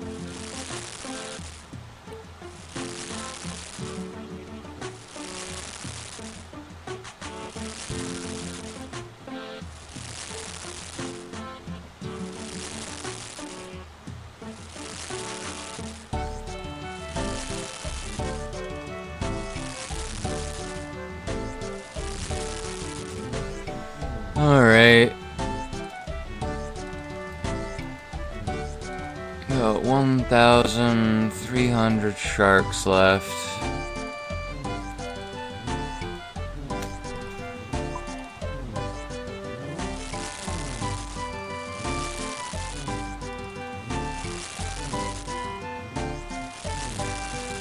I mean, depending on... Wait, let me see. So... It's 8 o'clock. It's technically 4:37. So... Trying to do math. No, I'll just count when we're at the 5-hour mark. How many more hours we have to go and what time it will be. When I've done a little challenge for myself. So I want to try and like do a stream that's like almost 12 hours, so like maybe 11 and a half hours or something. And maybe even go to like 11 hours and 50 minutes.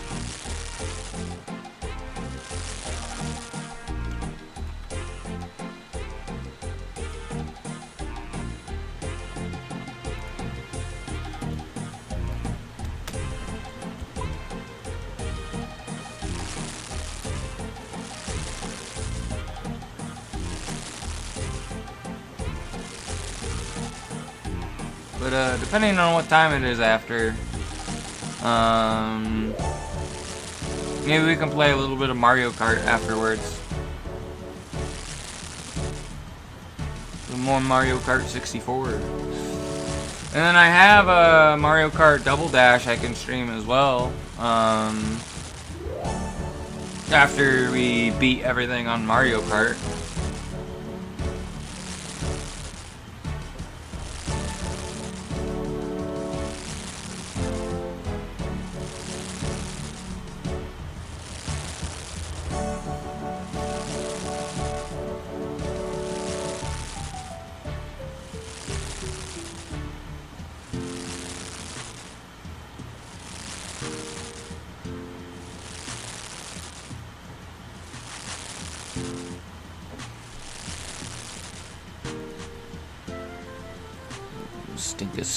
Stinkus.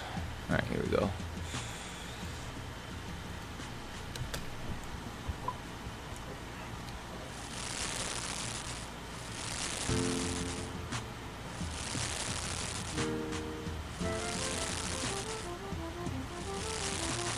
But honestly, like, I wonder if I should... Maybe I shouldn't buy Dragon Bones whenever I level prayer. Maybe I should do something a little bit cheaper. Maybe like big bones or just the... Like the baby dragon bones are expensive too. Like they're almost at 1K each. So... And the problem is, it's like a risk I lose them all, so...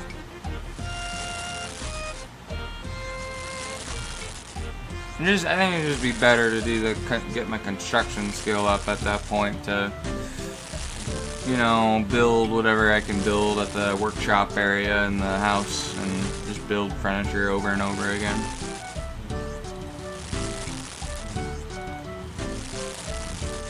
I need to see what I can build at the workshop in my house and see what mats what I need for it. But I know there's like some gear that has like a prayer requirement to be able to wear it, like the prayer books, and the robes or whatever for whatever god you like.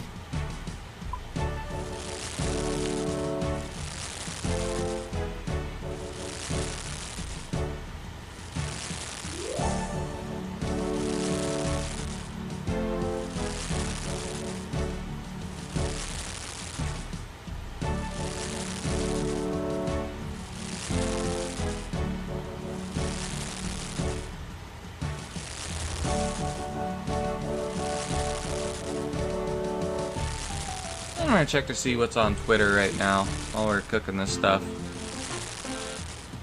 Let's see.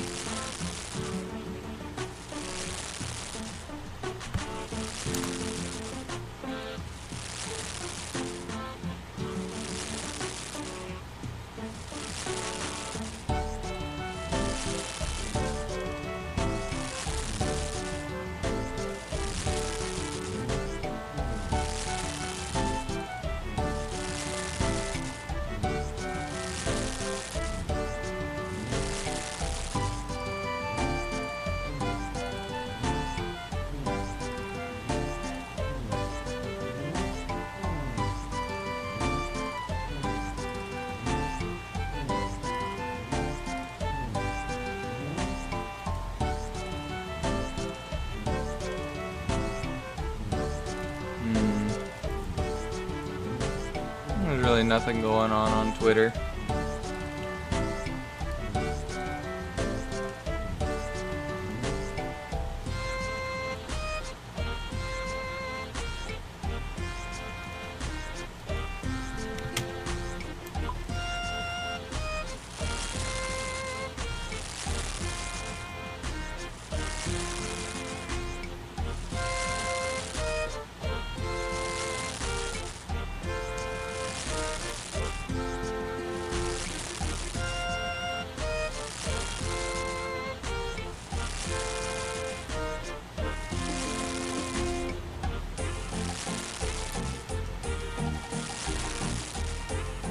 I wonder how if my fish are done cooking now.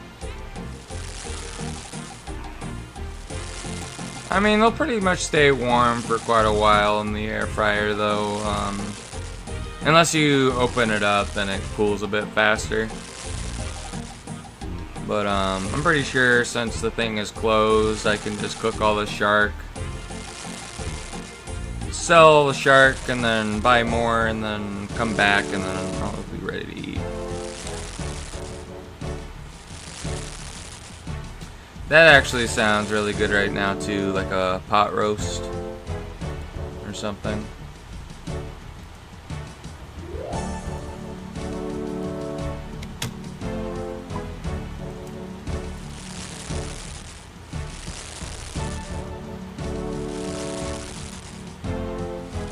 But I'm very excited tomorrow because I think what I'm gonna do is I'm gonna make probably for dinner, or maybe I'll just, I don't know when I'll do it. Maybe I'll do it. Maybe I'll do it on Saturday. I'll have more time then. But I want to make the pizza chimichanga.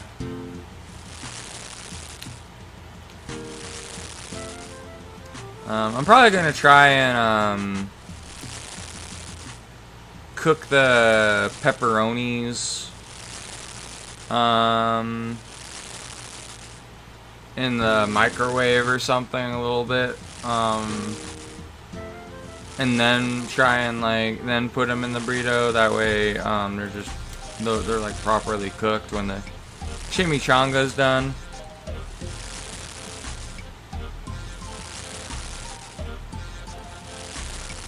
I haven't had one of them in so long. And then this way I don't have to buy a pizza. I can just make my own pizza chimichanga and save money.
Alright.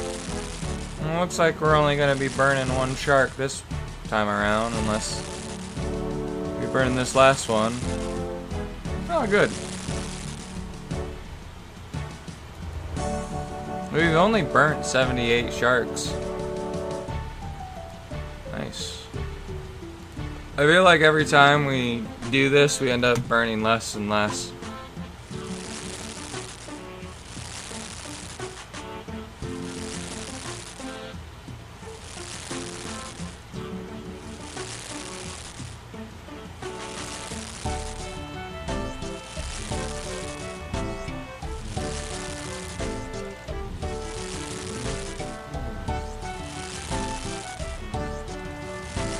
I mean, that's definitely something I should be doing, is like when we're doing all this. Maybe I'll do it when I do the fishing stuff. Maybe we can try and like level farming alongside it.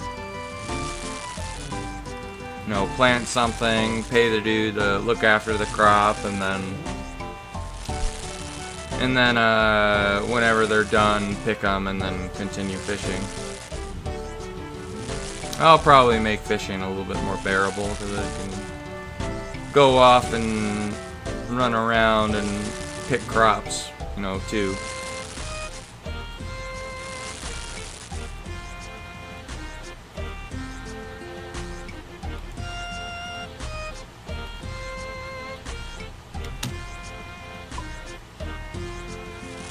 Alright, I probably should get the fish out of the air fryer now, so I'm gonna go do that. I'll be right back.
Alright, I'm back.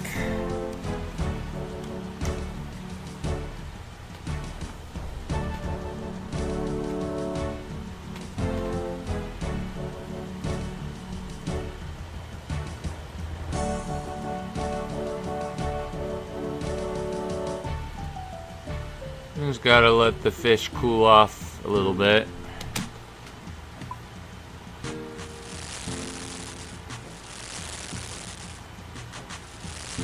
Alright, how far are we in the level, percentage-wise? 31%, nice.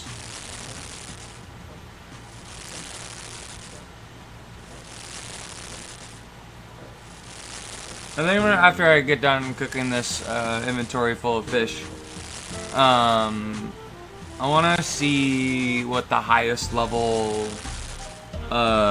fish we could cook is. And then maybe we can buy those and maybe see if we could level a little bit faster and also still make a profit on with cooking them. We're buying the raw ones and cooking them.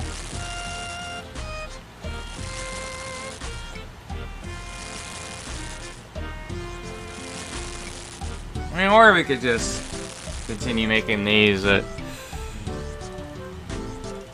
until we get to 94 cooking, I guess. But let me see. There's cooking and meats.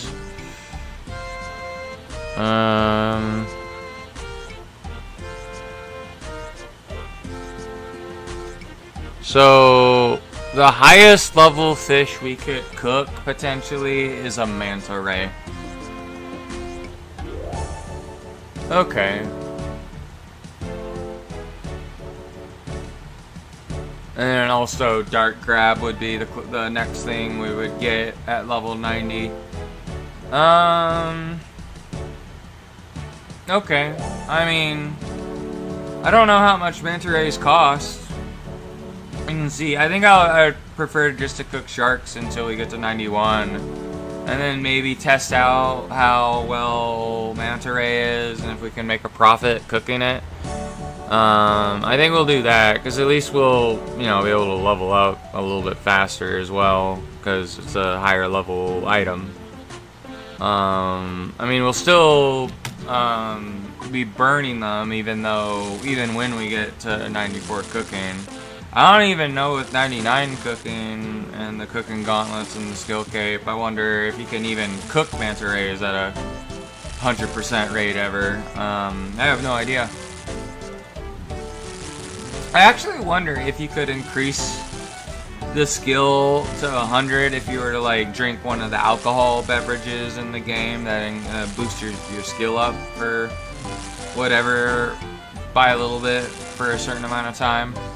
Like I know there's like the Dwarven Stout that increases your mining by a few points, but obviously like reduces your attack.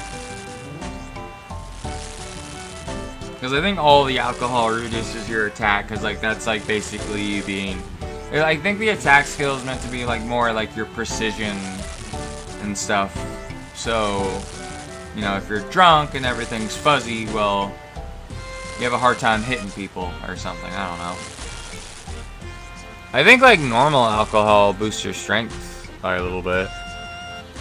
And it'll reduce your attack, but increase your strength by a bit with a normal cheap beer. And I know there's like the Wizard's Mind Bomb alcohol that increases your magic skill by a little bit when you drink it.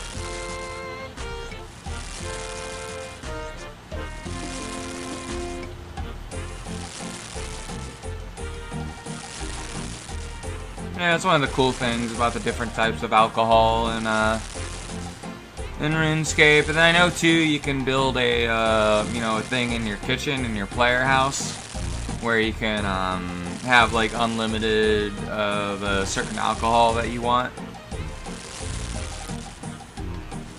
that you like to use, and just like pour it into a glass and then just go out adventuring again and use them whenever you want, I guess.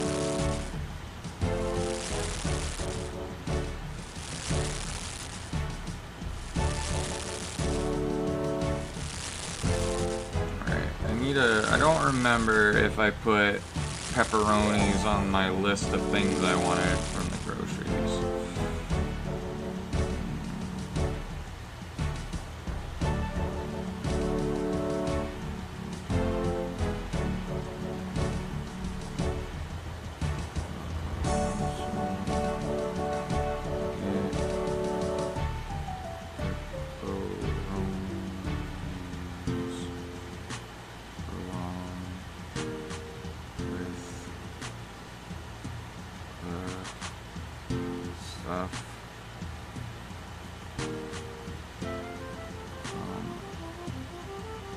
The list for pizza.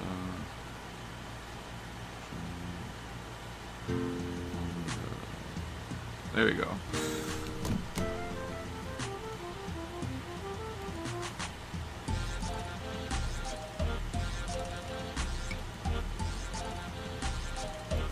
Alright, let's continue cooking. Is my fish cooled off now? Yeah, it is. I can start eating that.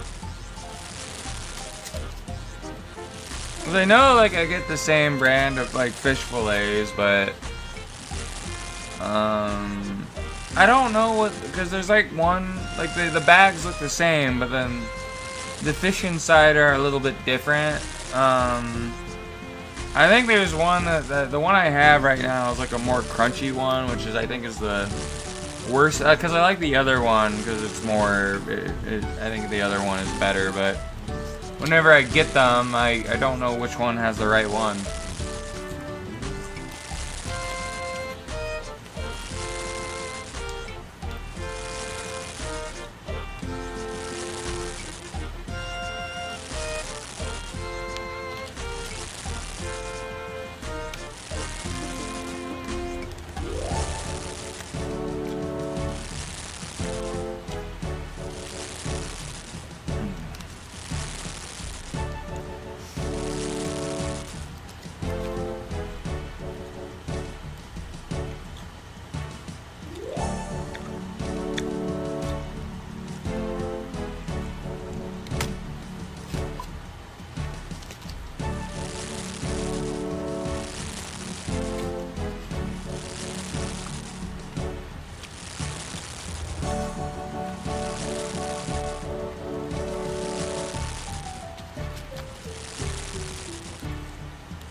Oh wow, what's that guy doing?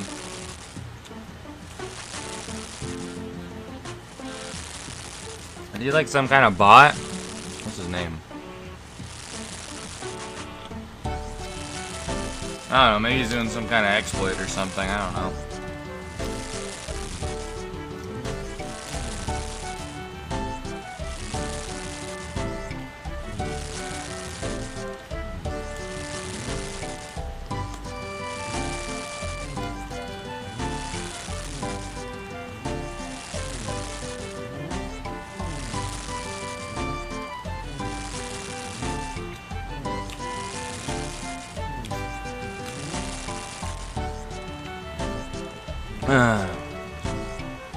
Even this being like the version of the fish fillets that I think aren't as good as the other one, it's still pretty good.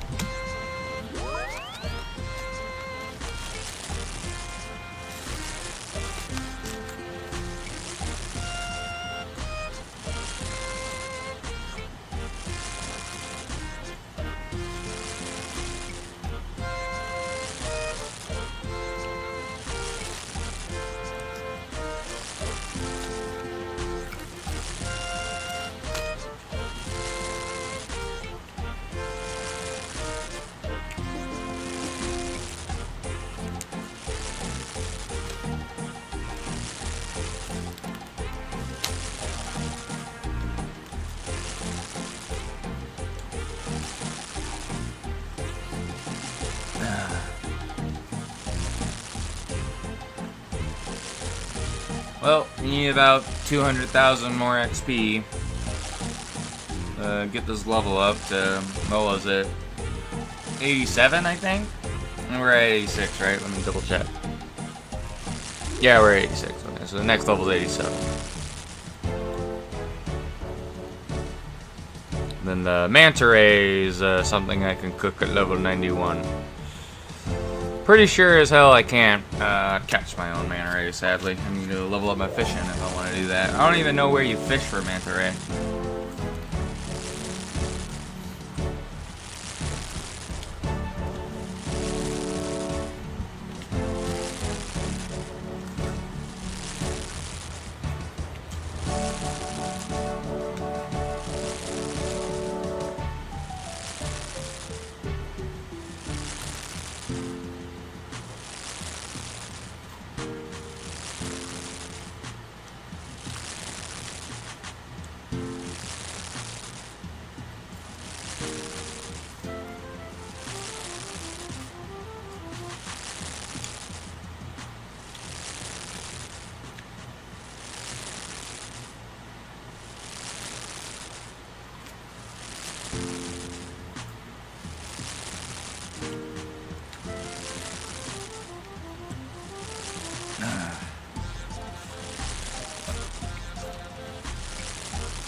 Alright.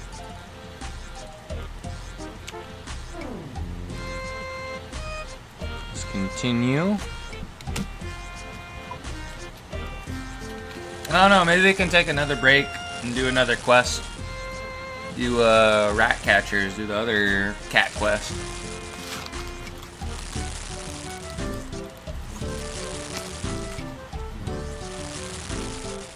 Or we can do it tomorrow. Maybe.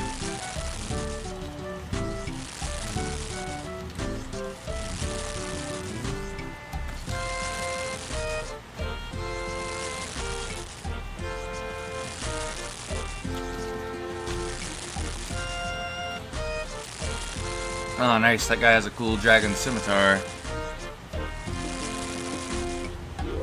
I really need to do the Monkey Madness quest so I can get my hands on one of those and use it.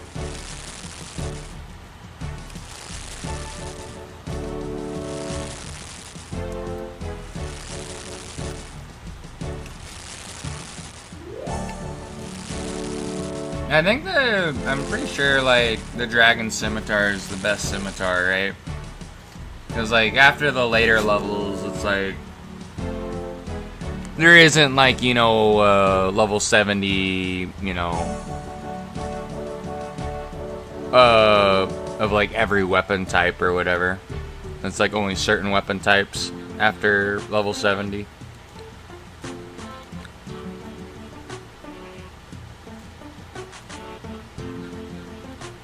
So like, you know, with like claw, like with the claw weapon, I don't think there's anything better than like dragon claws from what I know. There's no better claw weapon.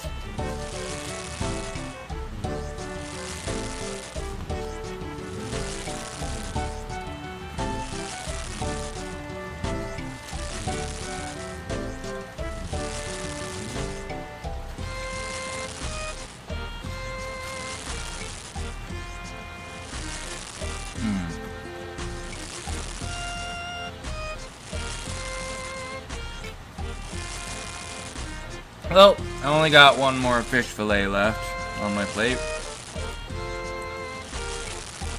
Oh, you burned one. Burned the last one, sadly. Alright, here we go.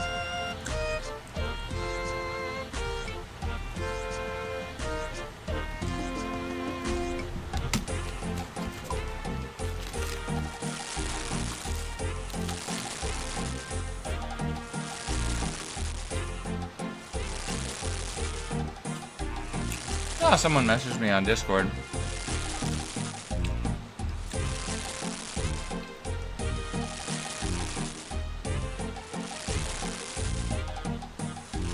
Oh, it's my friend Polly.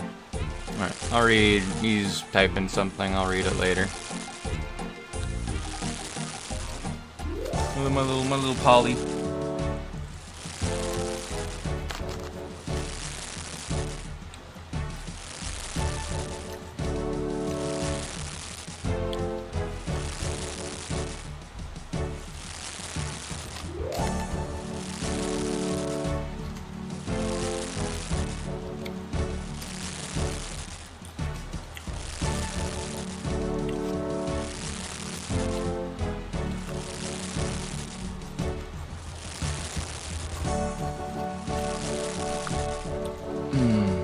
Alright. I think we successfully cooked all those ones. I don't think I had any burned ones that time.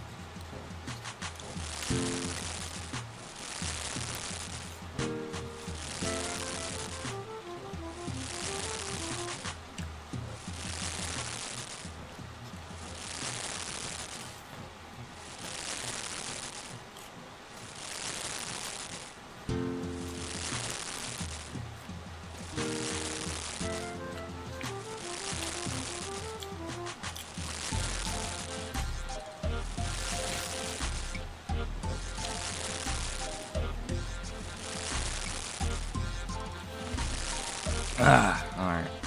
See what Polly wrote. Move this box thing.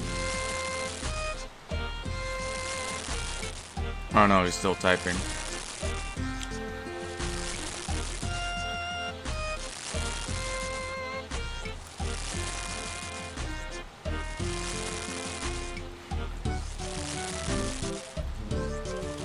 Man, that fish was pretty good.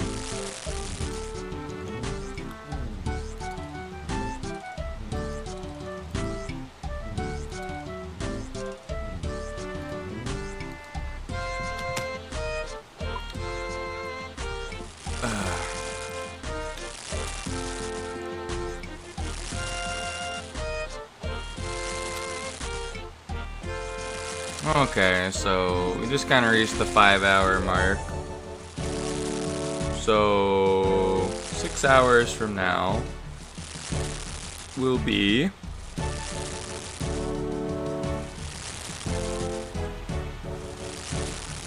Yeah, it's 2 o'clock. I remember counting before. Okay.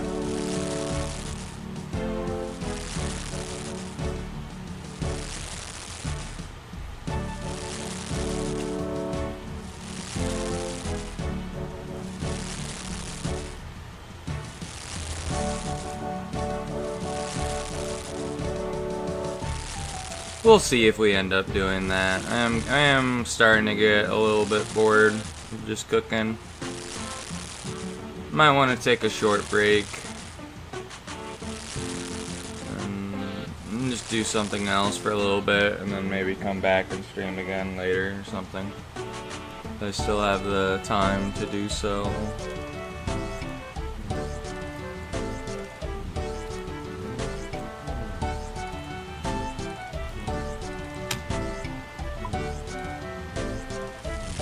I think I just want to get one more level up. I think that'll be good. We started at 84 and then level up 3 times and get to 87. I think that's good progression. I mean, we've been playing for 5 hours.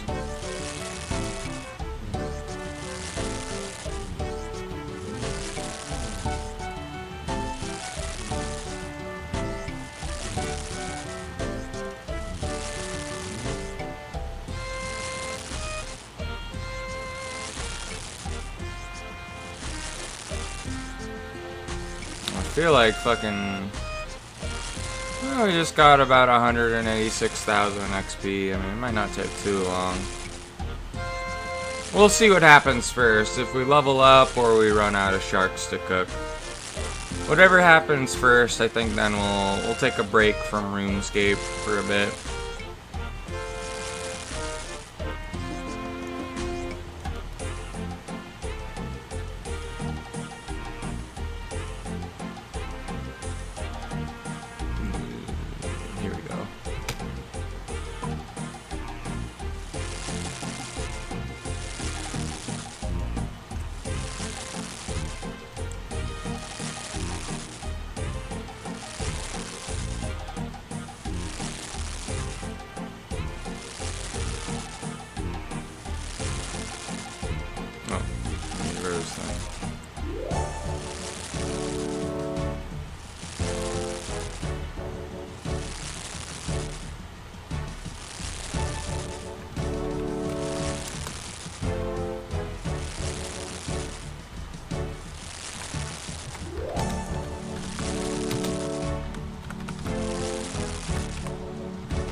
We got 656 sharks left.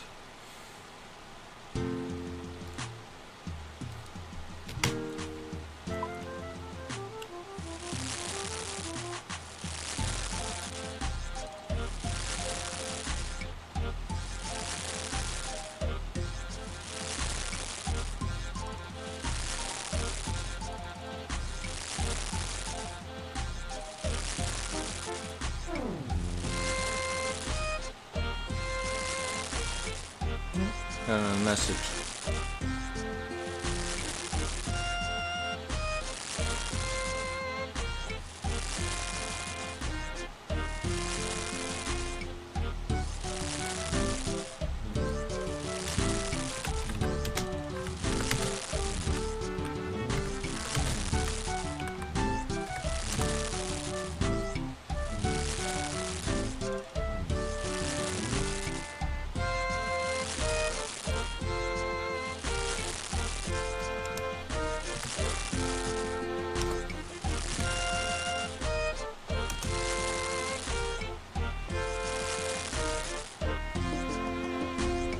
Alright.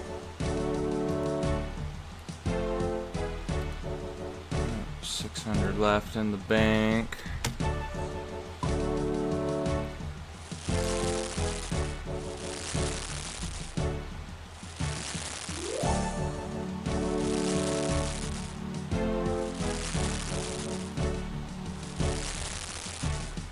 We're halfway to 87.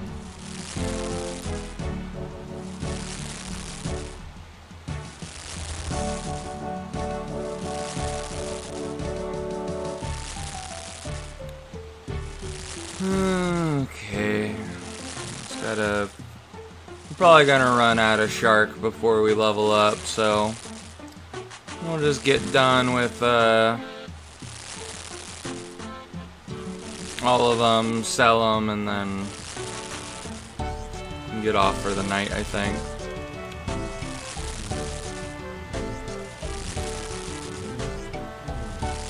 I want to go hang out with my friends for a little bit.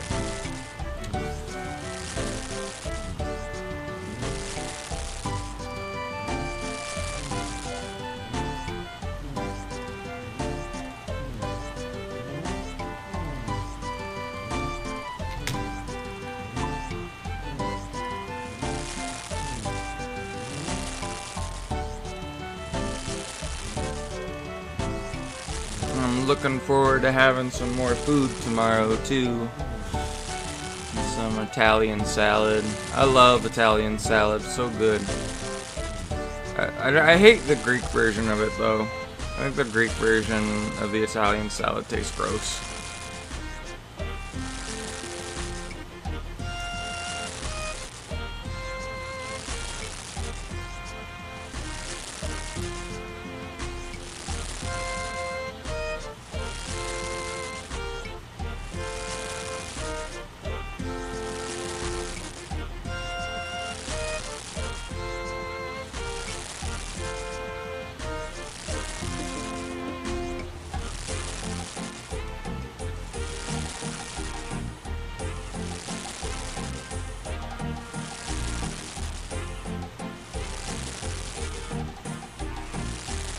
Alright.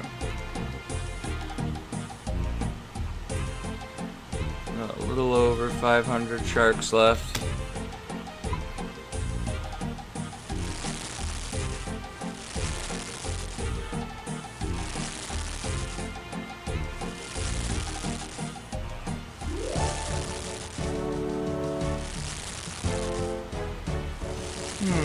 That is one thing I wonder though too. If I buy a bunch of uncooked, like of the best pie I can make, I need to see how expensive those are versus the cooked version. 'Cause I wonder how much XP those give.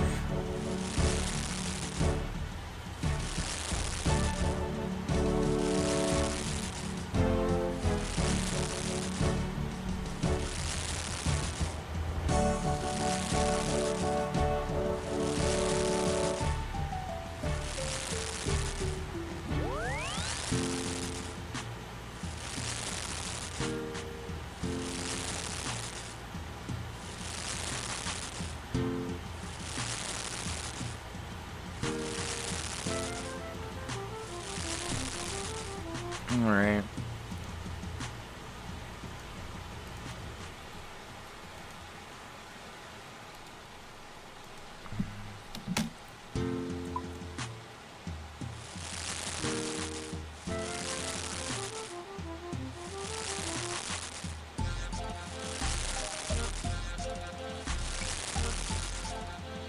And then the next time we play, it won't take us too long to get to 87 anyways, so.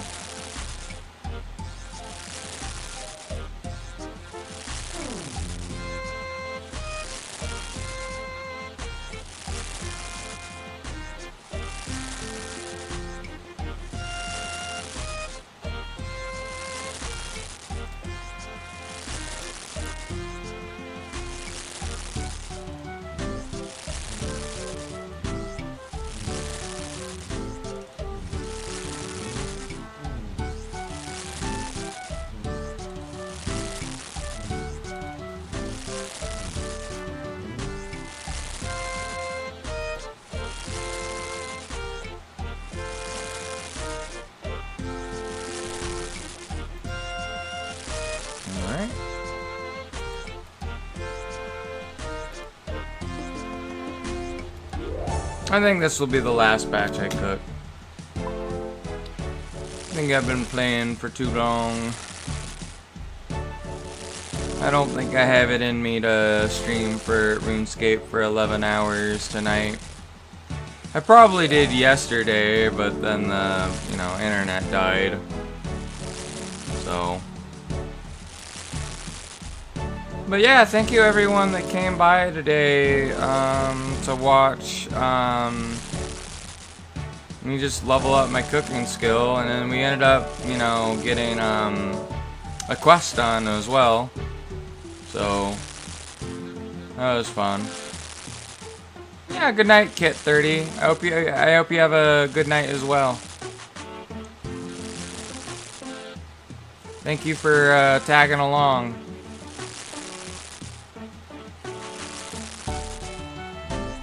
Yep, let's just finish up these last 3 sharks and then we'll be done. And then we'll probably do another RuneScape stream soon. I really want to stream just me trying to get the cooking skill to 99, so be my first skill I ever get to 99. Anyways, I hope everybody has a good night. Stay safe.